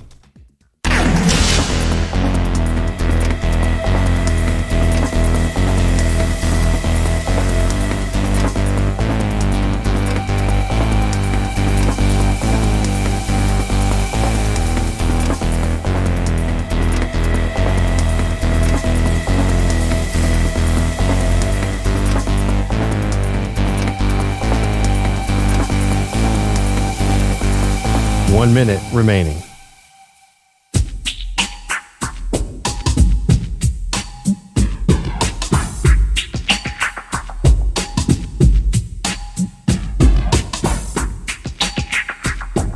$45 seconds remaining.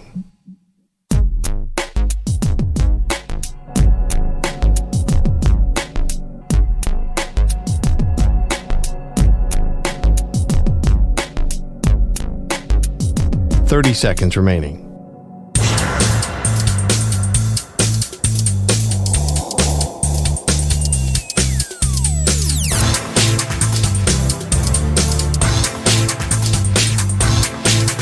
$15 seconds.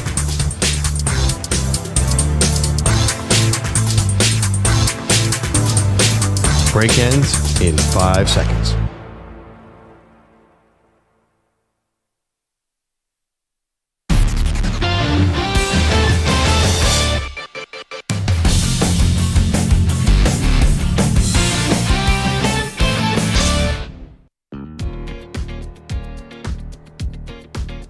We're back here on Maggie and Perloff. Gosh, lots of news. This game last night, there's so much more I want to know about. First of all, Joe Burrow's injury, is he going to play? But I think we all agree Cincinnati is in a little bit of trouble. They have to be 5-5. You got the Steelers this week. And that division, I think, begs the question of whether the Bengals can recover from this, because you got the Ravens at 8-3 riding high, and then everybody else is above 500 and above them. Maggie still gives them a chance. I do. Emmanuel, we'll get to your update in just a little bit because we have to welcome in our celebrity NFL picker for this week.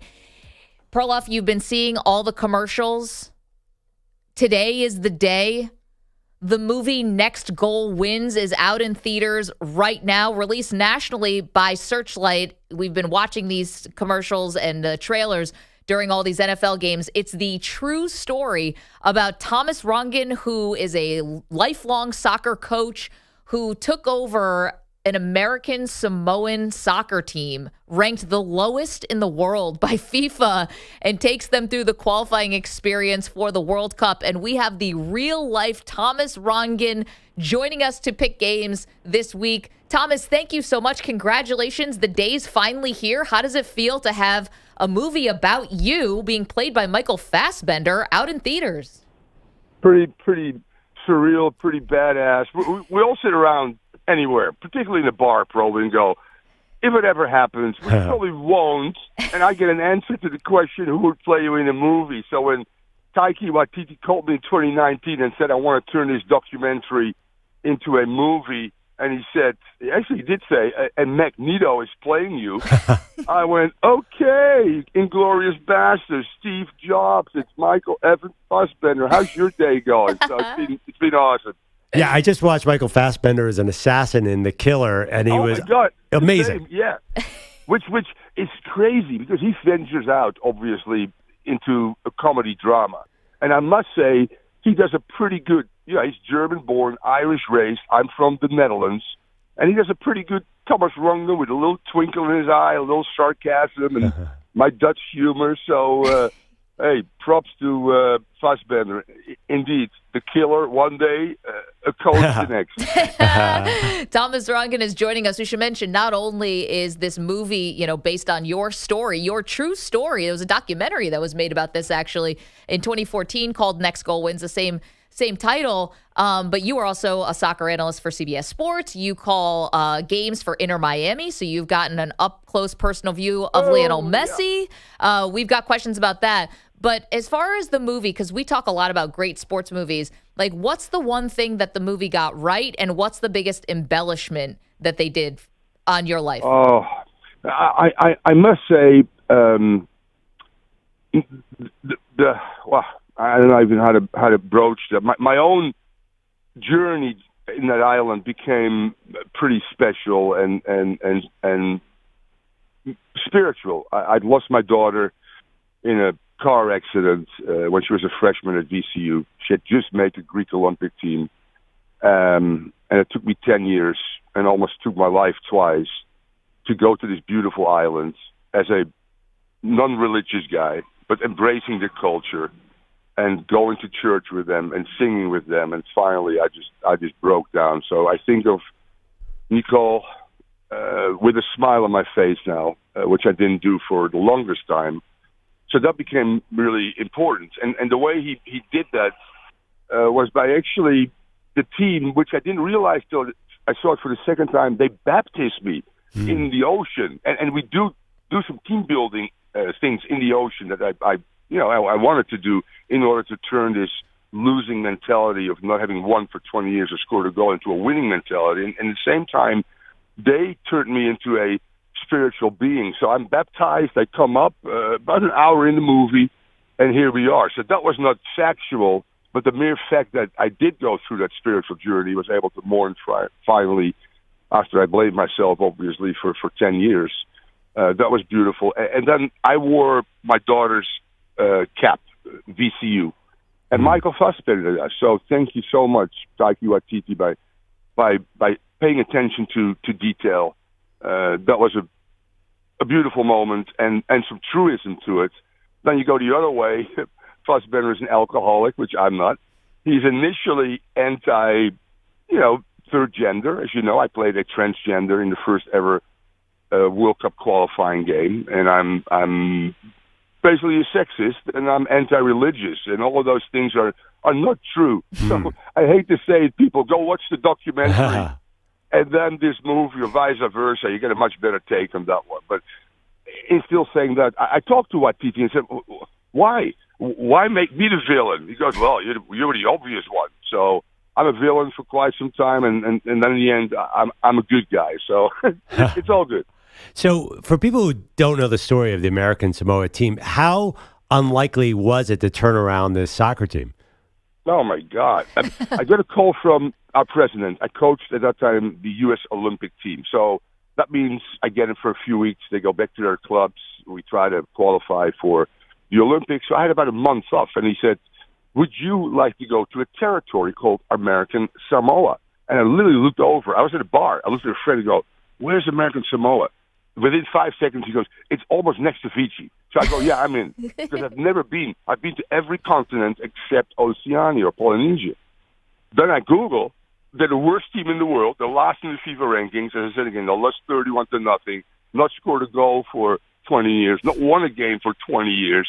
So I knew I was up against it. I was able to make them technically a little bit better, tactically better. Where we made stride was in the physical department. They were not fit enough to play on that level. And the mental side, the day that we played Tonga, I remember vividly, and I did my speech, 3 hours before the game, starting 11, let's go, a little bit the rah-rah kind of thing. And I said to my wife, who was there, I said, I think they believe they can win. And to me, that was such a huge victory, turning those losers into winners and bringing back the goalkeeper that had given up 31 goals. He had retired. I convinced him to come back because he said to me on the phone, my son thinks I'm a loser because people recognize me in the street and say, hey, you're the guy that gave up 31. I said, Nicky, I promise you, we'll win. And 10 minutes after the goal, he's crying. I just spoke to my son, coach, and he thinks I'm a hero. Those were moments so rewarding. I won an MLS Cup with DC United. I've been to Olympics as a head coach. This was far bigger than anything else that I've done.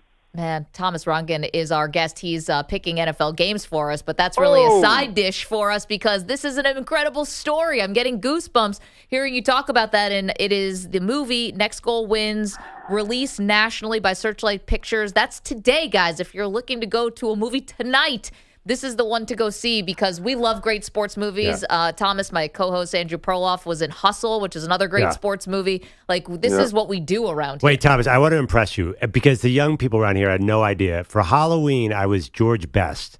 And I know you have a George Best story.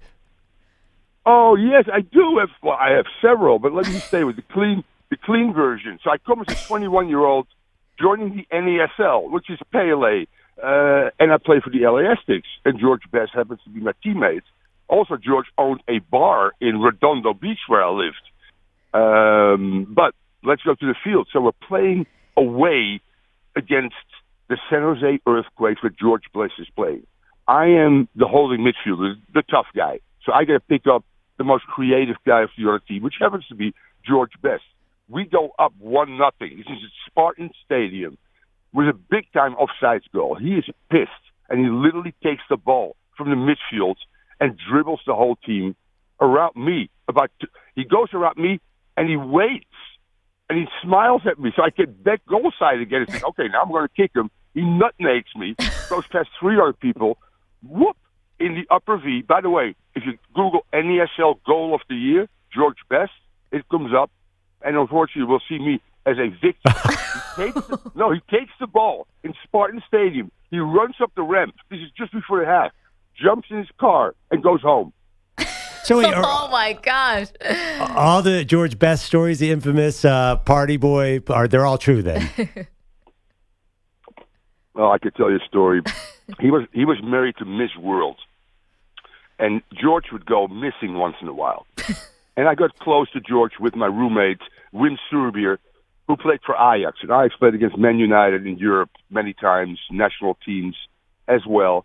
So she would call us once every 2 weeks because George would go missing for literally days.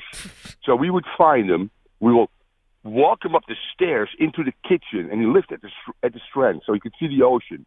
We open the door, we undress him, put him in bed. Next day, we pick him up, and we go to practice. That's what good teammates do. About 5 times in, she is standing with a butcher's knife. And just imagine he's hanging in between me and Wim because he's hammered, he's drunk. And she goes towards his chest. And Wim turns, and we all turn, and she stabs him in his butt. And George Best, this is 1981, is bleeding in his kitchen all over the place. It's like panic now. I'm going, oh, my God. But if we don't react quickly, she probably kills him. This is just one, and this is a milder one of the stories I have of George Best. But wait a minute, him getting stabbed in the butt with a butcher knife by his wife is one of the milder stories that you have. Yeah. We didn't, there was no phones, there was no nothing. So it was all we partied hard and we played hard. We did some crazy things, but nothing that would offend people. But yes, my gosh, that culture. And I was 10 years younger when I came here. I was 21, and most of these older guys were in their 30s. So that was the way they would do it in England. Drink themselves to sleep, get up the next morning, which is great too, and be up front and go, come on, boys, let's sweat this stuff out and let's go back to the bar tonight.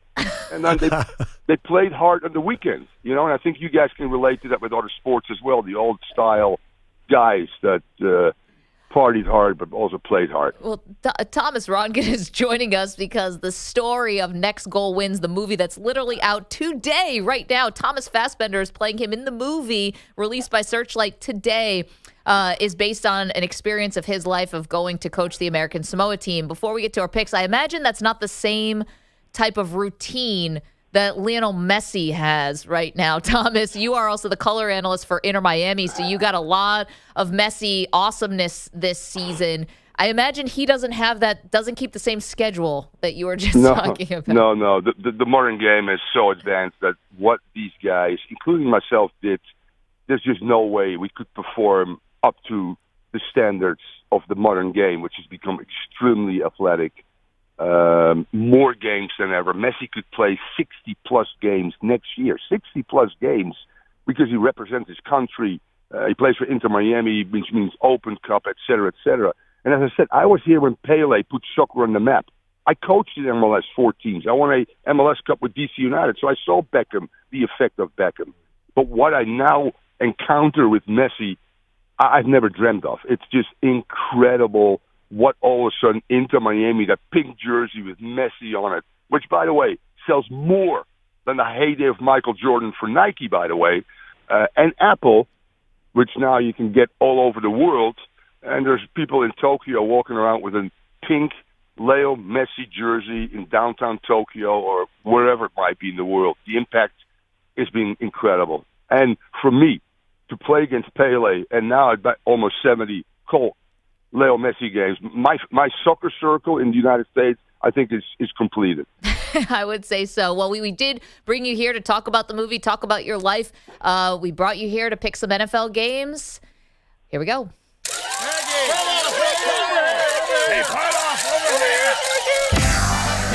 Time for Celebrity Picks. All right, well, Thomas, I'm sure you remember Lifestyles of the Rich and Famous, so this is a little bit of that music based on it. Your choice, sir. Would you like to pick against the spread or straight up? I'm not sure how much gambling knowledge you have. Do you want spreads or straight up? None. And straight up means I just got to pick one or the other? You just got to pick the winner. Yeah. Okay. All right, let's do it. Okay, Pittsburgh Steelers at the Cleveland Browns. Who do you have? Oh, that's an easy one. Steelers always find ways to win. Although their offense looks pedestrian. What are they, 26 points per game? Oh, so you know your stuff. Look at this guy. 28 yards per game. Yeah, Steelers find a way to win. Next. Yeah, Rongen the Ringer we got here. Las Vegas Raiders are at the Miami Dolphins. Of course, you know Miami well. Hello. Yeah. I was there. I spent a lot of time at Don Shula, which is great because Joe Robbie owned both the Fort Lauderdale Strikers and the Miami Dolphins. And I had interest in coaching. So, I played for the Fort Lauderdale Strikers, so we went to every Dolphin game back in. I've seen the Dolphins go undefeated, by the way. So, hey, what is it? 435 average yards per week? Are we kidding? Best offense? Yes, the Dolphins. Thanks for coming. Thomas, what'd you learn from Don Shula? The biggest thing you learned from Shula? Organization. And by the way, I worked for Robert Kraft, so I spent 6 months with Bill Belichick. No, the one before that. Bill Parcells. Yes. Bill Parcells walks up to me and goes, "Who are you?" I go, "I'm the new soccer coach." "Oh, I used to go to the Cosmos games. You like to come by practice?" Even Robert Kraft is not allowed to go. Yes, you go. All right, you got to meet me at 6 a.m. at a Dunkin' Donuts in Foxborough. So I spent 3 months every day watching Bill Parcells yanking guys, with their helmets, but also learned a lot of things that I applied later. I used to pick my assistant coaches because I thought they were good. I go, "Who's that?" "Oh, that's a former line coach, so he's coaching." He goes to linebackers. There's a former quarterback. So I went like, "Oh, yeah, it makes sense." I'm telling my attackers as a defender, score goals. So I was the first one to get a big-time defender, former player to be an assistant coach, work with a defense, a midfielder. So I did way more functional stuff based on that. So awesome experiences. So what do we got? That is so cool. Okay, 3 more for you quickly. Minnesota Vikings at Denver Broncos. Oh, you know what? I hate to say it, although I was a big fan of him when he first got. I say Sean Payton, more effective, more disciplined right now. I'm picking the Broncos. There we go. Tampa Bay Buccaneers at San Francisco 49ers. Oh, Baker Mayfield, baby. Averaging, 9.2 yards per attempt over his last 3 games. 6 touchdowns, 1 interception. I'm going probably against it with the Bucs. But that'd be a huge upset. We love it. And then finally, Philadelphia Eagles at the Kansas City Chiefs. Whoa, the Super Bowl rematch Monday night, baby, in Arrowhead. So that means if there's one guy I trust at home, it's got to be Patrick Mahomes. Yep. He's going to scramble for crucial first downs. He's going to find somebody over the middle. He's going to make it happen. I mean, I can't wait to watch that game, by the way, but I go with Kansas City. Thomas Rongen, Coach, we can't tell you how much we appreciate this. You have been an absolute delight. Congratulations on the movie. Again, it's out today, released nationally by Searchlight. Next Goal Wins. Go see it tonight. Thank you, Coach. Awesome. Thanks Thank you. for having me. Bye-bye. Appreciate you so much. He was excellent. By the way, that guy could call NFL games. Did you see those metrics he was throwing out?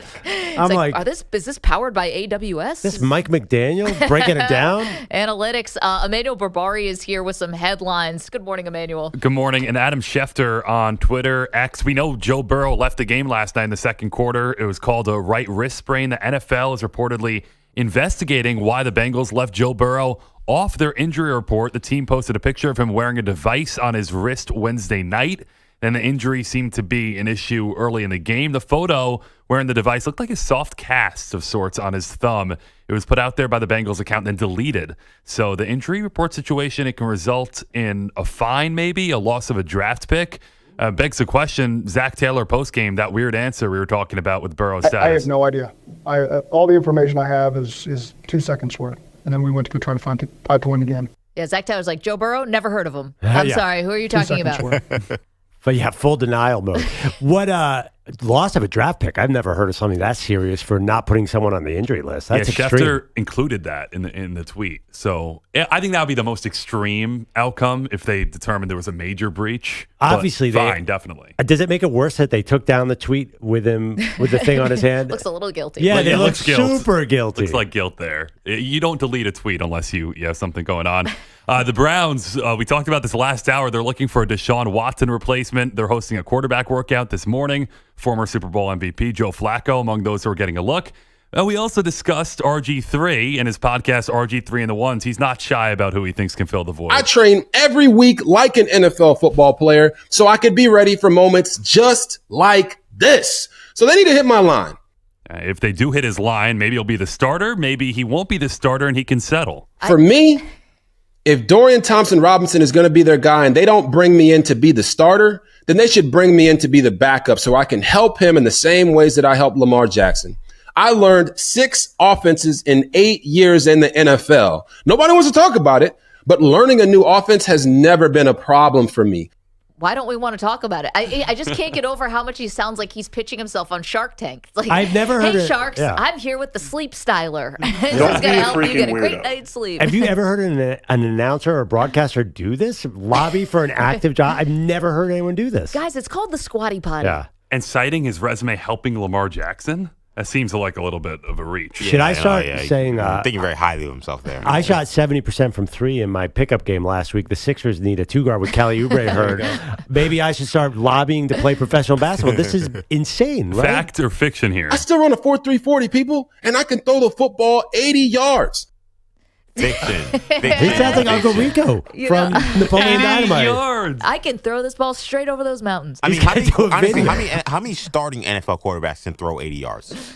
None. I don't know if any can. Maybe if they wind up and get like a 10-yard head start. And honestly, maybe Josh Allen? Yeah, Justin Herbert, their shoulder would be somewhere around the 20-yard line because they throw it out of the socket. He sounds like, hey, Cleveland Browns, I'm looking for you to make a 5% stake. It's like 15% equity. For $15 million. Have you ever seen Wonder Woman 1984 with Pedro Pascal? And he's like, what is the line? Like, oh, we have a thing for you. And he's like a big like salesman. Like that's kind of how RG3 sounds. Yeah, like an infomercial. Right. I know exactly what you're talking about. Maggie's definitely not seen Wonder Woman 1984. I just want to point that out. And I enjoed Pedro Pascal in that. Yes.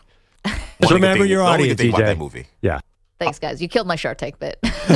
Manuel, back to you. On a little bit of a different note, we were discussing the Charissa Thompson situation, and EJ referenced Funhouse on Twitter, posting her sideline reports from the time she was mentioning 15 years ago, 2008. Here's just one example of how specific she's getting. If she was making it up, it would be crazy to get this particular. For Coach McCarthy, on the other hand, you guys, he was so adamant about a communication breakdown. We saw that right before the half with Finley. He said a headset actually broke. It's all about communication on the Packers side. So a headset breaking, that can't be it. No, I think that is real. And she's saying, when she admitted on Part of My Take recently, that she had made up sideline reports of talking to coaches and what they said about like adjustments for the second half or whatever.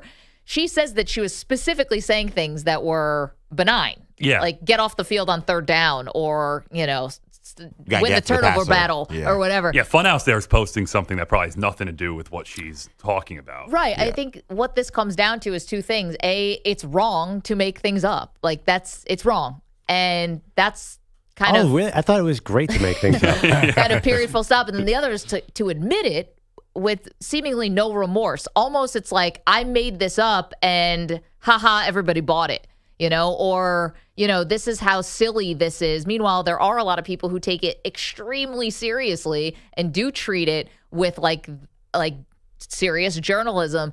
And the other part is when she first told the story on her own podcast 2 years ago, she told a story about a coach. She asked him about second half adjustments, and he said, what kind of perfume are you wearing? Sort of like insinuating that Rod Marinelli from the Lions was like hitting on her and not allowing her to do her job. She had to scramble at that point, and she made something up to get through the moment. I think you could be sympathetic to that or maybe empathetic to that if you've been through something like it. But then on Part of My Take, it was cut a very different tone. It was, I'm doing this because no one cares anyway.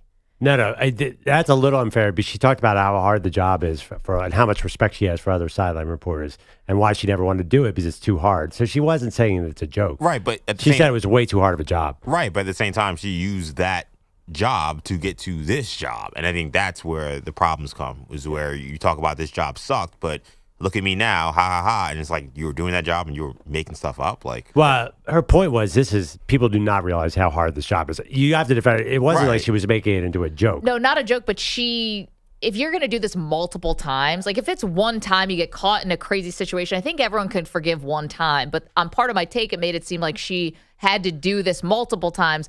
Once this happens to you once, don't you have a plan B. You have a different thing you go to. So you don't have to be put in a corner where if a coach doesn't come out and speak to you, you've got to lie. But Greg Popovich made the sideline interview a joke in the NBA. It's an outright joke. So I do think that some of these, and you and I talked about it, these interviews with coaches are useless most of the time.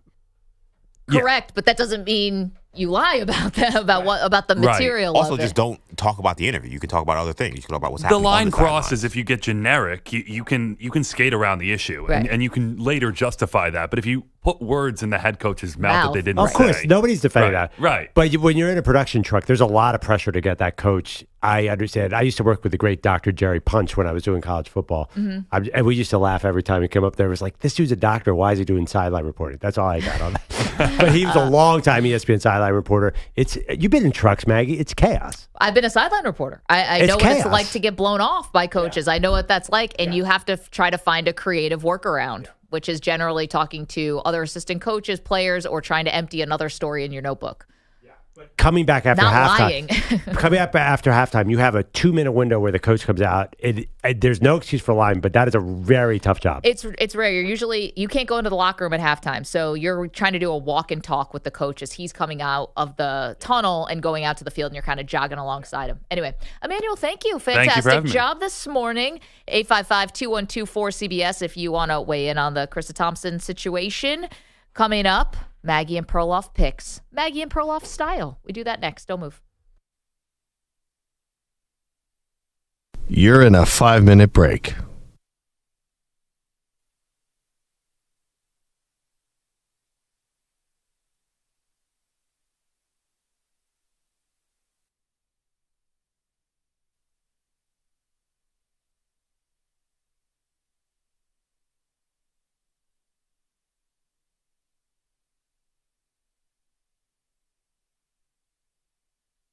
Four minutes, 30 seconds remaining.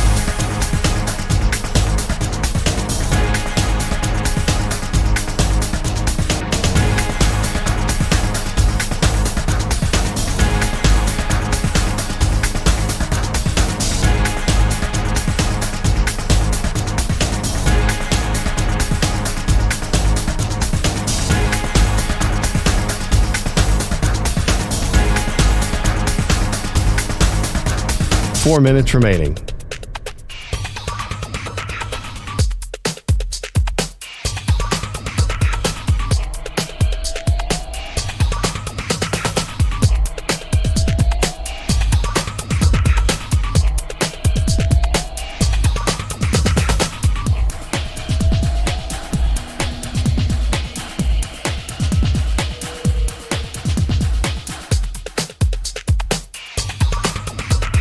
Three minutes, 30 seconds remaining.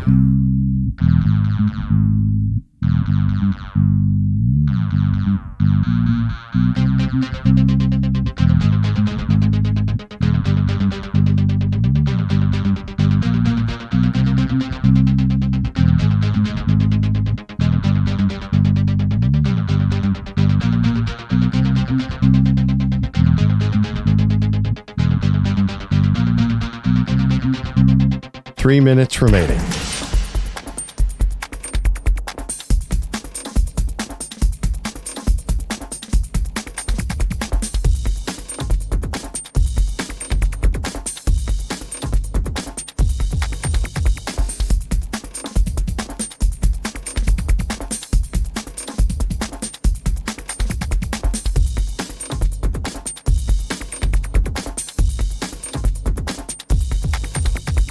Two minutes, 30 seconds remaining.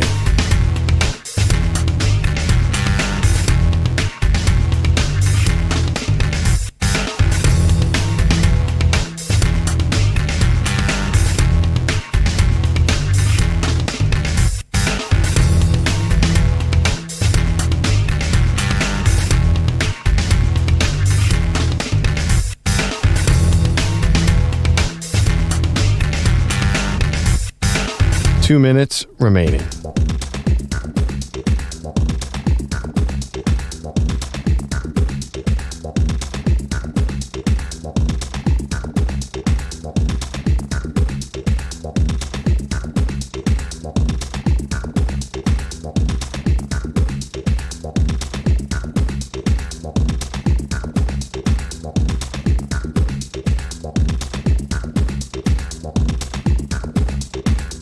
One minute, 30 seconds remaining.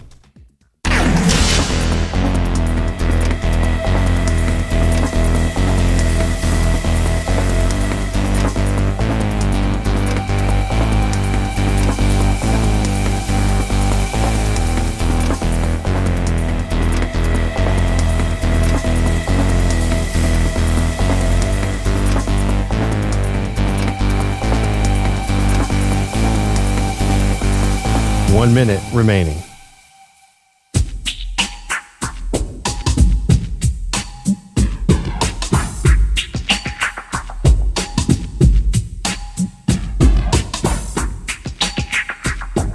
$45 seconds remaining.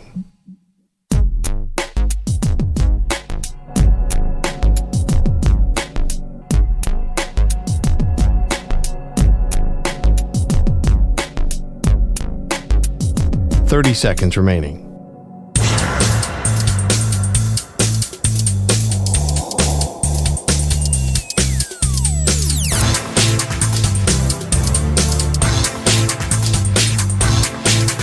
$15 seconds.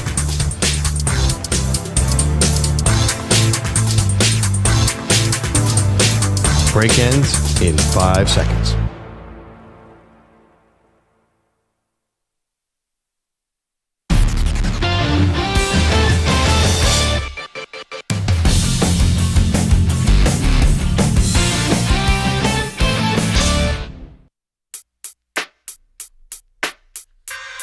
Welcome back, Maggie and Perloff. Been a great show. Let's get to our shot of the day. He shoots! The shot of the day is brought to you by Casamigos Tequila. Casamigos Tequila is brought to you by those who drink it. Today's snapshot of the show, we found out that EJ is a bigger nerd than Perloff. She started like when she was 16. She probably was like a Penelope Pit Stop style, you know pink helmet, pink car, driving through, getting past Dick Dastardly and Muttley. Like, I'm sorry, the Dick Dastardly, that's an old school. Is that? Yeah. Can I just say how happy it is to hear EJ talk about these old cartoons and sci-fi movies, that there might be a bigger nerd on the show than me. This is such a great thing to have. I think that this is like when we were doing interviews for like who's going to be the producer. It's like, are you nerdier than Perloff? Okay. Now you're on to round 2. Then EJ went on a deep dive on Ant-Man, and I was like, all right, You're hired. yeah, you're hired. Still don't know what you guys were talking about. Let's get to our NFL picks.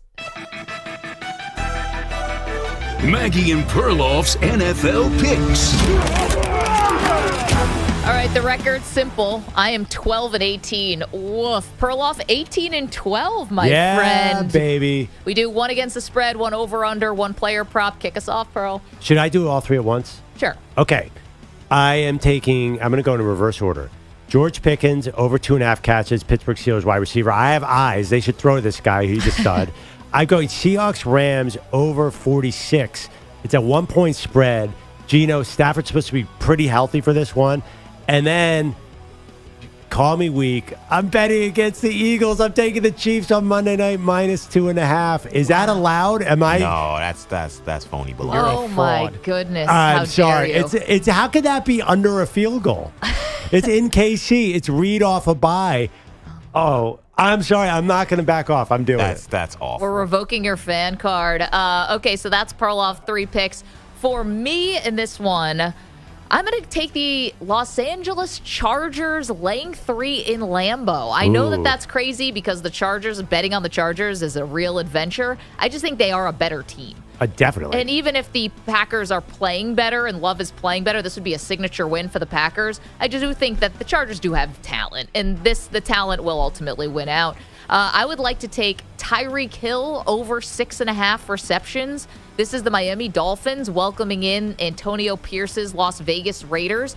I think the AFC, they're still trying to get Tyreek Hill this record and maybe keep him in the MVP conversation.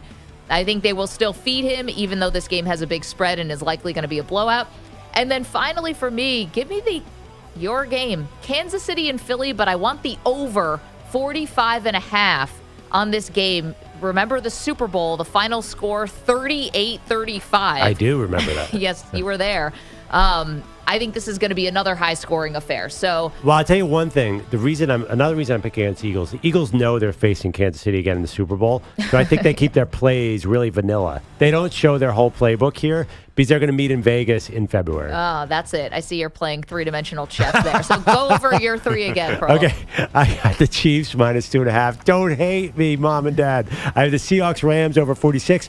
George Pickens, Steelers wide receiver, over 2.5 catches. Okay, I've got the Chargers laying the 3 in Green Bay. I've got Kansas City and Philly to give me the over 45.5. That's an Arrowhead. And a Tyreek Hill over 6.5 receptions for your player prop. Time for me to turn this boat around here. Yeah, it's going to be. It's not the greatest Sunday, but there's some intrigue here. I'm so looking ahead to the KC Philly. This could be awesome. It's going to be awesome. My big thing is, what can the quarterbacks just make it out of this week alive and healthy? How many more QBs starters are we going to lose this NFL season? I feel like I'm a broken record. I have this could be another huge CJ Stroud week. If you want to do the CJ Stroud MVP thing, they play the Cardinals, who are not good. I looked at that game hard. 5-point favorite. We could be talking about him on Monday as well. EJ Stewart was injured today, still came to work and did a fantastic job. Manny Rodriguez was incredible, above and beyond Manny, to Emmanuel Barbari, to Andrew Kaplan, Weedos, coffee drinkers, Thomas Rongen, who was an incredible celebrity NFL picker. Unbelievable. What a week. What a show. Enjoy the weekend. We'll see you Monday.